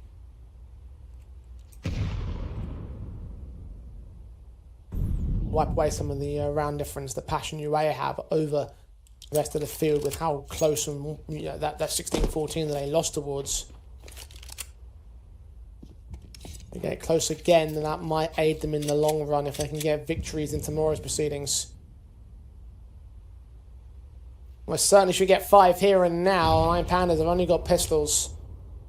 Mentioned the light and buy, no major investments, a little bit on the Deagles, Tech 9s, a bit of Kevlar for Shelfie and Crad as well. But really, you're not looking at much more here. If you get a pick on the A side, maybe get the bomb plant, the most realistic opportunity you have. But no one's aggressive for the City side. Finally got a bit of movement towards A ramp, so that might be the first player to fall. Smokes up. Kazmo hears those footsteps, gets the killing as the first and the second. Bomb dropped. M4 on its way in for Zero Fix, gets overwhelmed by 2 players, and Dilladez picks one out of the air. The Kavem gets 2, and Topper gets one more back, so no bomb plant bonus and not enough damage to deficit the CD economy. Number 5 up for Passion. 9 Pandas on the bye. And Nine Pandas are playing in a local LAN in about a month's time, featuring squads like Nemiga, Gun 5, and even Spirit Academy, and all being invited due to the VRS. So you expect Nine Pandas, with where they sit right now in the ranking around that 30 to 40 marker, that all of these progressions are going to only help more qualifications and more LAN appearances. Crad.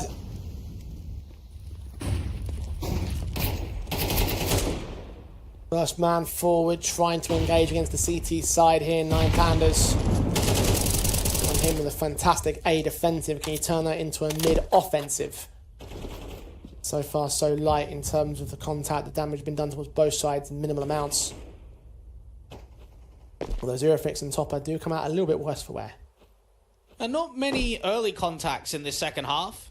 And Nine Pandas using this first gun round as a slow example. Take top mid control, but alleviate the lurkers. You've got a lurk out in Palace, got a couple of lurkers working out there into the apartments, just trying to see if they can embed a bit of a contact. And Resalt's going to get re-smoked, so that's another 20-odd seconds where he's going to be delayed. Getting closer to 50 now. Dilladez starting to make a little bit more of a move in apps. 45 seconds on the clock.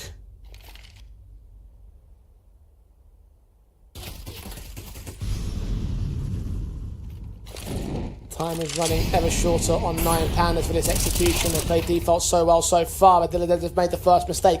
Charging up, Apps running for the hands of S-Chiller, who picks him up, but the AWP is nothing for Chasmo. Kavem gets a trade back. Crad continues to hold the advantages the best they can for 9 Pandas. 3-on-3 for him. He needs another pick out of it, and S-Chiller goes down, as does Kavem. A site is now open. Zero Fix desperately needs a frag against the bomb carrier to deny the plant. He gets that first kill. Spam down! Oh, he's just got Anakez, and he's become the hero they require. We'll grab the AWP, we'll run for it, and Passion UA will claim number 6. Oh, just about. You can see that it was a stray bullet at the end of the mag to get the finishing blow. What an effort from Crad, because that was getting a bit uncomfortable. Looked to be a B fake. The fake was read really easily because of Dilladez's lack of ability to stay alive. And then Crad just does that. 2 quick kills out from ladder. The bomb nearly goes down. 1 or 2 more ticks and it would have been over. Oh, just a Passion. They're surviving at the moment. They're hanging in. By the skin of their teeth, albeit. 9 Pandas should have had that round beat, but time affecting them. Unreal. They've done damage at least. No one was able to survive on the Passion UA side, so money would be invested heavy. 9 Pandas an opportunity with max loss bonus to bring home some more guns, to bring out an opportunity to reset the CT side, and that should be enough to push them past the finish line here. They are only 3 rounds away. But Passion UA have closed the gap to 4. You know that 9 Pandas are going to have the depth to close, and it shows that in the very first gun round of the second half, just how much quality there is from them. I think it's just a situation now where pressure's starting to build, and you need to alleviate it with the reset. Knowing that you're on 1400 for Passion, they need to be considering as much as possible how we can start stabilizing our economy. It's not in the best of positions at all. And 9 Pandas, for the most part, have been cruising. And it's only these last couple of rounds that you start feeling that there might be just a bit of a threat from Passion. Just starting to build.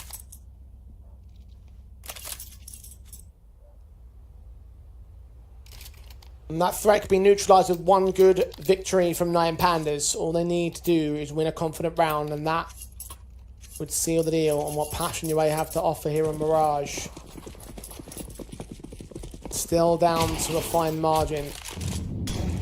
What the scoreline says. Kavem, AWP picked up. Not seeing the first player cross or in for Anakez. Molotov sent his direction and will actually extend towards his position. He's trying to hug the edge of that smoke. Tries to see a player extend towards short, but so far none are coming for him. HEs from Zero Fix will not go close either, so 9 Pandas get away scot-free. And this is why I don't really like Kavem Orpin, because he's such a good rifler. He's meant to be the best rifler on Passion. I think you lose a lot of that impact because of the role switching on trying to get him on the big green. Instead, he's really defensive. He's waiting for the boost to come out from the market window. Anakez could get first contact on the top comp player, just jiggling towards the stairs. So close, placed swing forward, but by a pixel marginally misses. The M4 swing from Zero Fix tries to punish, but Anakez is having none of that. Topper deals with Shellfeud, charges up into connector, not ready for a CT to be so close, so he goes back to an even stance. Yeah, match sharpness maybe affecting Anakez there. Should have normally hit that one. YaLLa alone on B. Rotations are going to be slow, and you've still got Dilladez as the lurk-in from Con, so could be an execute or just a straight-up contact in apps, and then Dilladez to try and cut rotations. Kavem posted, ready to receive. Moy sent to his teammate, playing closer. Good shot on Crad, and the AWP trying to prove there's more to him than just the basic rifles as he finds the next. Dilladez has fallen to Topper's hand. It's Anakez all alone, playing a 1v4 with an AWP in hand. No chance to get to the bomb site, no chance to grab the bomb and run. He's got to run to save. 9 Pandas conceding a 7th back to Passion UA. The last man should drop all the same to Topper. Well placed for his triple. And now Passion UA start to feel like they can generate some threat right here. 9 Pandas haven't won a round in a fair while now. It just gets to a bit of a delay in the mid-portion of the round. I mean, that looks almost on from Anakez. He does well to get the short play, but he should be getting the con pick too against Topper. And then you've got 2 on B. You've got a fairly good setup. Kavem gets 2 kills on the rotation out from market. And then YaLLa, who's your van player, just stays alive and wastes a lot of time. Passion up to 7, and 9 Pandas will go hero onto 1, but lower investment for the rest.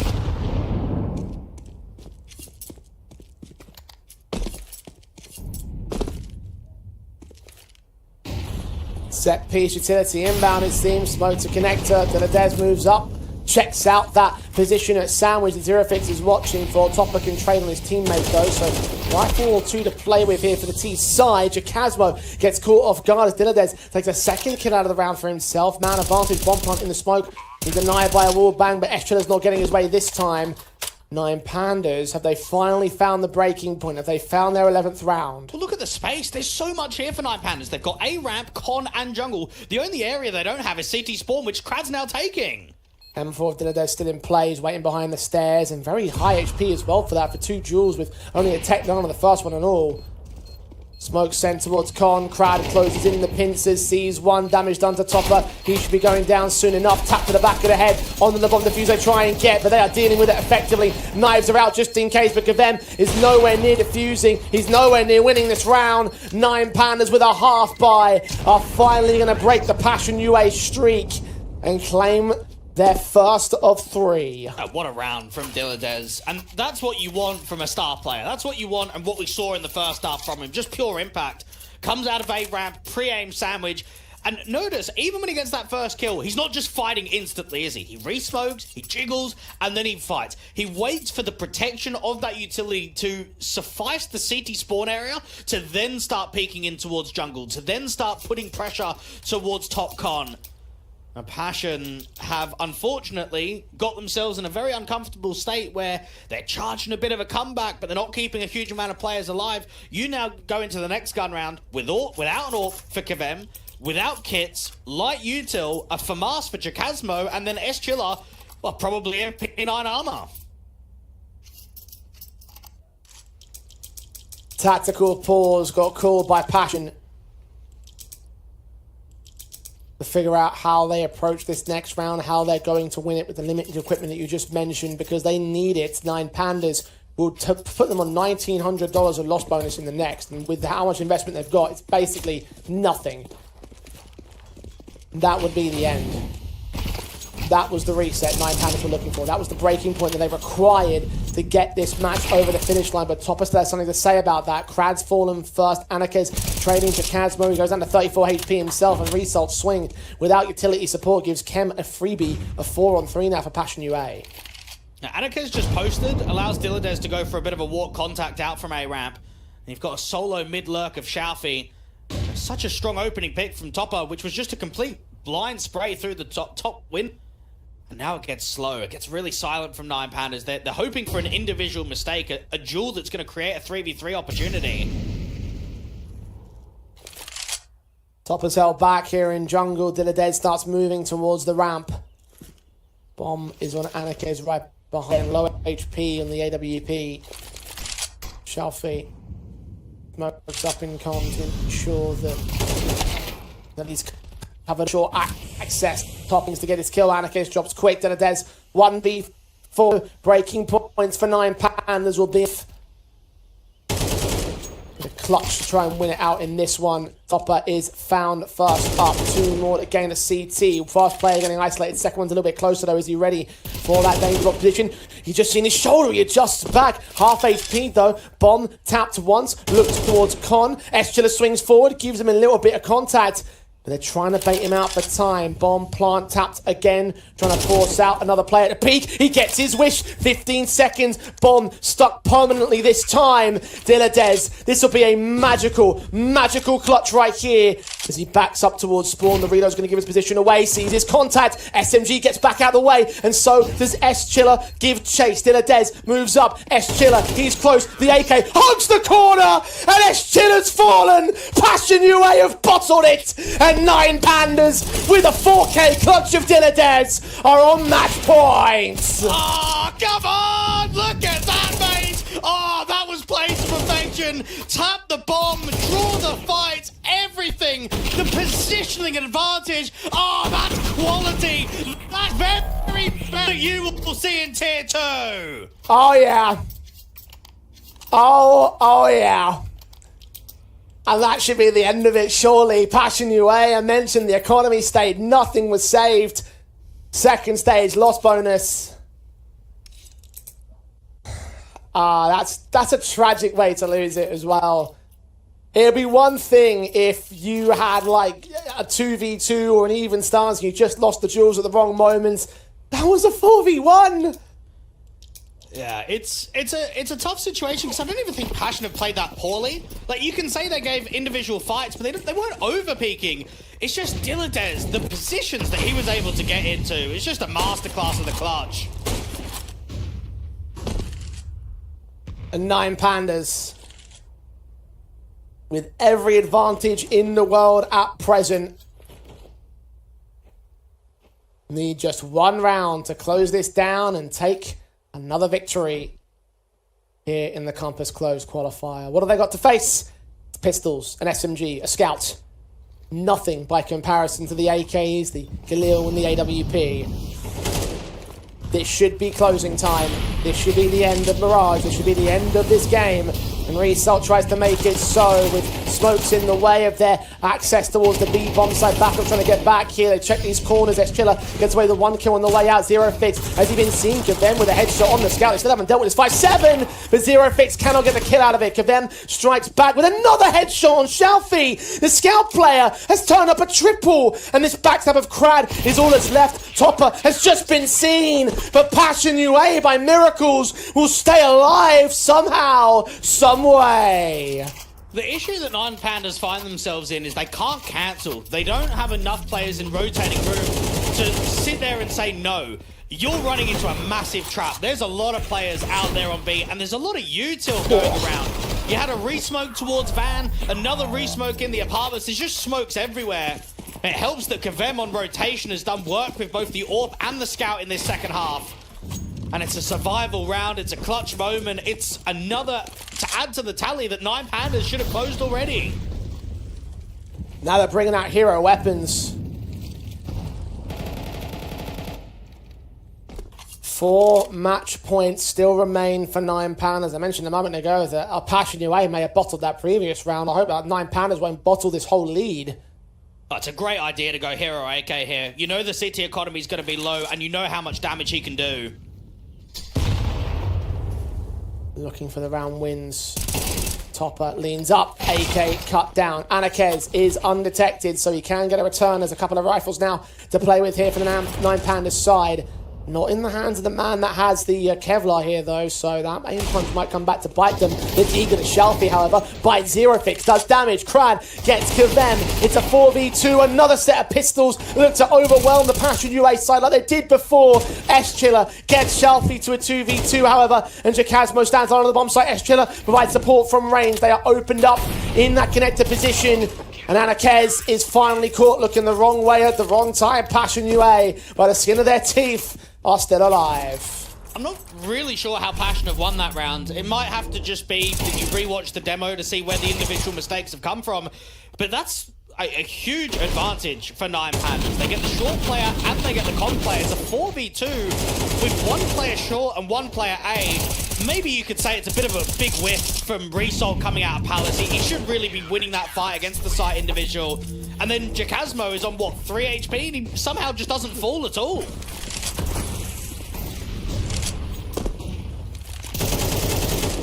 Quick up at the CT side. They're trying to get right in the face of Nine Pandas now. Passion UA with a renewed sense of purpose. Shelfie gets caught point blank by Topo, who turns up that AK on Crad as well. It's 3 kills off the back of it, and Kavem even chimes in himself. Passion UA, such an advantage earlier today in their opening best of 1, had allowed their opposition to bring back the deficit and lost it in overtime. Can they return the favour onto Nine Pandas? They're only 2 rounds away from doing so. It's been a good second half from Passion UA. They've held themselves accountable when times have been tough, when the economy hasn't really been in their favour, when they've had to work weakened buys. It gets very messy out from mid.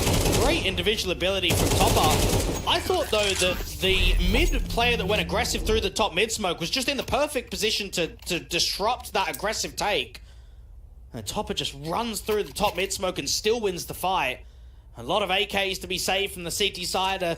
Another potential hero that can come out in round 23. But Nine Pandas, they've really got to lock in here for round 23 and round 24 to make sure this game does not go to OT.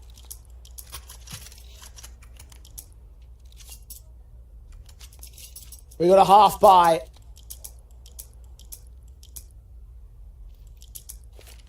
Nine Pandas only with pistols, which, listen, they have done pretty well with them to their credit. Not good enough to close this game down. It was 10-2 at the half for Nine Pandas' favour. Now it is 12-10. Passion UA. Deficit hasn't really been a thing ever since the first handful of rounds of this matchup. Nine Pandas have had a commanding lead. These T sides have not been too standard.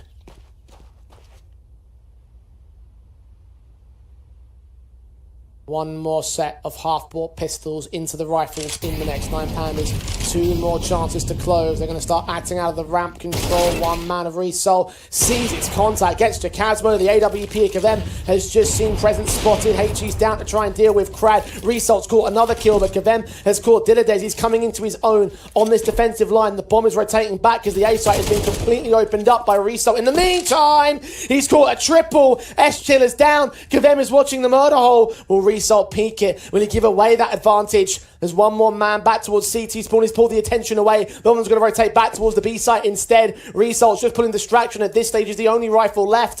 But the bomb will get planted. Or will they go for more? Shalfi's trying to take space. This is a really good setup from Nine Pandas, because Resol, you expect, is going to catch this top con player. Zero effective backstabbing against him. Resol's playing double duty. They're just so focused on this one player. Resol has done so much for his own individual efforts. The shoulder bait back. Finally, he goes down. Finally, they can turn their attention towards the retake. It's a P250 and a Tech 9. Both players coming from the same place. Anakez is waiting and watching. There are no rifles available towards the T side until they get one of these kills. Shalfi hears him coming up. He gets back through the window. His positioning is perfect. He's got all the info to work with and everything. They're out of time. They're out of chances. The P250, he waits and baits, he goes right to the diffuser, he gets his man, 0!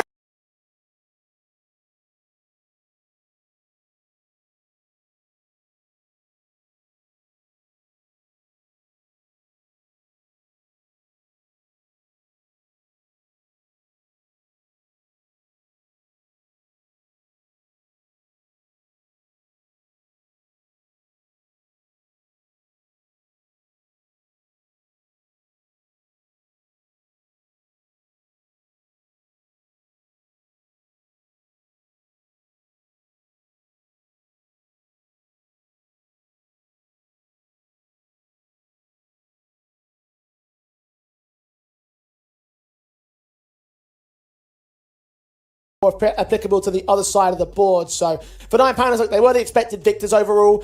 Do we consider that to be a good victory though, considering how far forward things were for them, considering how much favoritism they had, considering Passion UA's general downward trajectory? Like, is a board like this an appropriate thing or a good thing to see? I don't really. I think it's nil and void. I think for Nine Pandas, if it went to OT and they lost, then we'd be really drastic about the conversation.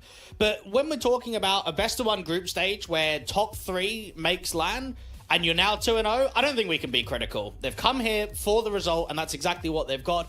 I think for Passion, it's more on their side. How are they going 12-8 up, choking, not closing out against Metizport, and then the very next game going into a map that they've played quite consistently in tier 2 and going 2-10 down? And that's just two extremes in either directions, and both times it's resulted in losses. And maybe this comes back to what you're talking about with the in-game leader situation for Passion UA, and you said you didn't have a lot of faith in Topper. Maybe that first half was a key example as to where it can really come undone for this side. In the second half, down to the X factors, some of the positions and moments, and taking advantage of a dip in the half advantage, it seemed there from the Nine Pandas side. I mean, look, there's a lot of things you can consider for how Passion UA have handled themselves in this matchup, but it does ring echoes of the exact same things, is that it's a mess that they've got themselves in, not by their own fault, but a mess they're going to have to deal with nonetheless, and unfortunately, they're not posting the same results that they were with their old IGL and Star. And maybe for the side of Nine Pandas, if Anakez ends up standing in tomorrow as well, rather than Chiron, we might need to see just a little bit more from him. I sort of said at the beginning of the show, needs to be a bit average, just needs to fill in the gaps, and I think he's done that, but we've proved at times when it gets difficult, you maybe need someone else. You maybe do need that third player that's going to get into the mix. And I think his AWPing was okay, but maybe when you get into those tougher games against the tougher teams, I mean, let's look at the draw of Nine Pandas. They took on Imperial Female, and they've taken on Passion UA. I would say that they're the two weakest teams that we have in the group. Yeah, and that's a fair assessment to make, all things considered. I think Nine Pandas, again, expected to get both those victories. They've now got both those victories. So when it comes to the tougher level opposition, that's where you might start to see things get a bit more stressed. For them, of course, they've got no more matches today. Maybe Nemiga tomorrow might be a concern, because both teams are within that invite sort of position for their major rankings, and therefore I'd say probably two of our top 3 teams in Group A at this juncture. But will it kind of come to pass to be that they will be the favourites overall? I guess we'll find out in due course. That's all tomorrow's action. For today, however, we've still got 2 more best of ones to get through. We move on to our next one. We'll get to see Nemiga in action as they try to prove themselves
Metizport will take on Nemiga to close out this round in our penultimate match of the day, Dwayne. Certainly for Metizport, a very encouraging start to the day with how things went down against Passion UA. Down by a 12-8 margin, brought it back to overtime, able to take a 16-14 victory there, up 1-0. Nemiga lost out to Complexity earlier on. So, does that change the complexion of who we see the favourites are in this series?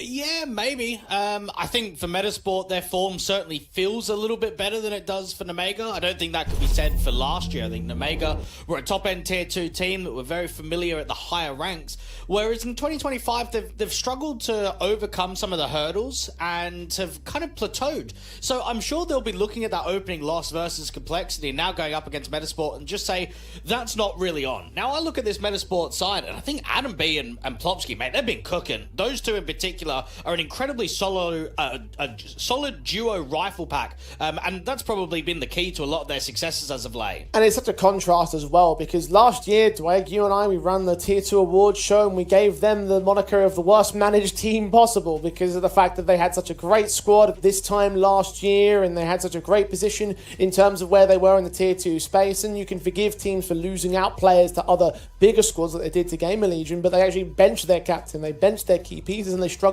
to maintain themselves towards the end of 2024. Come 2025, it's not been the same, team with the same level of quality that we saw this time last year, but a marked improvement towards what we had before, and that's honestly something that I wasn't expecting to say.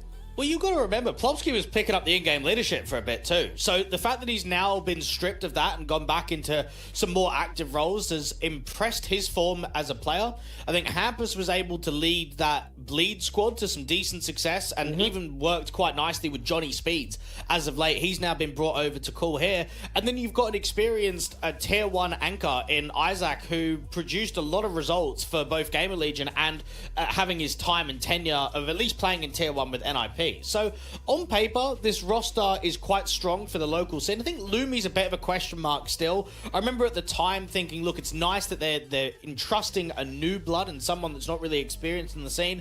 I still haven't rated his impact massively, but at the same time, when you're in back-to-back grand finals, maybe it's more on the riflers and more on the system. I mean, remember when Giacchino was on this team? He wasn't necessarily a high-impactful AWPer, and yet the team was still doing pretty good when he was there. Well, let's see if they can keep that good form and level up against a team like Nemiga, who, for last year's credit, were extremely good. They produced Flammus, and Flammus was amazing, but Flammus is not here anymore, so they've got to make do with what they've got. And to their credit, they've been doing all right when it comes to trying to make a run up the rankings themselves. I know that they're actually predicted to be one place outside of major qualifications, so they're not actually that far off of being a pretty respectable team, but they're going to need some more victories because they are still behind Gun 5 in terms of where HLTV thinks they're going to be. They're ranked within the invite zone as of right now, but that might change if they continue to take losses in tournaments like this.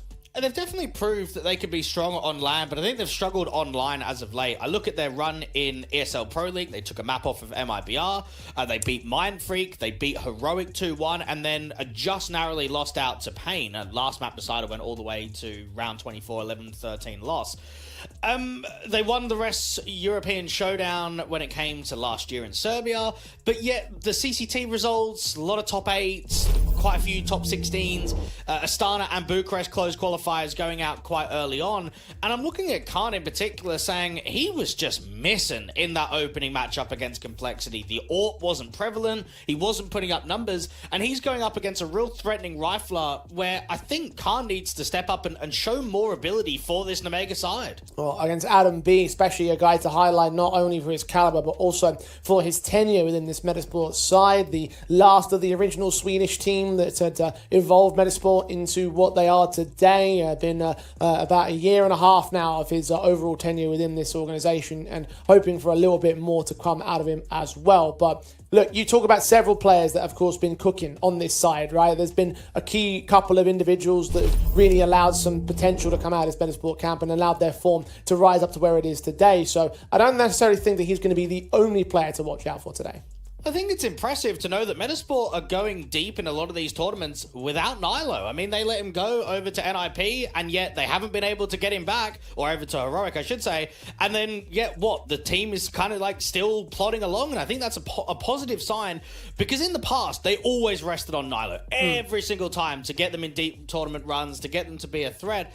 And now just knowing that you're in a position where you beat Passion UA on Anubis, you've now got Mirage here against Nemiga, which has been played previously in the rivalry of the head-to-heads, this is a very good chance to try and go 2-0 and get closer to that LAN qualification. I'm very glad you brought those head-to-heads up, because we've seen a number of matches over the last 6 months or so between these two sides, going back to August when Metizport got their first 2-0 over Nemiga during Compass Summer. So we've seen them in this competition, in this circuit, do well against this side in those best of threes. It's an 8-1 map record that favours the Metizport camp. Some of those maps, especially in the last meeting only a couple of days ago, is actually very, very one-sided. But that Mirage is an interesting point, because it's the one map that they have in their favour over on the Nemiga side, back during the start of last month, in fact. So you've got a little bit of positive history there from the Nemiga. I'm looking at them thinking that they've been okay, but I wonder if Metizport's level of form rising is now going to be enough to usurp them and to be able, in terms of overarching positions in Counter-Strike overall. Because look, you write earlier about what you said about the fact that Nemiga probably a bit disappointed about how that first matchup went down. Probably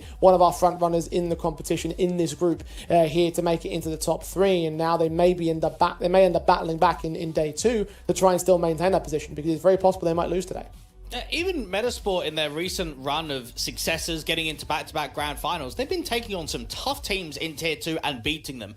Gun 5, Ecstatic, 9 Pandas, who we just up what happened on stream just earlier ago. They 2-0'd Nemiga in that semi to get into the grand final. They beat BetBoom. That's a squad that's been cooking out on Group B, that's been doing really well there. So I'm looking at the recent form and from Metasport's successes, and I'm looking at Nemiga's performance against Complexity. There is going to be favoritism towards the Swedes with the head-to-heads, with how the last few weeks have gone down, and Metizport should be in a position to go back-to-back wins here today.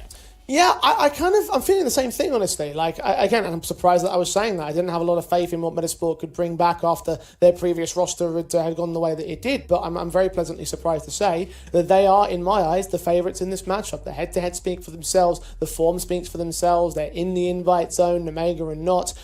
They have they're in this position where I feel like they could really, really hammer home a key opportunity to make it into Compass LAN, and therefore continue to build upon this level of success that they found in the new year. And maybe it comes down to Hampus working with some lesser-known players with some experience. I think when we look at that Bleed project that he had, a couple of guys that were sort of reps at the higher end of Tier 2, the odd ex-Tier 1 player, and he tried to get as much out of that organisation as possible. And I think he's now come here with this Metizport side, unfortunately not having Nilo, and saying, okay, well, I've got to work with what I've got. And what he's got is a team that's starting to become a bit of a threat in Tier 2. I think they're starting to become one of these teams that we could see win a title, could be in the conversation for a deep tournament run. And looking at them with their really good comeback, I remember watching that game earlier this morning against Passion. They were down 8-12, looked as if the game was written off, and instead they start clawing in the rounds. We start seeing some X Factor, and then, oh, hang on a second, they end up winning the entire thing. Metizport are certainly a team that will look at this opportunity to get to the Compass LAN as one of their main chances of getting to a LAN in 2025. Yeah, and I think that they can do it. I think they've got the chops about them. I think that they've got a real key chance right here to take out one of the main threats that will try and take that away from them. They've already done well enough to get one victory here today. They have to try and do the exact same thing here against an Omega side who still not that far off on the odds. I still think that they've got potential. They just need to fulfill that potential. They need to find and access that level of form that we think, that I believe that they can actually hit, but we haven't quite seen that so far here in Compass. Haven't quite seen that overall in terms of their last 3 months or so. And perhaps it comes into a conversation for Nemiga. If they don't have the VRS points to make the MRQ, if they don't qualify to the Compass LAN, is roster changes potentially on the table? I mean, they made, one change last year of Flammus going towards Gamer Legion and picking up Zwei, and that's it. We haven't seen a change for nearly 12 months now. This level of form is okay, but it's unacceptable. This should be a team that's striving for LAN opportunities, a team that should be striving for at least top-end Tier 2, maybe Tier 1.5 conversation, and as of right now, they're just not there. No, you're right, and I think that that's obviously something that has to be considered in terms of like the near future. Again, maybe after the major cycle, when we see where things lay, when we see how the off season looks, there'd be potential. I guess the next question then would be: who do you replace? Who do you swap? Well, what do you try and do? I mean, look, we've talked about some elements. I think that guys like Khan probably are the most safe individuals on that side. Maybe Lear as well in his in-game leading role. The newer guys like Zwei, for example, like he's been in a bit of like a okay, well, where does he sit in terms of this team? I mean, obviously he's been brought in to fill the shoes of Flammers, who went away during summer of last year, and now he's in this new roster which can do well but hasn't quite done that well. Is he going to be on the chopping block? I mean, there's a lot of questions to ask in that particular regard, but I think the question on my mind right now is who's going to take this matchup. Like, you back in Metizport? Yeah, I'm going to go Metizport. I think with the form, just enough. Yep, I'm going to join you on that one at Nemiga. Let's see what kind of history they can change, whether they can adjust their fortunes and try and put paid to Metasport's chances here in the Compass Qualifier. Pistols are live. Nemiga are on the CT side. Start Metasport heavy-handed in their lean towards the A site, as our heavy-handed Nemiga's defensive is set. Smokes and Molotovs get sent in towards connected jungle. Flashes will also go over to try to provide entries. The USP of Zwei is going to catch that first kill, though. Adam B, first to fall. Khan in the back line. He gets another good headshot. A double up, in fact, as Lumi and Plopsky both go down. You've got a trade from Hampton, which is good enough. A double up onto Lear himself. And Khan is taking names left, right, and centre. Perfect adjustment to the headshots. And what a wonderful way to start for the star in Nemiga. Yeah, so Khan dropped just 9 kills in the Plex from the pistol round here against Metasport. Great action out there. Of distraction being utilized towards CT Sport, with Zwei getting that first contact, with players trying to work around the util at top con and stairs, and just the unchecked position and USP starting to pepper away. And Metasport don't get the bomb down, so won't get a buyer. Instead, the Nemiga take the SMGs right to the fold and look to try and stomp out this T-side line. Make light work of it with the M4 of Khan, now just farming stats at this point. The SMG of Zwei can get in there and try and do some damage to the SMG, get some money out of the round. Risky obstacle, Adam B underpass in the meantime, so no threats generated, no real chance available for Metizport as you would expect. The SMG kills from Khan, in fact, getting a little bit of catch with own belt and about to almost match his numbers from that last head-to-head, or that last matchup, I should say. Very well done for Nemiga to start off 2-0. Metizport with the guns brought out early. And it's nice to see some ex-NIP players that have now gone on to other projects and done quite well. You look at Rez and what he's doing on Gamer Legion at the moment. I'm looking at Plopsky with that stint that he had on Godsent working with Golden, and then coming over here and being a really critical rifler for the whole system that Hampus is bringing. And then even Isaac, I mean, he probably feels a lot more comfortable being back on the national speaking team to try and rise towards those high ranks again.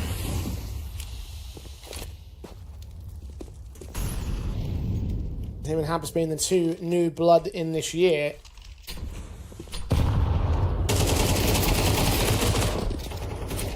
It's Isaac the first to fall to Lear, however, as Nemiga enable themselves another starting advantage, only with the SMG brought out as well, an AK to play with as well.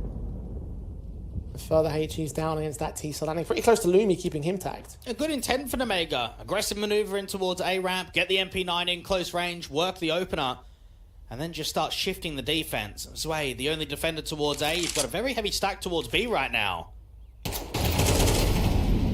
Swing forward, flashes time well against Zwei, but his backup is right here. And Khan, 2 more kills to add to his tally. God, he started this game on fire, hasn't he? Risky Bob traded back on short. Khan's in a corner and may have to challenge Hampus, or challenge him. Lear catches his man. Xantra goes falling. Hampus trading. Adam B finally gets Khan out of the picture. And it's a 1 versus 1 what he's been reduced to. He's not quite ready for the blind sprays of Lear. Smoke's in the way, so there's no vision for him to catch the man specifically. He can upgrade to the rifle and sniping nest and try and hold this retake. Now, all about the positioning. Adam B, Lear's been able to get a little bit of a tag and knows that he's crossed out towards that.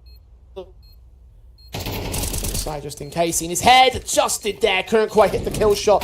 27 and 25 HP, that incendiary comes out and hits the stairs. That's misplaced. He's now towards the bomb, it's opened up. He sees his shoulder, he tags him still, looks for a little bit more. He just needs 1 good bullet and that will be enough. And Lear creeps closer to find a swing, find the kill he's looking for, and find a kit on his pouch for a 3-0 start on Nemiga. A good work for the in-game leader. He was also an individual that was struggling to find any sort of form in that opening game against Complexity. So to see him and Khan putting up numbers early is a positive sign. I think even in that round, how much Khan is facilitating in jungle, trying to fight against top con, fighting the individuals, just constantly trying to face. Metizport, I'm going to try and go hero, and I would say the majority of the kind of hero rounds that we'll see from them across these 2 days of the group stage is going to be Plopsky and Adam B. It's going to be one of those two always picking up the extra. So those ratings during the pre-match, two highest ranked players in the server for Metizports. Adam takes the mantle of the rifle firepower for now. What can he do with it though? He's leaning out towards ramp right now. I think he was just seen by the AWP. Both players are going to back off from their Metizport. We'll play down a slower style. The rest of these pistols are on Deagles, so a good headshot or two, and Metizport could still turn their fortunes without the use of the rifle. And Jay was mentioning earlier about ZTR basically going over to Game Legion and being benched from Metizport. When we talk about last year, well, what about the breakup of the twins, right? You had Susp and Adam. Yeah. A good rifle package that was on this Metizport side, and one's gone over to play North America wildcard, the other one stayed, and his form hasn't dropped off at all. If I remember correctly, there was like public reaction from some of the players, like, why did we do this? Yeah, very much so.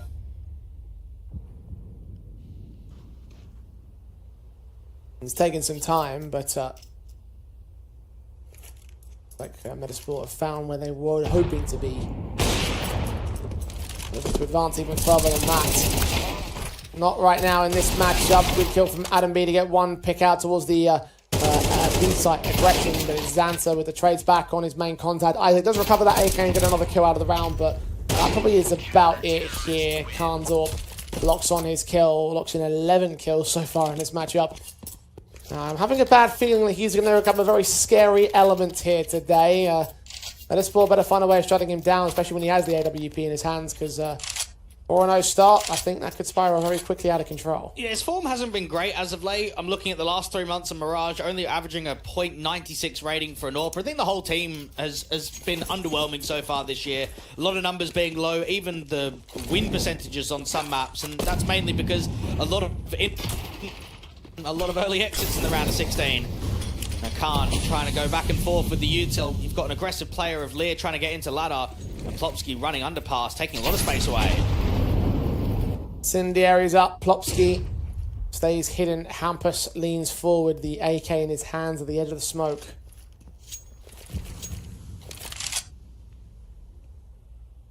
Hidden back behind the stack. Two players up there, Metizport taking their sweet time with these defaults. Lear has to try and fight aggressively because of that molly, but no fight produces. Everyone from the T side is quite passive. And there's not much that Lear's going to be able to do from this point onwards. Another molly goes in there and he's just a goner.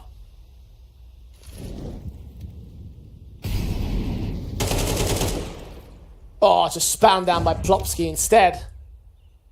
Tried to pick his position right, did so. Now we're up to a 5-on-4 for Metizport until Khan strikes again. 2 kills on the AWP. Risky Bob gets his next pick up. Isaac finally trades back alongside Adam B on his way to open the A site in a 2v2. They've got to go to connect it though. The bomb's been dropped and the CTs know it. One head seen, second player spotted. AK to engage. Risky Bob gives up his life. It's Xanta all alone now. Standing in no man's land, leans forward, sees the shoulder, gets the one shot as the flashbang doesn't connect towards him all the way. He's trying to bait his second player into a disadvantage on the HP, but Adam B has the AK and the headshot, and Metizport can just hold on to their first round. It's a shame we didn't really get the right POV to see where the mistakes were being made there for Nemiga, but when Khan gets 2 kills pretty quickly, you just expect stabilize on the bomb site, have good crosshair, or a good crossfires, and the round's basically over. Instead, this is just somehow a really good recovery from Metizport. They get themselves in with the pick out and ladder. See it again. Here's Khan's 2, and then instantly it's Isaac from A ramp that just disrupts everything. And then within a matter of a couple of seconds, the round is just turned into Metizport's favor. Was brought into a 1v1 to get there, so at least they're credited with damage, but they're going to have to follow up upon that damage. It's both economies being invested into, so swing round in round 6. Lightning fast kills from the AWP will be back out available for this round, although the support around it is going to be limited. 1 M4 for Zwei, SMG and for Masters outside of that. Pandas has short access and control, no one challenging him in from Con. His teammates in the apartments, this looks to be an NB. Indeed it does. Xander's going to have to try and drop as much util as possible, and both B players need to put up damage. Smoke comes down, Incendiary blocks them in the balcony. Xanta hides inside that smoke. The opposition starts moving on the split. Hampers has no idea what's coming his way. The M4 comes up. Zwei gets Isaac to fall. The SMG hides. Risky Bob's going to get caught, and Zwei is going to fall. But this van presence still not being cleared all the way out. Nemiga have just found their calling card, just found the ace up their sleeve. Adam B finally caught, bomb gets dropped. AK trying to fight back, it's Lumi's orb that comes back to respond, but Khan's orb takes him out of the fold just as quickly. Plopsky sees one swing, Lear goes down, it's all on Khan now. 14 kills in 5 rounds, can he make it 16 to clutch a 1v2? Yeah, save is the right call here. They don't have a huge amount of economy, there isn't much workability, they already know he's towards short, look for an exit but end up saving. Now, notice what was very clever there from Metizport, Jay, in which they were still anticipating another player on B. And you might be saying, well, why were they? They've already got 2 players. Normally, when you get a double entry out on B, you just get the bomb down, you put it down safely. If you're registering the kill feed, you know that Xanta is still alive. And Xanta is the B anchor. So as soon as they still see him alive, they're thinking to themselves, well, he's got to be here somewhere. And while they didn't clear Van straight away, you could see the anticipation. They break the smoke. Adam B's looking there towards bench. So they thought that he was towards the backside rather than Van. That's just good intuition and good clearance on knowing exactly who plays where on the bomb side. Good recognition from Metizport. They're in a very dangerous position had they not accounted for that. And, well, here they are. Their second round, resetting Nemiga's economy state. Khan's already the only rifle they have to play with. Best to save into the next round as well, because money will still be a concern for Nemiga's next buy. Protect the President's strats perhaps in for Nemiga and Metizport. Should claim number 3. Well, this is where, as an in-game leader, Lear needs to facilitate Khan. They need to try and get him on the AWP as frequently as possible, because he's obviously having a game. He's hitting everything right now, and he is leading the charge of impact. So anytime there's a mid-round situation, you've got to get Khan set out for damage. You have to try and allow him to continue to fight. Amber's back turned, or thought for a second that Lear was going to steal a kill. Headshot landed perfect and everything. 18 points of health for Hampers to get away in that exchange. But he gets away from that exchange nonetheless. Metizport up by a man. And something that we saw from Hampus on the Bleed organization and Johnny Speeds is how much of a high-fragging in-game leader he can be. I mean, I remember casting him only a few months before he joined up on Metizport. He's playing outside on Nuke, he's playing star roles. So it's an in-game leader that knows how important the individual ability is. He's got the individual ability to lead by example of that. Here's a job. Finally detected there as all the players end up dropping, the AWP included there for Metizport, or for Nemiga rather. Xanta goes down. Orb gets saved for free as well for the T side, so Nemiga giving away a rifle it really could have done with in this round. Can't afford to rebuy it. It's M4's out for the next. And this is going to be a bit of a learning curve for Adam B and even Abdi to say, right, we're in a similar position of good form when we had the Susp and ZTR team. How do we kind of keep that? How do we allow ourselves to get towards a top-end position of Tier 2 and keep pushing for more LAN qualifications, more Tier 1 opportunities? Because I think that was something that Metizport struggled to hold on to last year. Couple of key chances that broke out, or allowed them to break out in general.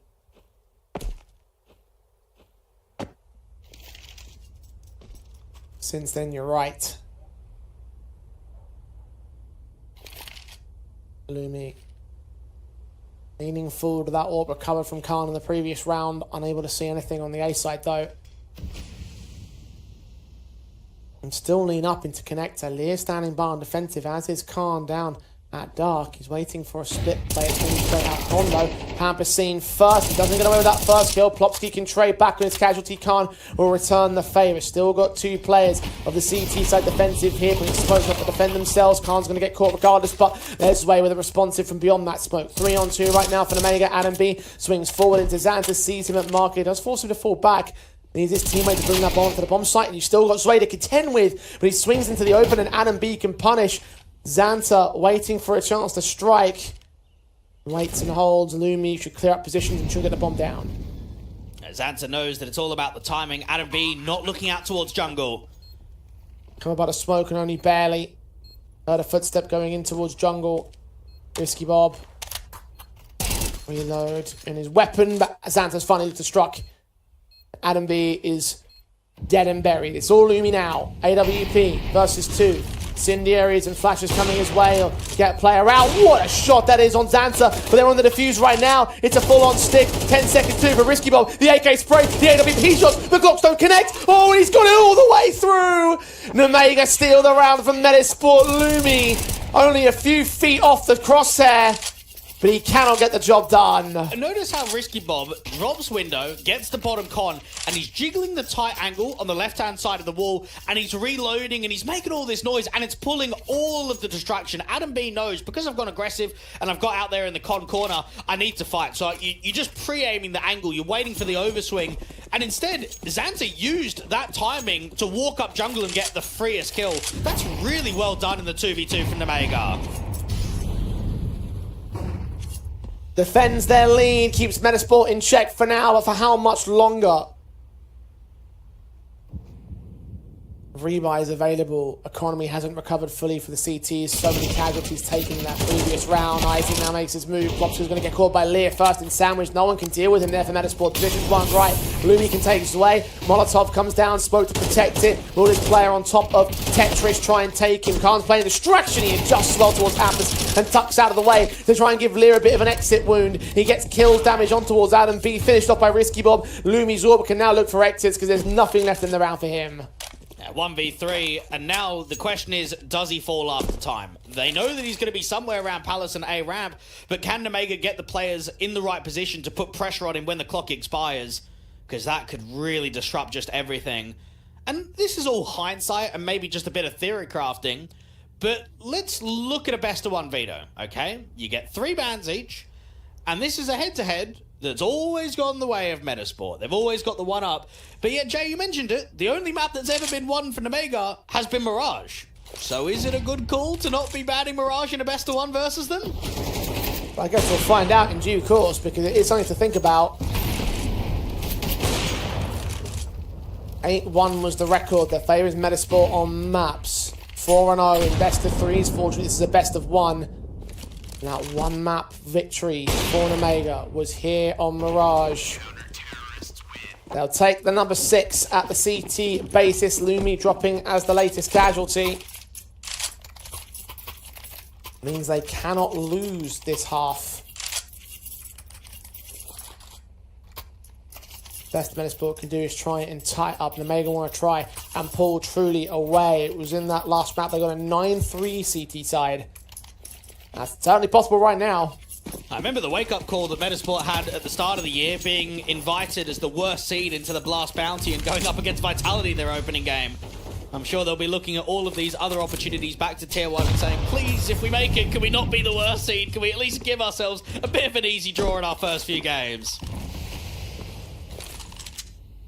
They decided to play Vitality, so they've only got themselves to blame, to their credit. Yeah, well, they were the last seed, weren't they? So they were the last seed to pick.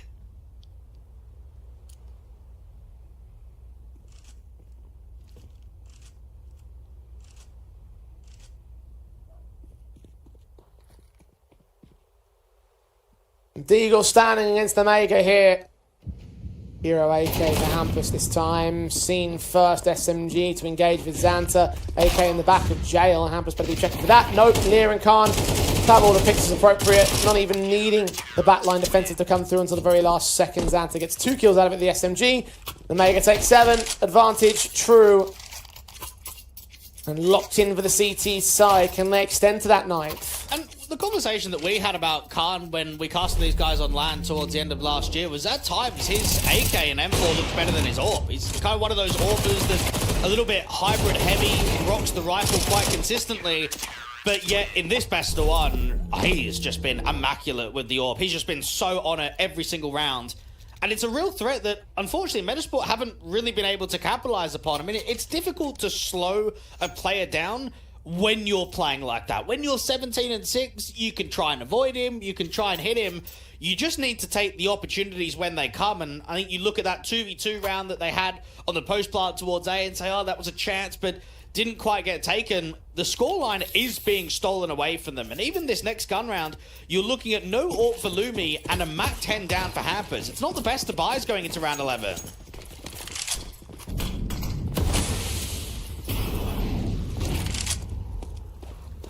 Lopski needs the charging towards mid, bomb on his teammates back off towards the side there. They need to get something soon. You mentioned not many rounds left in the half.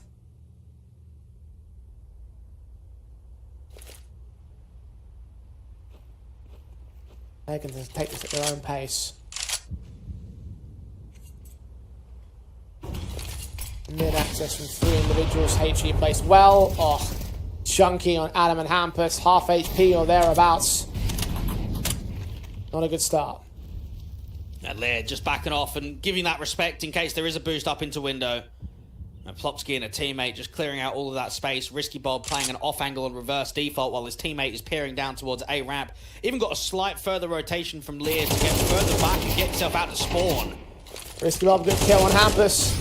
Flash is sent as Isaac takes Risky back out to a 4 versus 4. Lear backed up. AK fight from Zwei. Gets Adam B. M4 from Lear can swing forward and Isaac's going to get caught now. The 2 players will go. So 1 player will go as Zwei finds his own highlight line with 2 points of health left on him. So he might fall quickly as Lumi takes Khan and provides some potential threat, but threat neutralized by the young star. Triple for Zwei. 8 on the board on Nemiga. Metasports crumbling at the seams, it seems. Indeed, and when it comes to best of ones, MR12, there is so much more importance on converting gun rounds and stabilizing economy, because you can't just have blowouts, because it starts getting a little bit too risky, you maybe start gamble stacking, you maybe get a bit hesitant with the calls. This is a very uncomfortable situation now for Hampus and the boys. They're down 3-8, it's another poor gun round where they don't have much to work with in round 12. And they're up against an aggro mid-take. We have not seen this from Nemiga.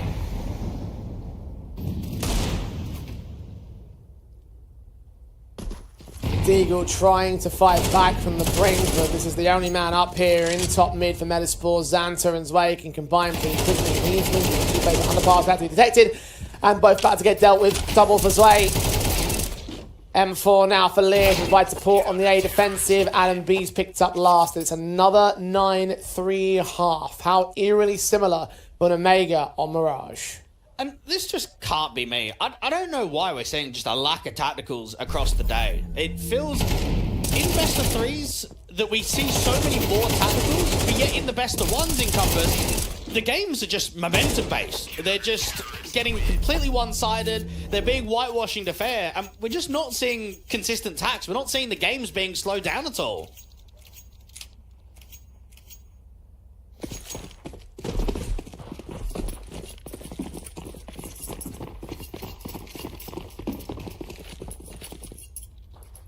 Nemiga go forward, looking to lock in the last few bits and pieces they need to secure this matchup.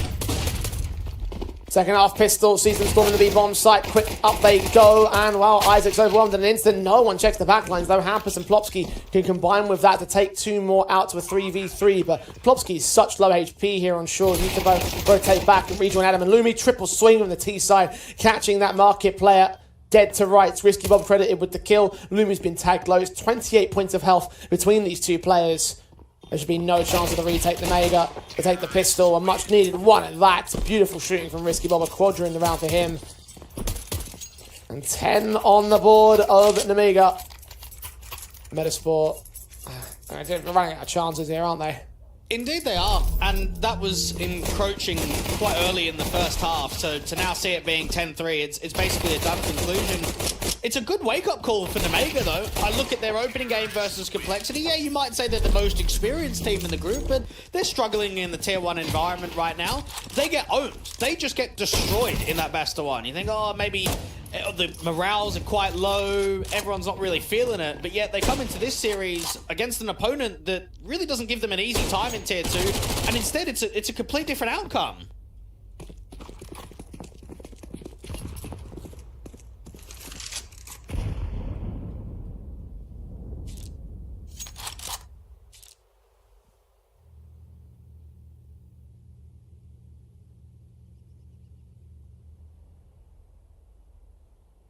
Ball spy from Metizport here in round 14. Need to convert upon it if they want a chance to stay alive here, else might indeed be the blowout that Nemiga are looking for. Plopsky does find the first pick, so that's a man advantage gain for Metizport. Trains are available, of course, the automatic weapons that they have en masse here for Nemiga still. Mac 10 running forward, scout player caught, Plopsky seen, dealt with. Advantage tips back the favour of the favourites. Especially in this position right now, 4 versus 2 situation, Nemiga. They are making light work of Metizport, and although we feel silly for predicting them now. Well, one aspect that is certainly noticeable for Nemiga, and we've talked about it on countless broadcasts, more so last year than in 2025, is that Nemiga are one of the best teams that when they've got momentum on their side, they just destroy squads. You have a look at best of 3 histories and see how many blowout scorelines there are. It's quite a commonality. Now, yeah, you do get some competitive games, but I always feel for Nemiga, if they can get up to sort of a good first half or maybe even mid first half scoreline, they can just steamroll. Players are feeling very confident. Individually, they're all incredibly sharp and they just roll with it. And they have just not let off that pressure at all. Isaac holding onto a deagle and armor. You might even think about force buying again here. Just looking at the nature of, do you want to play for OT? Nah, probably not. Buy it up. Let's just try and see if we can work something. We're going to force again now.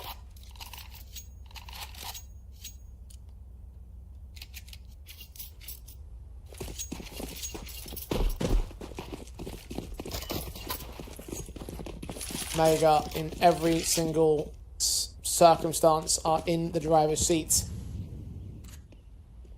Metizport need a miracle at this stage. I think they're recognizing that themselves.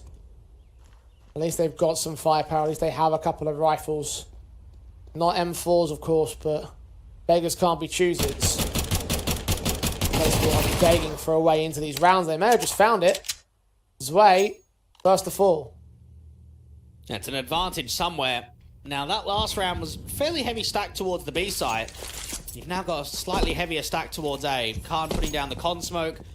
And Nemiga quite happy to run the clock. Now, they're going to retake some of the space that was lost earlier on with that duel. And Khan is backing off from mid. Getting another re-smoke in.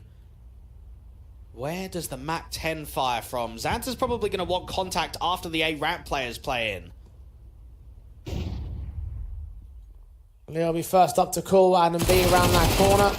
Risky Bob also peeking forward and both drop for the spray transfer. Not quite the quadra he's looking for. Khan and Xanta can trade back a little bit. The Mac 10 can strike onto 1. The FAMAS from range, though, will have him beaten in terms of the distance put between the two. So Khan's going to swing forward, get a kill back to a 2 versus 2.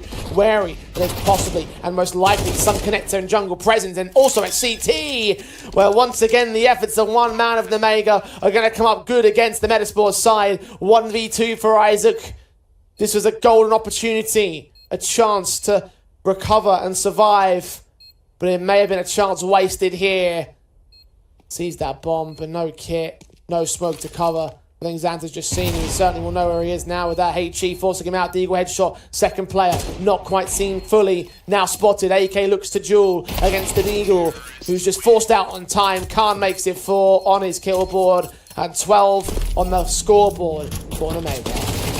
Nemiga bringing back a round that really didn't look possible. That is a 5 versus 2 advantage after Adam B gets 3 kills towards A ramp. A shame that he's not rewarded with his teammates closing that round down. Nemiga trying to get this over and done with quickly. And this is probably one of the best games that I've seen from Khan so far this year. And for it to be in such a key best of one, I mean, all of these best of ones in the group stage are so critical on whether you're going to qualify to the LAN or not. I was fearful of just how much Khan was going to deliver in this matchup when he started things off. He was looking like a monster. He's continued to be a monster as time has gone on.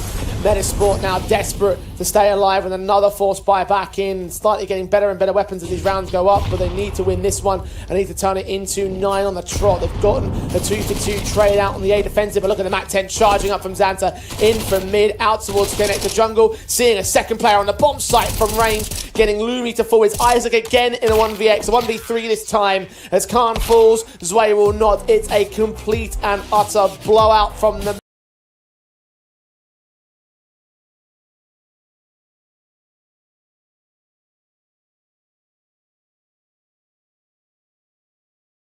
months or so, and we're looking at 13-11s, we're looking at overtimes. Very rarely do we get blowouts, and now we've just had a 13-3. This has been another game similar to the Complexity Imperial Valkyries one, where individually they're just outclassed. Like, everyone is just shooting so hard. Look at Xanta in that last round. I mean, he's getting dinks off with the Mac 10 in top con against the default player. We're just seeing silliness happen for Nemiga, and Metizport, they just couldn't adapt. They could not facilitate slowing down some of those key fraggers. Yeah, it's true. In fact, when we do see blowouts between these two teams, they usually go the direction of Metizport, in fact. And then that's just something to really return onto Nemiga's credit. Like, Mirage, clearly a very strong map for them in this rivalry and something that they can use to their favour in the future. Now, in terms of where it stands for, best of 3 results, like, they're probably going to have a little bit of praise the fact that there's only this Mirage to play for in this particular format. But look, for Nemiga, it's a hell of a way to bounce back from how you did earlier today. Yeah, I didn't think Nemiga were going to be in the running for the top 3 of the group, especially after losing to Complexity. Looking at their form as of late, looking at them going up against Metizport, I thought, look, they're going to go down 0-2. They're going to have a rough day 1. They're going to go into day 2, and it's going to be hard. It's going to be desperate to get top 3. Whereas now, I think the likelihood is a lot higher. Indeed, and as well as that, also got to consider as well the nebulous sort of like concern that you think about in the back of the heads for everybody who's involved in this tournament is the fact that this is going to be one of your last chances to gain those all-important VRS ranking points and try and get towards the major. I mentioned before that Metizport are currently in the invite zone, Nemiga are just outside of it. Nemiga going to gain at least a couple of ranking placements in the world thanks to this victory already. So 2 thumbs up in terms of their overarching goal, and now another step on the ladder towards Compass and everything. They've gained quite a lot out of this win, and not even considering the fact of how you've now got a 10-round plus round differential to make up for the many that you lost against Complexity earlier on today. Like that's a lot of positives towards the Nemiga here.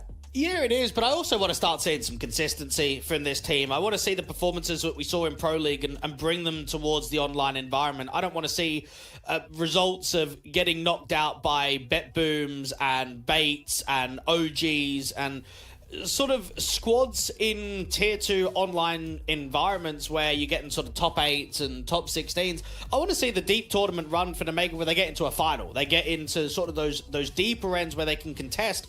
And I think right here, we've seen a really poor performance against Complexity. We've seen a really good performance against Metizport.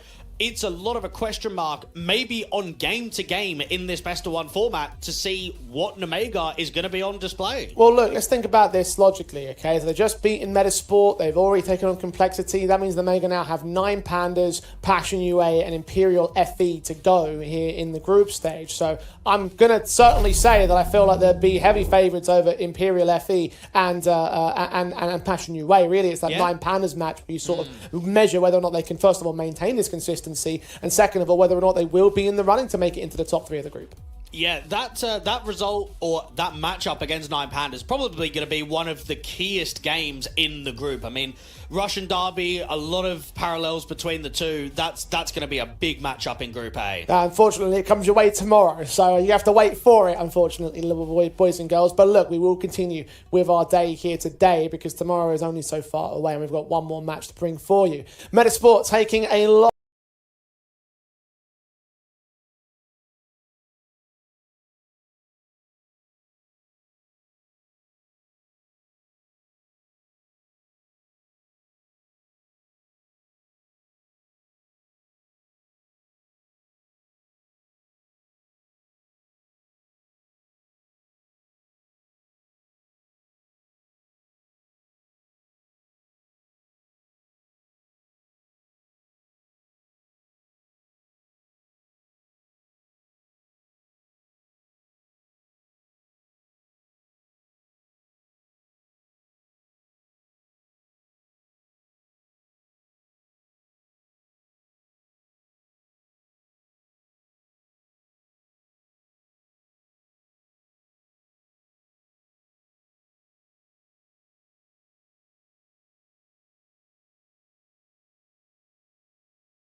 for Group A. As things stand right now, 9 Pandas and Complexity lead the charge with their 2-0 records. But maybe Complexity might just be able to push a little bit further than our Russian favourites in this group. And as they take on Metizport in a moment's time, it seems like right now the challenge might be a little bit more manageable, considering what we've seen from them early on today. Yeah, I would say so. I mean, for Complexity, there isn't much to draw in their opening games other than the fact that they were slapping teams about. Now, this is where anytime a team is kind of undefeated or doing really well, you want to see what happens when they get a tough opponent, or at least when they get a competitive game. And I feel as if right now, it could be the time for Complexity. Well, look, the way that I see things for them is how things played out between the sort of key, jumping off point of Nemiga, right? Complexity got a bit of a blowout match over Nemiga. Nemiga got a blowout match over Metizport. So is that a point of measure when it comes to measuring up how well they're doing against a team like Metizport? Oh, it's difficult to say, isn't it? Best of ones, map pools. You can use the chain logic for sure, but for Complexity, I think you just got to treat it each game at a time, and that really comes down because they're not often competing in Europe, and when they are, it's normally always at Tier 1 tournaments. Very rarely do we see Complexity play Tier 2 cups in their European stints. Anytime they travel over to Europe for LAN events, they're normally in their time off or sort of the break in the schedule. They're just not participating in these kind of cups. Well, they were at least competing in the showdowns of last year, and actually they did face off against Metizport in one of those showdowns. There is at least a little bit of that history towards them, and maybe for Complexity, a little bit of history that they can draw upon when it comes to facing off this side. Now, look, as you said before, they have been looking very good because of the fact that just the results of how confident they've looked. But when you're thinking about the fact it was Nemiga, who obviously didn't have a very good start to the day, and Imperial FE, who we don't really have a lot of faith in, you can at least give them at least a little bit of the fact that, right, those matches were a layup. Is Metizport going to be a layup? Will they get a 13-3 blowout for Complexity like Nemiga just did a moment ago? No, probably not. I think Complexity are going to have to work hard for this game. They have to treat every game as if it's survival for the team's sake. They might look at it saying, oh, 2-0, mate, it's free to get into the LAN. We're going to stomp over the majority of the competition. But if that's the mindset, that's when you start getting upset by these Tier 2 European squads. The tactical aspect of CS is quite high with some of these teams in Tier 2. So Complexity will give a lot of respect to a side like Metizport, who look, they got out-aimed in a lot of duels in that Nemiga series. They just need to mentally reset, because it's been a bit of a rough day all in all. They probably should have lost out against Passion UA, and they lost out to Nemiga. So you could quite easily look at this and say, right, well, they should be 0-2 down and fighting for survival. That's how they need to treat this game against Complexity and against everyone tomorrow too, to just say, we can't afford another loss. Yeah, most certainly they can't. I mean, they don't want to go negative on the first day. We talked about the fact that one of the worst places to be in is 0-2. Well, Metizport won't be in 0-2, but they could be in 1-2. So it's almost as bad. You need to go as flawlessly as the 0-2 teams going into day number 2. So don't want to let them drip too far or slip too far off the curb in this one. And considering how one-sided that match was for Nemiga, I wonder if that's going to be the key wake-up call for them to really get their heads in the game. Because look, they are a team that we are talking about in conversations regarding, are they going to get invited to the MRQs? Are they going to be in with a chance to make it to the top 3 of this competition and make it to the Qatar LAN? And for them, like, if they let matches like that go down against Nemiga, if they let Passion UA dictate as much as they did in that first matchup, then there is a serious chance that Metizport actually might not make it through top 3 at all. Yeah, it's very true, and I think this is where you need to kind of take your moments. Now, the lucky aspect that Metizport have is that the instaban for Complexity has always been Mirage, so at least you don't look at this best of one saying, oh, we might get Mirage to come through again. Now, I guess you could kind of pick any player here from Complexity off of their opening couple of best of ones. But I'm going to be looking at Grim in this isolated series because, look, he's a very experienced player. He's a key rifler to the core that Complexity, and he's someone that brings a lot of depth in important games. And I think in a matchup like this, where you're 2-0, you look at him to try and suffice the 3-0, to get that extra win, to have it a really good day. And for Plopsky, I mean, look, we were talking about him and Adam B. They're meant to be the 2 key riflers. We didn't see either of them perform to the best of the abilities. I think Adam B had a bit of a better showing in that last game, but I want to see Plopsky and Adam B. I want to see what more they can bring. Yeah, look, I mean, there wasn't really much to pull from in that last matchup, and unfortunately not much to pull from in terms of Complexity's 2 head-to-heads as of right now. Yeah. So in terms of tournament performances, you're not lining up anybody in particular. You are just relying on those standardised guys that you look towards traditionally. So you mentioned the fact that Mirage the perma-bans, we won't be seeing that out this time. Anubis will be our map to play for in our final match here on the main stream. How do we feel about that? Well, both teams played it in their opening matchup. A really comfortable showing for Complexity. Sixy in mid was certainly a guy to watch out for on the City side, constantly fighting, constantly over-aggressing, allowing himself to just destroy Nemiga. And for Metizport, they were down by 8 to 12. They had to claw it back. They were reliant on a couple of clutches, some late round brilliance to just get it over the line. So if we're looking at on-the-day performance on Anubis, there's no denying that it's been a much better showing from Complexity. Indeed, and the only real thing that you've got in terms of negatives potentially is the fact that the other maps that they have on record on Anubis is mostly down to the North American scene. We've talked, of course, about how Complexity are out their comfort zone. They're not used to playing online in Europe, and here they are doing that very thing against Nemiga. They did extremely well, but Blue Jays, Chill Guys, Aether, not quite up to that same level of caliber. But look, in terms of how the day has worked up here, you've got that much positivity. Is Metasport's previous map-ups in that regard going to be something of a positive to lean into coming into this map? Well, what people might not know, because it's a best-of-one format, is that Metasport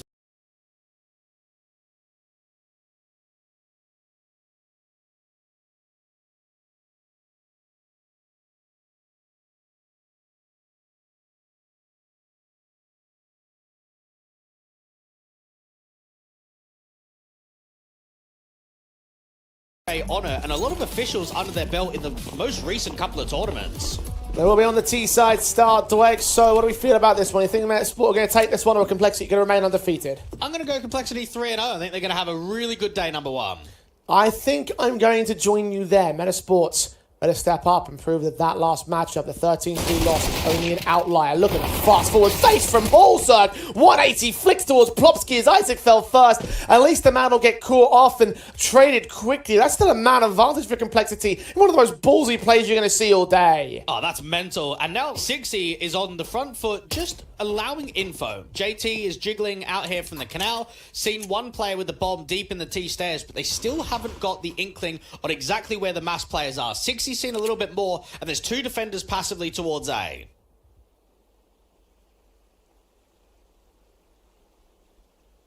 Grim's now standing to attention on the A defensive. First man forward, Hampus around the corner, shadow seen, headshots not taken, damaged under the backline and frontline player of that. Nix is going to get gooshed down, double dinks there from Hampus, will take the casualty. Grim will be able to respond back. The Julie's back in the hands of another CT-sided player, a 3-on-2 with HP dwindling on Hampus and Adam. Hampus for the next 60 gets a double, and Complexity take the pistol. Now, Holzerg making a mad play to get out there aggressive towards A, try and clear that close right-hand side. Of course, he had a teammate with him to try and hold that left, but he gets two with the Julies, and it sets up not only a pistol round victory, Jay, but it makes a bit of a statement, doesn't it? If that's the first intent, if that's the first fight that you're seeing on the server, then that puts a lot of pressure on the Swedes, on Hampus to say, all right, boys, we're in for a fight here. This is going to be a tough game. I mean, stop me if I'm off pace here, Dwayne, but that to me screams Complexity are confident right now. Oh, or at the very 100%. least, Holzerg is confident. Like, Yeah. what do you ever do that and come away successful? Unbelievable. Metasport upgrades still be available. The Galil out for Adam B, Scouts for Lumi, upgrade pistols across them as well. So let's see whether they can try and counter a steal on the Cole side, because that certainly would be a shock to the system. Maybe a counter shock would be a good call. Nix is going to get forced back initially by the smokes and flashbangs in from main. A site still only defended by the one player. It might still be a B-League. Also, it's on the off angle to take first contact, and they are not going to clear this jail angle you would expect. JT finding Hampus elsewhere. Grim swings forward from flat, jumping shots at the sprays. Plotsky going down. HG's to open the smoke, seeing that scout player. Doesn't matter if he gets away without killing off Grim. 60's going to come in from the backstab and deal with the last. Low HP across that CT board, but all five are alive. They're shut down. Metasport's force blind with particular confidence can establish their 2 and 3 zeros. And this is going to feel like a bit of a Nordic derby for Holzerg in particular, because remember, his last pro team before joining up on Complexity was that Dignitas roster, which is basically all the old names from the NIP squad back in the day. And this is a long-standing call from Complexity, and one that should be quite confident in the majority of officials that they're playing here in the group stage. They should be the strongest team there is in Group A. They play into that strength as so far. Complexity use that first pick of JT. Isaac taking 2 deagle shots back. 60 can trade it. And Lumi, the next man up, is also on half HP, so not quite a man advantage. and should remain, especially as Grim finds what he's looking for. Lumi's caught off. Even man stances, Metizport throwing a little bit of threat into the works, but nothing that seems to sustain, especially as Plopsky gets caught off. And there is a lot of overfighting for complexity on this anti-eco, and this is Metasport's chance to make it very expensive because of it. Unable to do so, though. A lot of kills on the SMGs going their way. Complexity keep 3 players alive as well. 10 grand on 60 before we even really get started in this matchup. You can see how Isaac started with a couple of picks out here and all. Barely caught Hallzerk before he went down, so you're right about the overfighting in terms of complexity, in terms of how much things might end up getting punished by them, but if they continue to get away confident, in the short term, they can still hold their positions. The AKs are still out for Metizport, though, so this is where the real challenge begins. Hallzerk going aggressively to get on the right-hand side to pre-aim the left. Lumi against what could be a lot of rugs individuals. You've got Adam B lining up Plopsky too. That tells you that it's probably going to be a heavy A-lean or even contact play.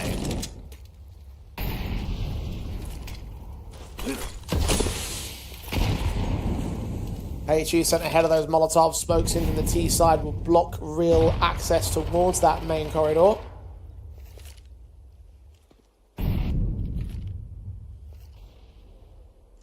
No man advantage taken. Execution seems to be set towards this A bomb site. Probably utility lined up as is Lumi. Counter utilities there from the CT forces. That smoke will try to block them, but they're going to have to push forward of it anyway. A site is the target. Backups on the way. Still with the SMGs lining up. Damage and kills found for Nyx. Unfortunately, unable to get more out of it for 60. Hallzerk's AWP is quick to the scene and does turn it into a 3v3, dropping that bomb and everything. So you see that man? No, not all the way, not in time. Isaac capitalizes with a kill. Looks back towards Grim there in heaven. JT trying to blind spray past that smoke, looking for a casualty to return. Grim finally catches him with his back turn. Hampus able to trade it though. It's all JT now, a 1 versus 2.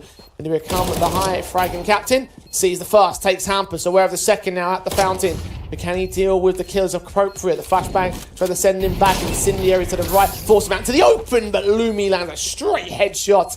And Metizport can take their first. It's a pretty good setup, though, from the complexity side. You've got to remember, both of those A players are on MP9s, and they don't exactly have the best weaponry to deal with an aggressive A execute. They do quite well to stall for time. Also trying to delay for as long as possible. Nice angle from Isaac to try and get underneath and peek up against the AWP at the bricks. And then JT's done everything right in the clutch. You've put the molly down to the pillar. You've tried to wide swing the angle, but you've just lost the insta headshot to Lumi. And Metizport find their first, but complexity, they'll look at this as a big swing round.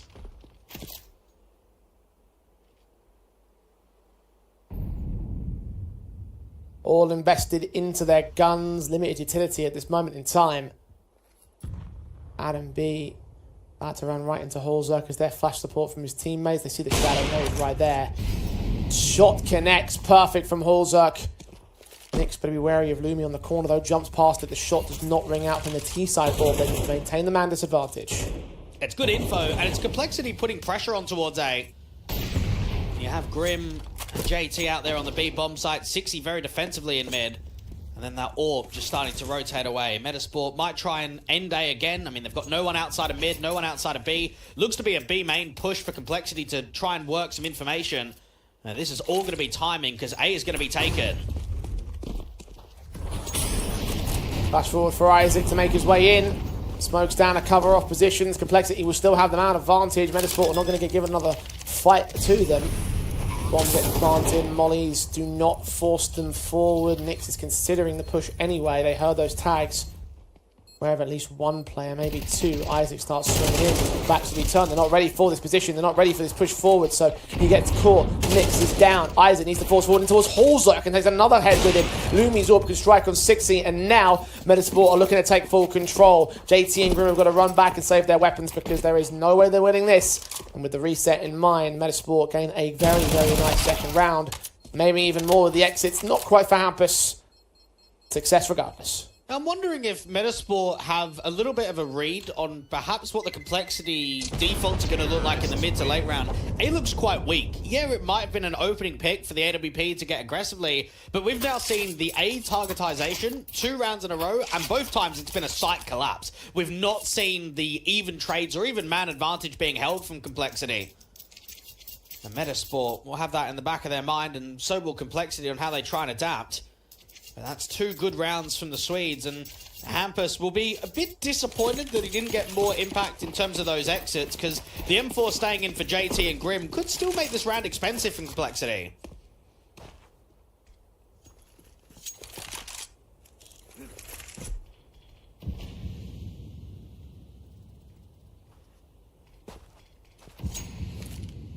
See what these M4s can do, if anything at all. One of them is set towards that B main position. Jump face. Oh, Grim just beat Lumi to the punch. But Plopsky trades him back. That M4 at least stays in complexity hands, but Allzark's got no Kevlar to back it up. Yeah, no one does. JT and Halzerk are going to try and go aggro together, try and see if they can trade Isaac out here in the canals. There's a walk contact coming through from main. Resmo goes down, so it will stall Plopsky and co. 60's backstab may get a kill out of this one. One player seen. Second man. Ooh, just barely evaded there. Can that AK do any more damage, though? It might just be stall tactics. I mean, they've done well to divide and isolate these Metizport players. I think this last CT should get picked up soon enough. Hampus is closing in. Might actually find an escape route there, back towards that B bomb site. He's sticking around. Finally, back's turn. Finally sprayed up to 32. Hampus finally closes out the job, so it's all left to this Metizport attack towards A, because B is still being compromised. Nick's still able to get good enough to can make it expensive, so you're right about that much there, Dweck. 3 casualties, but 3 apiece on the board. Complexity will look to buy back. Metizport's look to recover the economical deficit. And when I just look at the map pool for Metizport in the last 3 months, it's quite easy to see that Anubis is one of their go-tos. Not only do they pick it quite frequently in best of 3s, but it's the highest played map in the pool. We're looking at 9 wins and 6 losses in the last 3 months, compared to that of the 5 wins and just a single loss for Complexity, with a lot of that being in the local scene. And Metizport at 3 apiece will feel that the momentum's starting to shift in their favour now.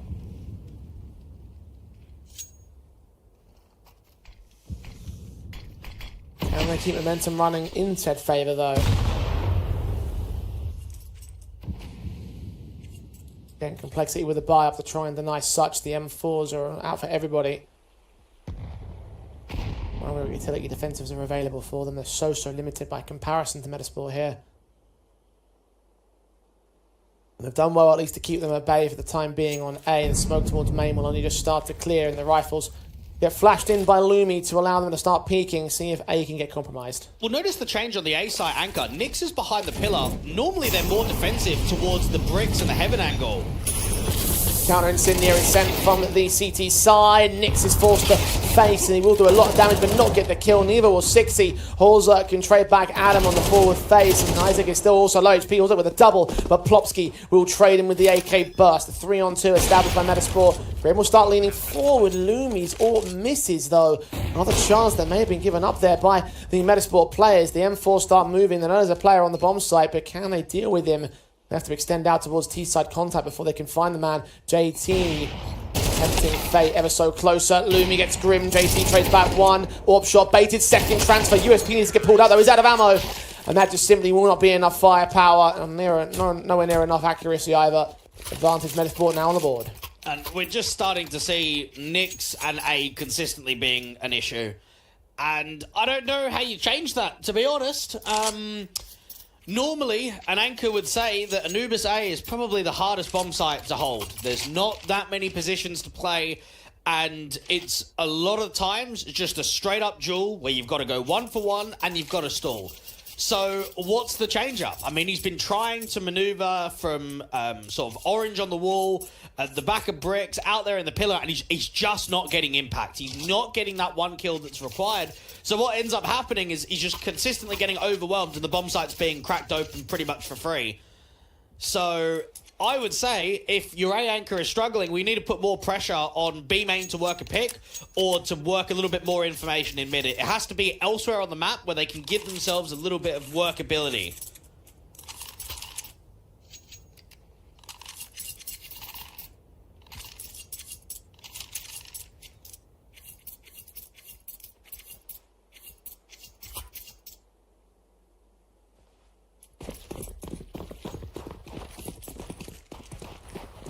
Metizport should start to pull away from the Complexity scoreline. SMGs are all that they have available towards this B bomb sites. 3 players overall set on defense here, and 2 towards A, trying to see if they can take some main access, although that doesn't leave mid completely opened up. They haven't got the range game to deal with these players in the positions that they hold at the moment, so just hoping they catch the right players off at the right time, and so far nothing is presenting. 3 on B, but more A maneuvers to come in from Metizport. Isaac put some pressure on there towards Electric with both the smoke and the molly. Nick's slightly more aggressive into A main, and they're going to go back and forth with the util. The resmoke will slow down the map control that could be stolen from Adam B at least.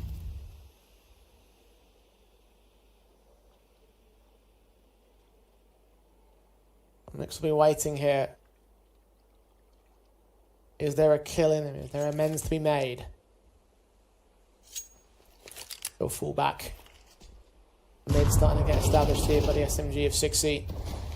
Utility sent. Flashes and HG sent right towards that direction as well. Sue to line up. Nixie does get 1 kill out of it. That's about as far as it goes. And from here, it's best to hold on to the Kevlar for Grim and JT. Lost bonus should be coming in to allow the allow the buy up rather to come forward from Complexity all the same.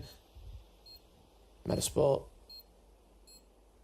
take 5 on the trot now, looking good when they look to get going. Well, what should be noted, basically straight away, Jay, is the highest rated player for Complexity on the last 3 months on Anubis is Grim, and he's your B player. I can't even remember the last time he was involved in a duel. Yeah, it might say that he's 6 kills and 3 deaths, but they're all exits. They keep hitting the A-bomb site, so how's Grim meant to try and find that impact? How is he meant to be involved and show the capabilities that he could offer? Metizport getting closed in towards A main. The CT's looking for some exit frags. Grim gets away with 1, but it's only going to be 1. And Metizport 5 and 3, and Complexity. This next gun round, I want to say, is survival. If they're not able to adapt here, and they allow Metizport to go up, well, 6 to 3, then it's another anti-eco 7 to 3. I think that's kind of getting towards a finishing blow. This is a tier 1 squad that needs to show some threat, and as of right now, I'm just not seeing this threat in the first half. Have to concur on that much at least. Looking at those T-side win percentages and the CT half, especially from Metizport stats, have not exactly been within the green. Wondering if there's a bit more to speak for in terms of the second half, but a 9-3 deficit would still be difficult to return from regardless of those stats. Flags that you do need to give something, even if it's just a 4th or a 5th round in the half. Ulzok boosted to try and look out towards B. Good idea as to where to look for Plopsky, but not able to connect the shot itself, so no kill, no advantage.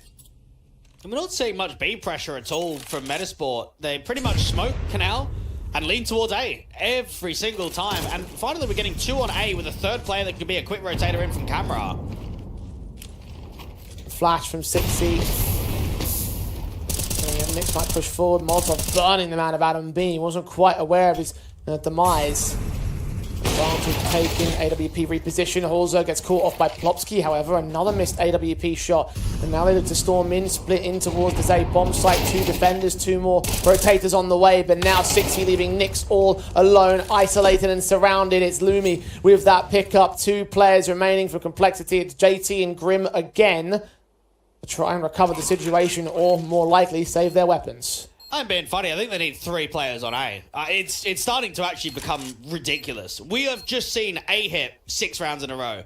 And Complexity, even with getting the opening kill towards A main, they still can't hold A. So, of course, Hampus is just going to keep running the exact same execute because it's working every time.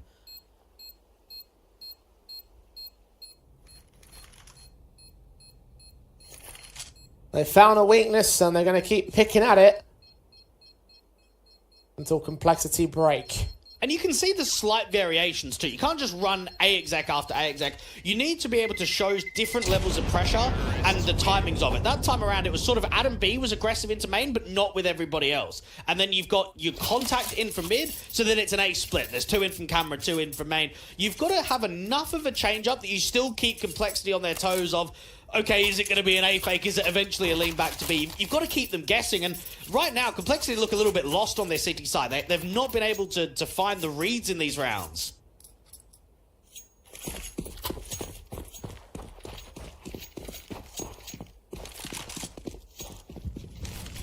Hopefully after so many failures in a row, they can start to pick up what's going on. As soon as I say that, Plopsky just swings up JT, caught running out in mid.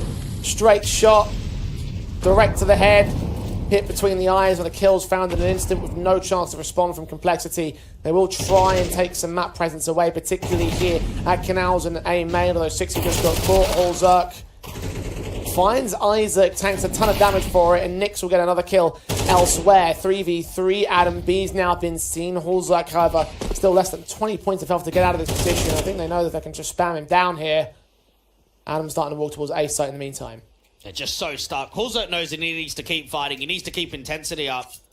And Plopsky just misses that timing to catch him. The bomb carrier might get dropped. No, the Julies are out.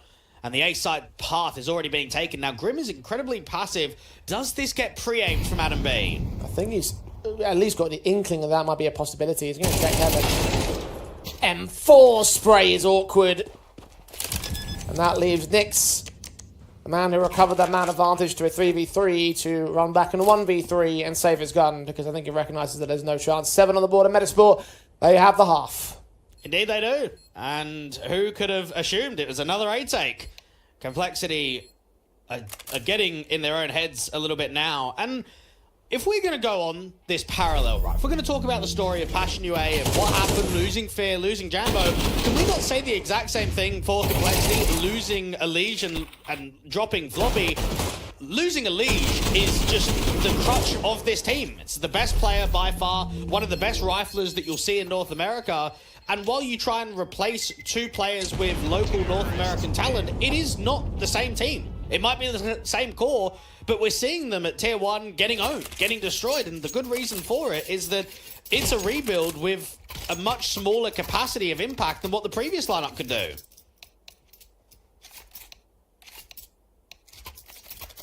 Well, at least as far as I understand things, it wasn't quite so much of the case that that they were snatched away from Complexity, at least. What, Elige didn't get snapped up by FaZe? Well, as I understood it, from what I'm just understanding from just Right. watching podcasts and reading interviews, that apparently it was more of a mutual thing just to let him go, which, you know, Well, no, come on. There's makes no, way. no It's sense like, to oh, me. Yeah, But no, maybe I'm reading a little bit too deep between the definitely. lines. There's there. no way there's like a mutual parting of, all right, see you later, mate. Yeah, we'll just get someone else in. Like, there's definitely, it's Elige, bro, and no, definitely not. It's one of those circumstances, though, where at least you've maintained a core. I think they haven't picked apart the lineup massively, that you can still rely on that. But there's no denying that the last few years have been quite tough for Complexity. The only real breakout tournament they had was, IM Sydney when CS2 first came out. I think other than that, when they made the stage there, they've been searching for a lot more. And I don't know, can you be satisfied being the best team in North America but not really doing anything on the international scale? I could say the same thing for FlyQuest. Qualify to all the events, keep getting to Tier 1, but when you get there, don't really do much. Might get the odd win, but you're never really a threat. It's a tough one. It is a very tough situation to weigh up when you're an out-of-region team that don't compete in Europe all the time.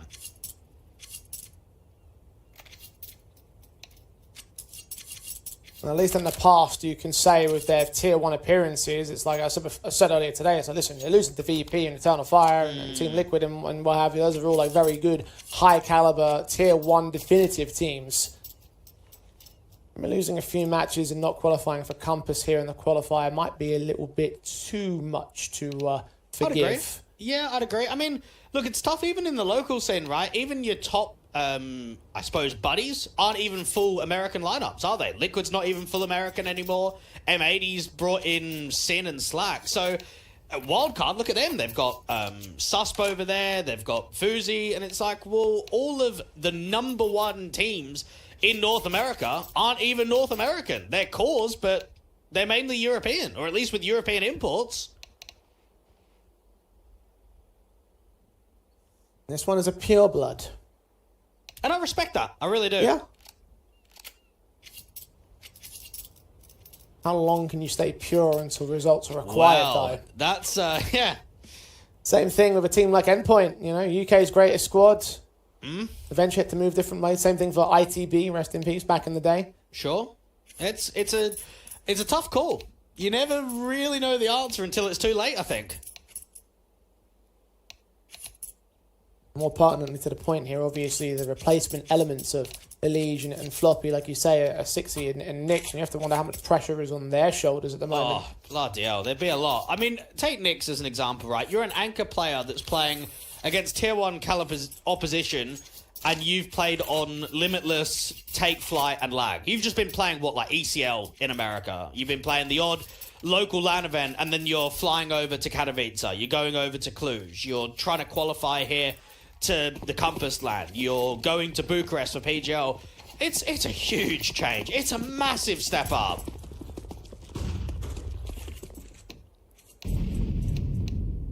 From the States to Europe, the Middle East, perhaps, if Complexity get their way. Well, no way they get any way out of this round. We seem to have had a technical stop call, so we'll see what happens and what we can do to fix it up. But I guess there's a bit more time to talk about circumstances here, because you are right, like, it's so jarring when you've got those circumstances for players like this. Different ball game, as they say. Well, maybe an opportunity to talk a little bit about Group B. I know on the main channel we've been covering Group A, but our secondary stream's been doing B. One team that's been on the radar a little bit is this Partisan roster. Now, if you follow Tier 2 and Tier 3, you'd have heard a lot of these boys.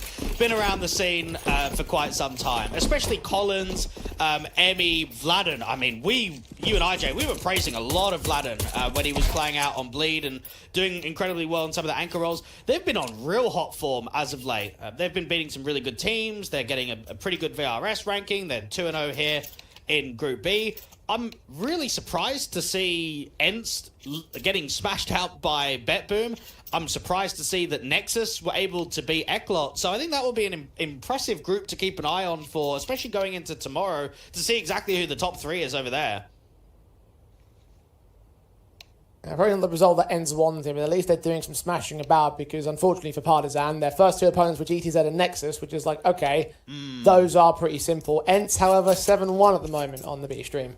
Yeah, so they've got to try and press the stronger teams tomorrow for a win. So it's an upward battle, an uphill battle from Partisan to make it into Compass LAN. It certainly would be one of the more unlikely outcomes of the qualifier.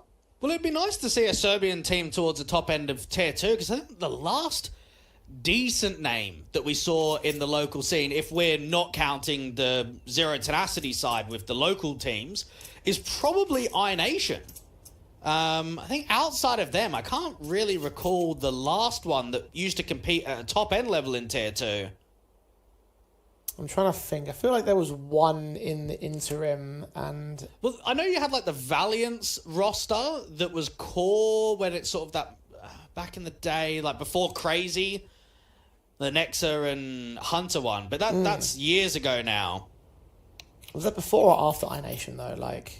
Oh, well, the iNation one was only quite recent, wasn't it? I think it was the Blast RMR they got to. That was the one with Depression, Kindo, I think Dragon was on there. Vladen, I'm pretty sure, was on the team. Sorry. I remember there was a stint where they did make a resurgence. Because when I think iNation, I think like 2015, you know? Like, No, I'm talking about the recent one. You know, an old man in that respect. Back in my day, iNation were a small team. They still are, actually, so... I'm being told that this tech issue, whatever it is going to take a little bit of time before we get sorted.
score. Metizport brought back from the pistol and conversion, start the complexity of game, and now hunt for the last 2 rounds in this half. Can they claim the 9-3 score? Let's find out with a rifle round.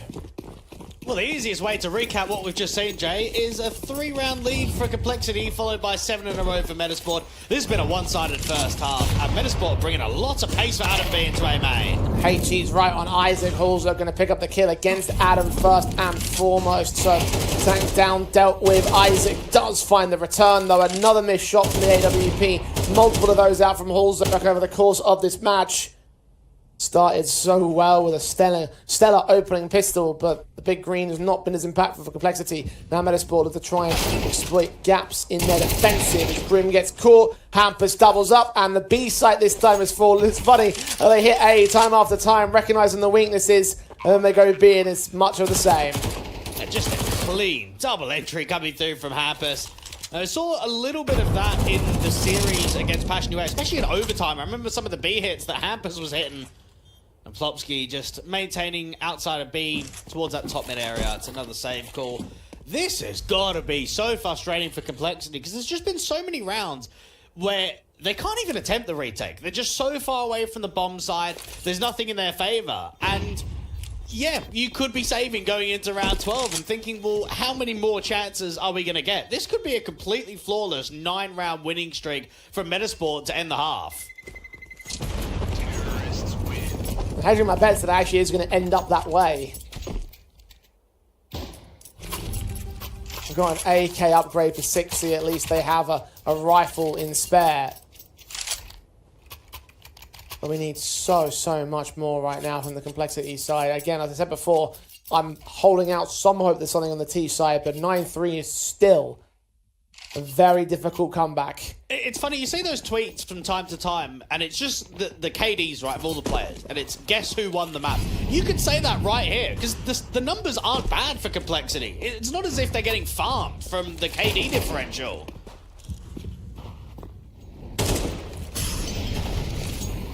Isaac quick burst through to get some kills to start alongside Lumi. Early couple of frags of Complexity are unable to answer back to in the slightest. Metizport making light work of these last 2 rounds of their T side and Complexity. They better be hoping that their T half is just as, if not more, stellar if they want to try and take this map away from Metizport.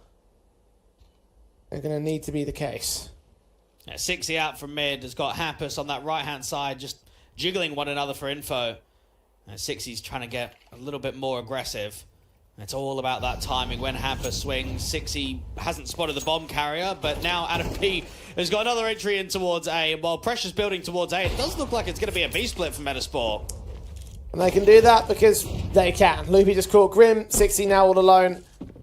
1 on 5 for him to clutch out here. And we've seen a 1v4 so far today, but this looks too far.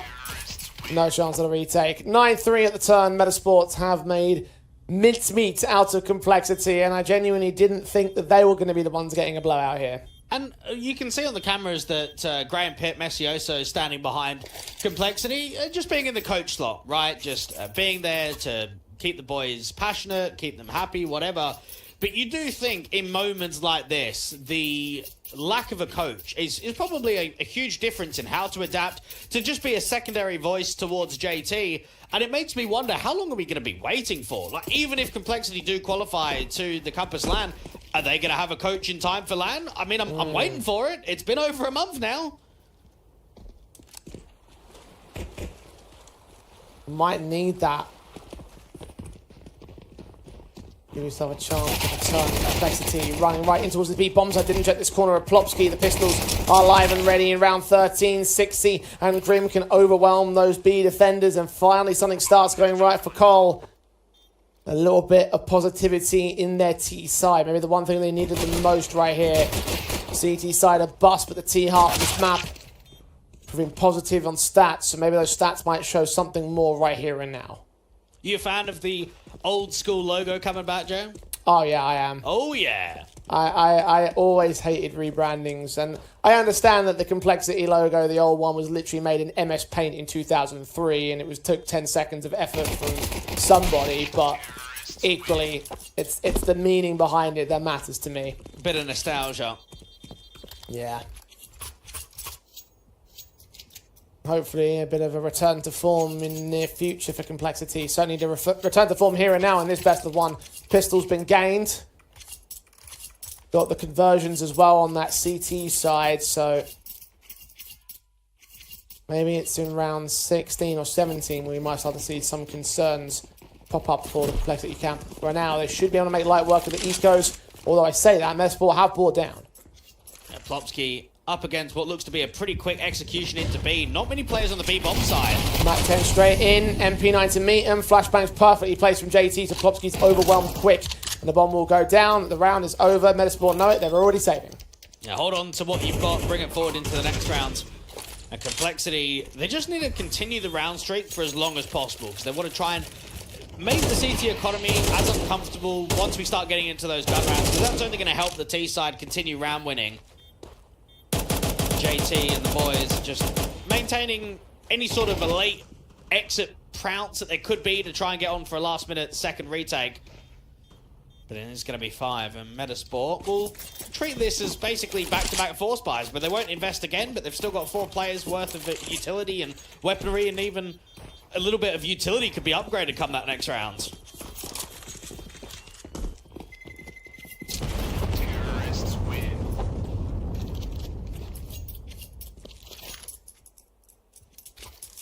And quick and easy for Complexity to maintain their early starts in the half.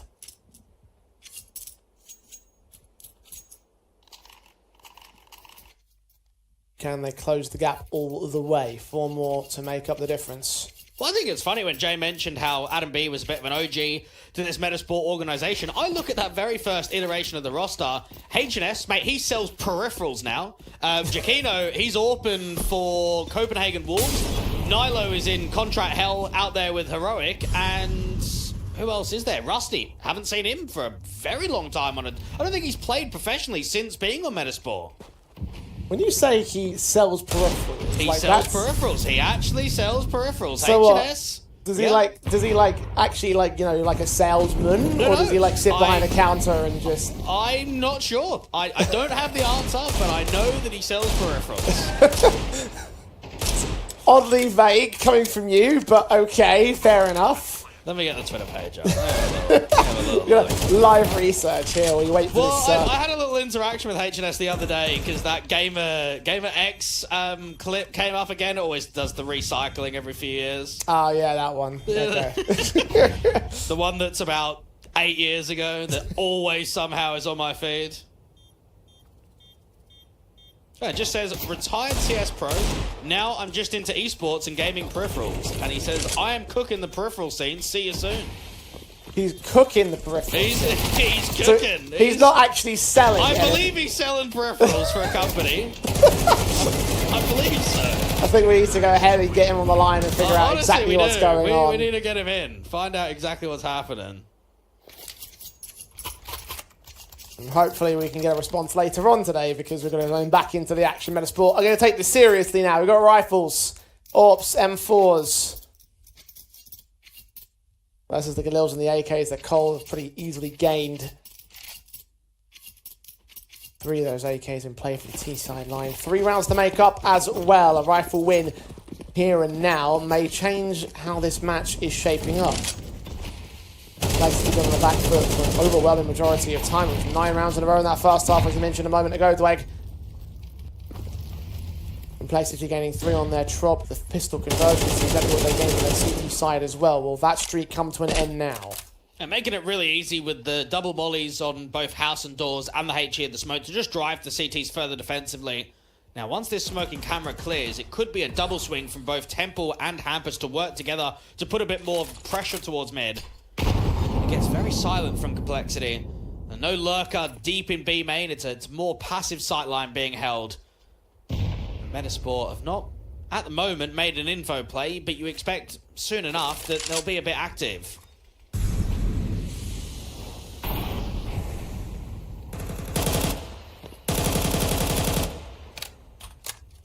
prodding behind these smokes, hoping for a good lucky kill or two, and a mid-control being established by Complexity. Pretty much undefended by Metizport here, although Adam B starting to turn attention towards it as Campus lean up, head seen, burst from both sides, unable to get any of the kills out of it. Holzert picks up Adam B. Hampus cowering behind the central site pillar, and Holzert can find him soon enough. If not, his teammate coming in from main would have gotten that kill. Complexity. Well, there was more legs to this T side than may have been initially predicted. Metizport are backing off to save their weapons already. Beaten into submission so quickly, Complexity may well be back in the match. It's really good utility usage into camera from Complexity. You see the flash assist, making it very awkward for Metizport. You're trying to play back passively, you're trying to get behind the pillar, you're trying to get back behind Cake, but with just the pace being accelerated from players coming into camera, with players maneuvering out of A main, it's very tough to try and turn away from those flashes and keep engaging into fights. And Grim just trying to see if he can put a bit more exit damage down. Isaac seen out on B. And 60 will get Lumi. So all in all, this is an impressive round for Complexity. Overwhelming in Metizport, and it might take Isaac down as well. Yep, all 5 lost. 4 on the trot for Complexity now. Metizport about to lose their lead in a couple rounds' time, and with this one being an eco buy, they'll at least be within one of them. Tactical timeouts called in by Metizport. Bit of a rarity over the course of the day. Abdi's taken a moment to discuss things with his team, because they may be losing their grip on this match. They do not want to let that happen. They do not want to go down negative going into day 2. Yeah, remember both Adam B and Abdi being with the Young Ninjas organization when they were at the Heroes of Lufthansa, and that's a long-standing duo that has translated from previous organizations to moving out here onto Metizport and trying to run the flag of being a top local team. I think in previous years, we've seen it be fairly competitive towards the top end of Tier 2 between one another, with Alliance and Eyeballers, teams like Metizport. And now we're just starting to see a little bit more separation between those squads. Johnny Speeds were a team last year, especially in the player break last year. They really tried to capitalize and push on for as long as they are. Now their own organization led by Draken. 6C is struck first. Metizport. Down a man, Hampus. Okay. Well placed with the headshot, mate. 60 gave away his position. That was stunningly accurate. Lumi's taking a lot of damage, however, towards this B defensive. Teammates are on their way in from mid, but he's about to get swamped by all of Complexity right here. A little bit late to the mark. Another headshot would have been nice, but not to be. Yeah, there could still be some decent exit damage being done. Watch out to see how much more gets gained. Bobsky with a frag. Nick shuts it back down all the same. Still low HP, so you're right about that damage. You're right about that third potential casualty against Complexity. Right now, 3v2 that favours the Complexity side. Metizport. Find Nick soon enough. Smoke back to clear. No, he just spotted Hampus as it faded. Kill found. Adam B. AK recovered. Just save it. Just run with it into the next round. Complexity are now almost all the way back. 8 on the board. From a 9-3 half, Metizport have gone scoreless on the CT side. And Complexity have looked like they rule the roost in the second half. Well, this could be the change of pace round for the City side. Perhaps a canal crunch. Maybe something aggro and fast towards B main. Haven't seen a lot of acceleration from the Swedes. They've been quite happy to run the clock, sit back, make info plays in mid to late round.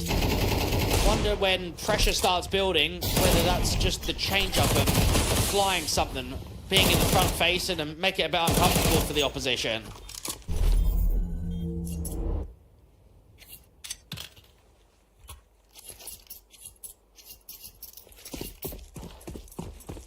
Orps in for Lumi. M4s for 3 and AK saved by Adam B. High roller cash amount as well for Metizport. Quite a hero weapon if they lose this next round, and Complexity have been playing what they want to try and take this on a straight up streak. 5 in a row, looking for number 6, looking for 9 apiece. It's slow to the uptake here for them. May we'll see Halzerk in for that opening frag with utility in the hands of the opponent standing on his own electric. Peek in, shot down, lightning fast. Plopsky's dead, as is Isaac as well. A B-site completely cracked open. This should be another instant save. And you could just feel that Metizport were basically looking at that half saying, boys, we've done enough. We're going to get this game over and done with. And now we're in a tied-up scoreline where it's looking like Complexity going to take the lead. This has been a drastically poor second half from Metizport. And Complexity have just pounced on it. B-site hits have been flawless. Seems like Complexity have found another weakness. It's combined with weaknesses across the other side of the Metizport board.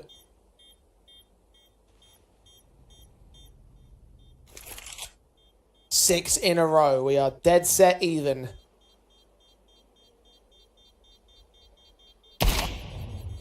Lumi will at least look for Exus on the AWP. Nyx is caught. Grim. Oh, actually gets away with a drive-by dink down or boost down onto Lumi. Adam B is lost. Hampus tried to make it expensive against Complexity. They got like $10,000 above though, so it really doesn't matter in damage right now. Needed a round-winded Metizport because Complexity are all evened up from 9-3 to 9 apiece.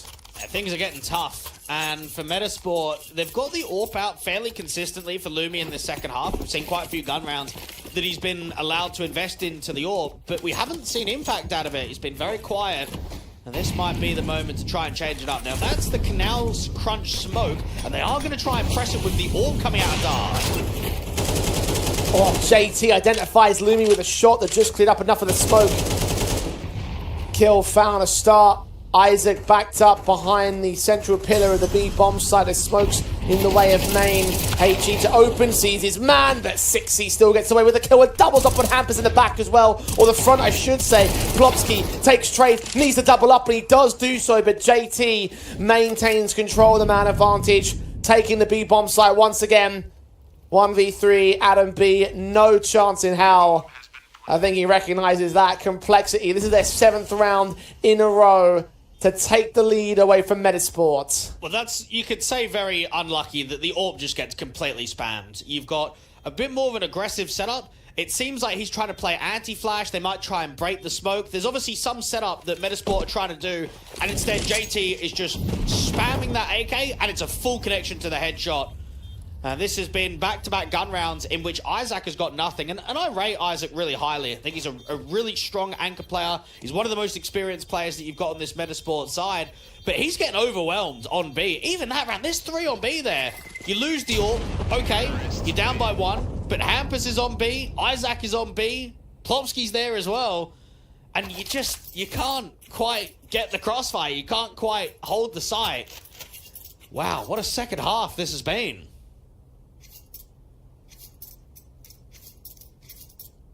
Second tactical timeout called in by Metizport. What a time to do so as well. And look at 60. He's like having the time of his life right now. No need to sweat for Complexity. Down 3-9. No worries. We bring it back.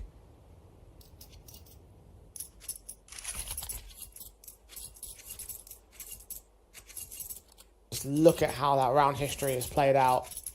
It's very abnormal. I know that we can look at Anubis, right? There's a lot of statistics we can throw in there of round win percentage in the last 3 months being 62.7 for the side of Complexity and 61.2 for the side of Metizport. But we know Anubis shouldn't be like this and isn't like this in Tier 2 online. Yeah, there's favoritism. We see a lot of 7-5s, 8-4s. But round streaks like that? Yeah. Come on, that doesn't happen. Metizport may have been the beneficiaries of a round streak, but now they're the victims of one themselves. Complexity. 7 back-to-back. Zerk does get caught by Lumi's Deagle as they try and force their way in. Nyx is going to get caught by Adam B the same. Incendiary start pulling out. JT is hoping to force forward and potentially look for another kill. This is really another individual fight though. Not the smokes to try and block him. Not denied him getting a hold of the AWP. Blind sprays will come close, but no cigar. Back up for the bomb. Commit towards B. The rotations in Metizport are going to leave that site completely abandoned. And Complexity may look to take that part as a result. JT just needed to clear out first stage of A main just in case there was more pressure and that could have come against them and made the bomb even more uncomfortable. Util out on B, set them down. CTs can be on rotation. Now, they can double drop from mid-bridge and get themselves into the canal, or they can silently try and get out to B main. Oh, 16 missed with spray. Isaac going to pick up the kill and through the smoke find Grim on transition. JT's in a 1v4 and Hampus turns up the Deagle. That ends the streak of complexity. Metizport find their start in the second half and go 10-all. Well, you felt that Hulzerx tried to be a powerful player in the early stages of a lot of these T rounds. We saw him previously try and challenge that orb into the canals and work the pick against Plopsky in B. We've now seen it towards A main, trying to get on the front foot, trying to search for that opening fight. This time around, he just gets hit with all the util. The HE comes in, the flash is good, and then there's a little bit of trading back and forth, but Metizport got themselves in a good scenario. And for Isaac, I think a bit of redemption in some of his quiet previous rounds. He steps up big time out on B, gets himself a multi-frag, and not only wins a round, but saves a lot of AKs in the process.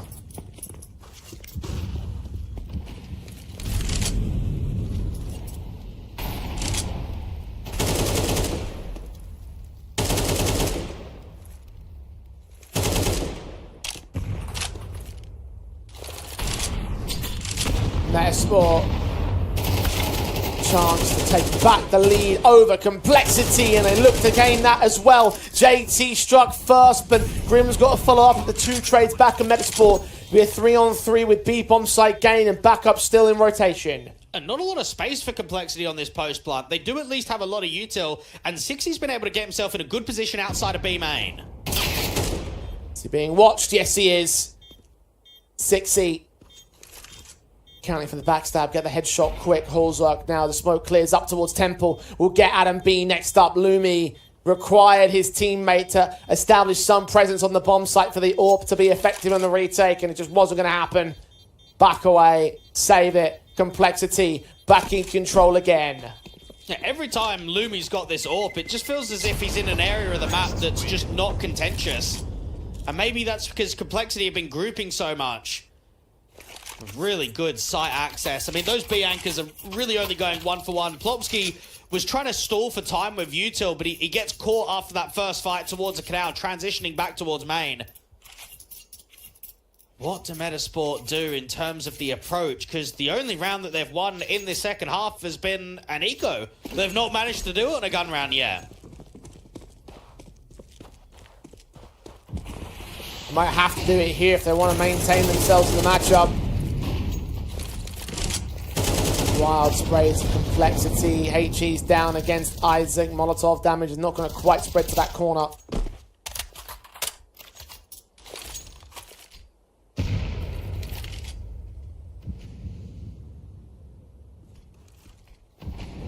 Waiting for extensions of the CT side. Grim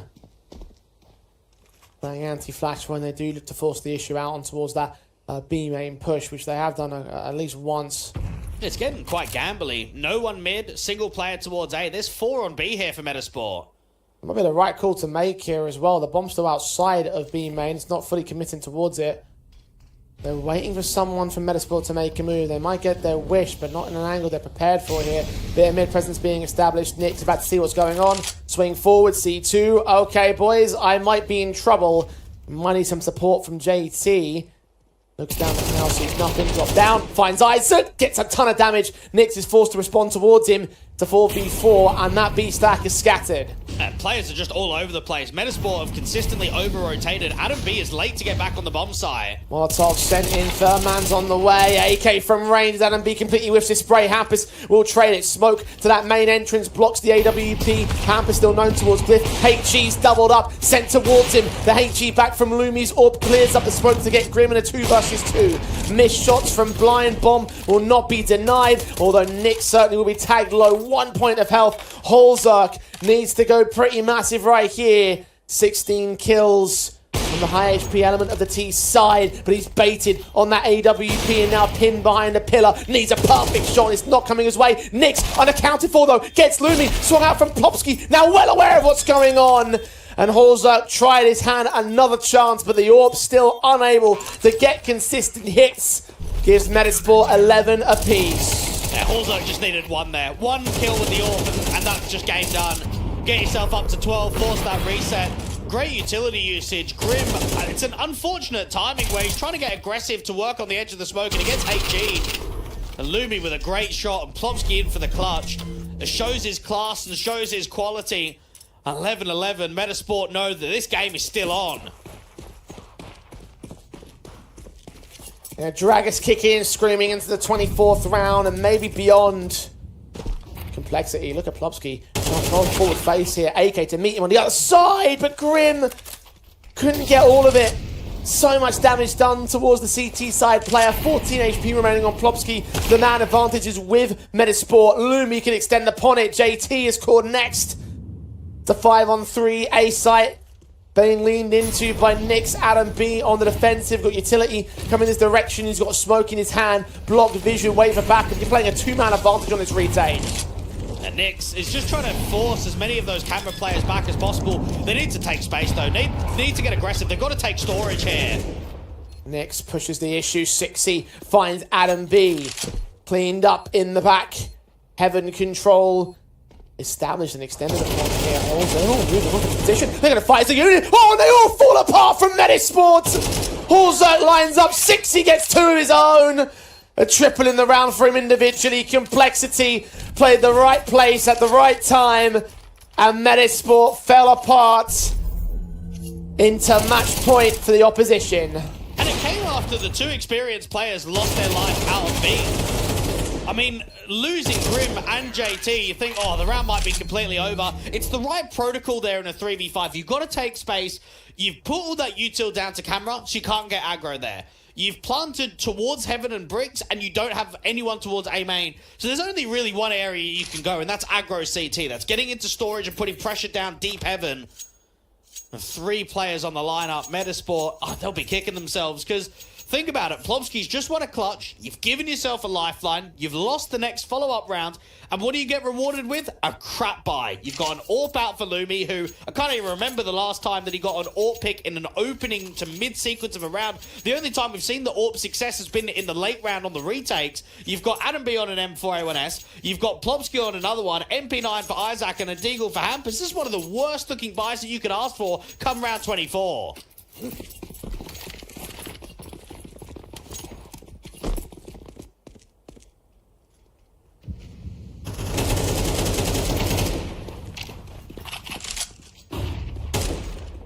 Complexity, no concerns with their own investments. They got all the rifles, all the AKs.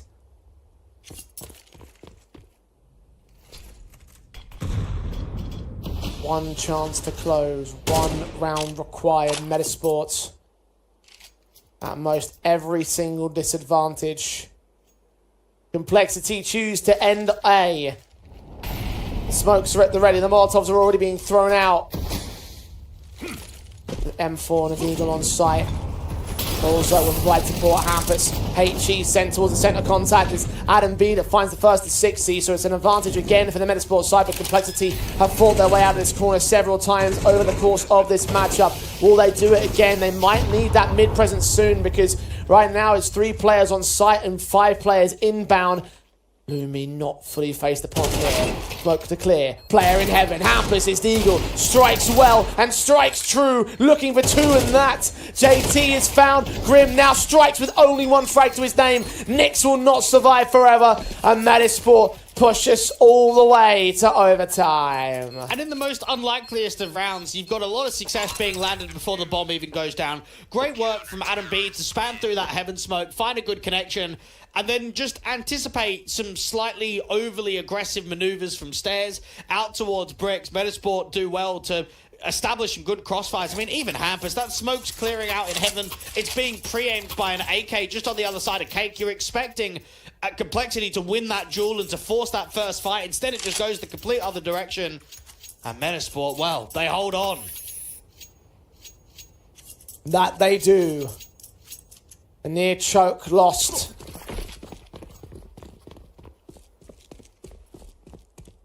A 6-round advantage at the turn of the half. The Complexity brought back to their own stance before finally Metizport starting winning rounds on CT.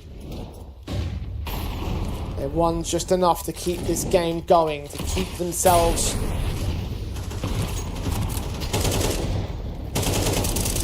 against the Complexity side, who are still defeatless here in this competition.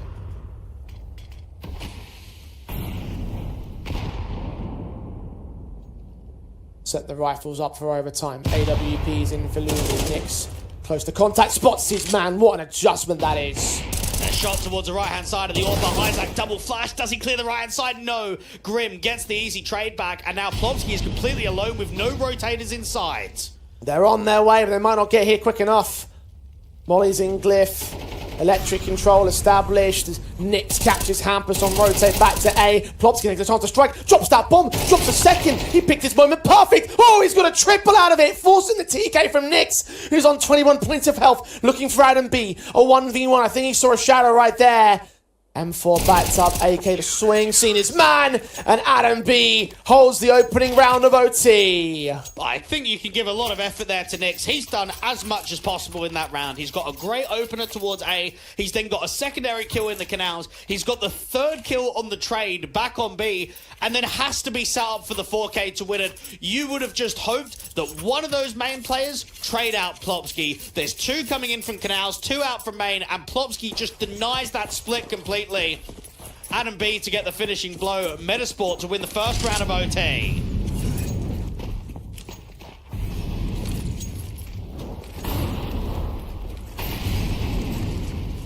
Advantage Sweden again.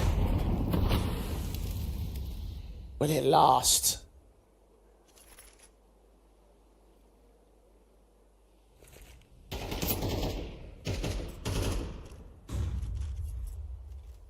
A lot of mid control established by Complexity right here. Metizport very passive in this defensive. Lumi's AWP is set towards A main, has a backup M4. Right around that corner at camera. 6 is about to be revealed towards the man. He leans up. Check position. Adam's seen. Smoke instantly. Second player at Temple. Right there to receive. Hampus draws out first blood. Tries to get the HE to force off that secondary player that's trying to get the trade. Nix won that opening kill against Lumi in the same sort of contact towards A main up on the pillar last time. It's re-smoked. It's going to be an A split. 2 from camera, 2 from main.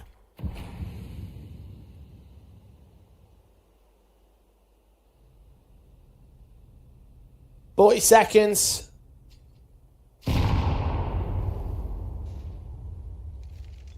Complexity yet to find a trade. Splitting their way into A. Or of Lumi connecting its shots. Holzerk and Grim answer back. 3 on 3. Bomb needs to get planted now. Camera player's already set. Smoke's in his way though. Hampus revealed. Yeah, Grim, fairly low HP. AWP with a good connection towards Isaac. It might even be on for another. Turns away from the flashbang though. A chance made available for Plopsky to close the gap. Does get a fantastic headshot on Grim, but instantly Holzerk responds. It's all Hampus now. I want to counter for his exact positioning here inside the smoke. He'll have to wait for it to clear first. And JT now looks his direction, loses his life. Holzerk still turns up the quadra. This time he ain't missing. This time he brings it to evens. So we've just seen in the 2 rounds of overtime a triple kill from Plopsky out on B and a quadra kill from Holzerk out on A. I always find, Jay, when you get into overtime, things just get a little bit messy, and it's who can deliver the most impact. Who in certain situations is going to come out on top. And Holzerk, well, we haven't seen a lot of his AWP brilliance across this best of 1. That round in particular shows exactly why getting the AWP out on him is going to be so key across both the first half and the second.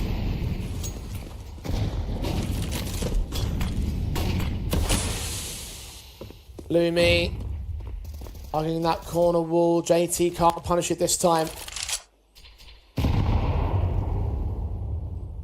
Well, at least put the HEs on to force them out of electric. Isaac. Another smoke down as the T side goes for the execution. Grim good for 2. Isaac burns him from beyond the grave. Lumi's in the back lines, needs a connection on Holzerk. He gets it, but point blank against JT, and 60 from range will get those next 2 kills. Another solid Complexity execution on this B-bomb site. Adam B, a 1v3 clutch. Grim does good work out there on B main, and it's quite easy to look at the majority of T-side defaults and say, oh, he's a bit baity because he's always outside of B, but that's just because we've seen so much mid-influence and out towards A.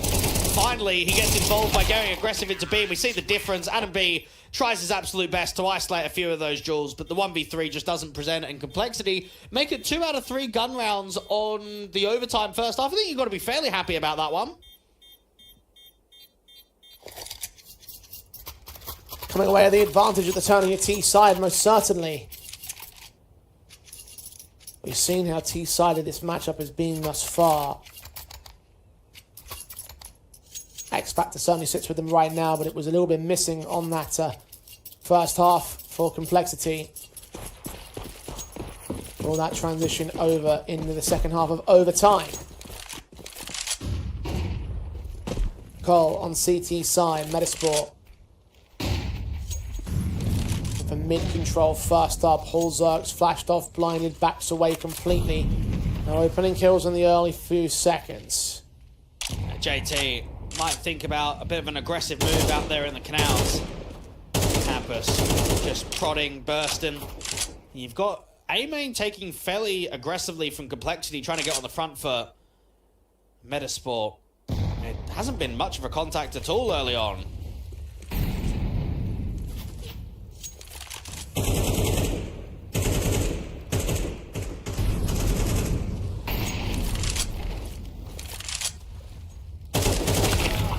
Swing up, oh, Adam B caught off guard with it. Nix.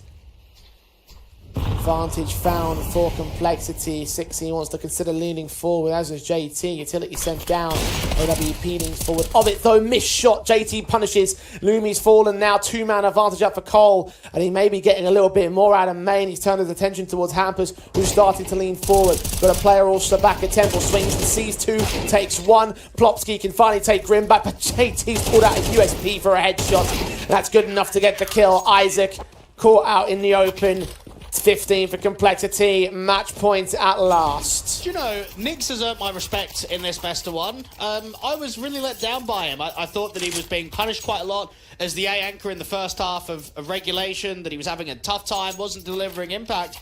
And he went from a guy that was getting bodied to doing the bodying. We've seen some really good X Factor from him. We've seen some nice multi-frag sequences, and he's now 20 and 15. That's a massive turnaround to be able to change that from a first half to a second half to now what could potentially be the 3-0 day on day one.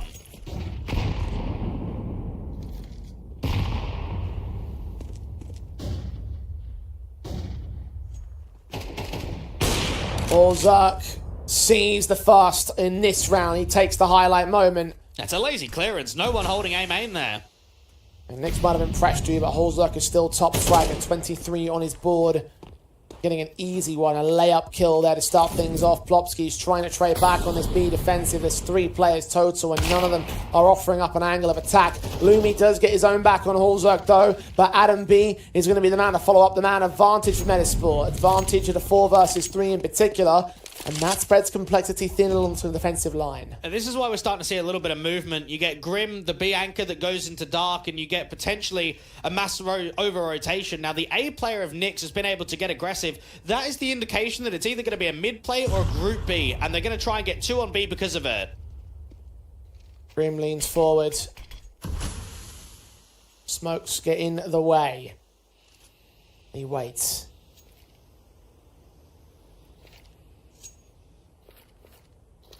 30 seconds for the hit. There's 2 players on B, but they're concerned about backstabs or split plays. Smokes start coming over. 6C is going to have to get ahead of one of them at least. Grim, HG sent towards his opposition, is through the Molotov. He gets the kill back. 6C with a follow-up as well. Grim providing support, and they feed themselves to this choke point here on Electric. 1 versus 3 now for Lumi. Orb shot on the first, but both CTs back up, knowing he's got to plant the bomb. He's got no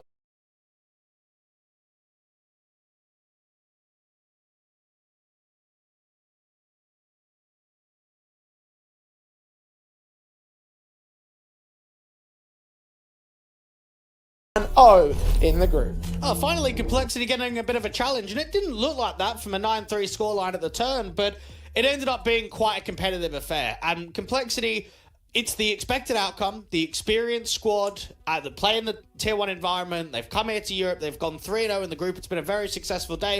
I think Metizport will just be kicking themselves a little bit, because while they got an opening win against Passion UA, they get slammed against Nemiga, and then, yeah, you feel once it gets to OT, you've got a chance. And instead, it's been a bit of an unsuccessful day. You've only got a single win out of 3 games. Exactly, and it's not even like we're talking about teams that we are too, I mean, I guess for complexity, probably the exception to the rule, but teams that we weren't too worried about for Metizport. Remember, Passion UA, we talked about how they've not been in the best of form as of late because of the nature of the roster changes they've had to deal with, and doubts about Nemiga as well, because also similar situation to their own form. But for Metizport, I mean, look, you've lost two out of three matches, and that puts you in negative going into your last two. You're only going to get two more opportunities to establish yourselves in the top three. And look, the opposition that they're going to face is not exactly of the easiest caliber either. Yes, you've got Imperial coming up in round 4, but 9 Pandas after that. I don't know whether Metizport can win that match. That will be another hotly contested match. I don't think there's a lot of favoritism towards both 9 Pandas or Metizport.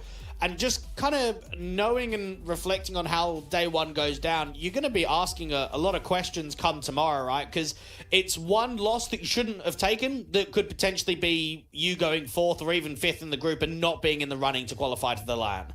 Yeah, it's needless to say, obviously, for the Metizport side, they might not be too happy with how the first day went down, but the complete opposite, you could say, for Complexity. 3-0 in the group thus far, almost guaranteeing, I think they actually will guarantee that Group A will be a top 3 success. I think there's only 1 or 2, like, very specific circumstances where tiebreakers might force them out if they lose their next 2 matches. But in terms of confidence, right, you can't get more confident than the 13-6 and the 13-0 to start off, as well as that, the comeback. Yes, I know it was an overtime victory in the end, but just look at how things stand for them. They are undefeated, 23 rounds of difference. Like, things are looking good for them. Yeah, they are. I'd like to see what the meeting of Complexity and 9 Pandas is going to be, because if we're going to be realistic about the matches and the teams in the group, that's probably the match that would decide who's going to get top seed, who's going to place first in Group A. So all eyes are going to be on for these next few officials tomorrow, Jay, because you will start, especially in round robin, you always see a lot of change. From 1 win to 1 loss,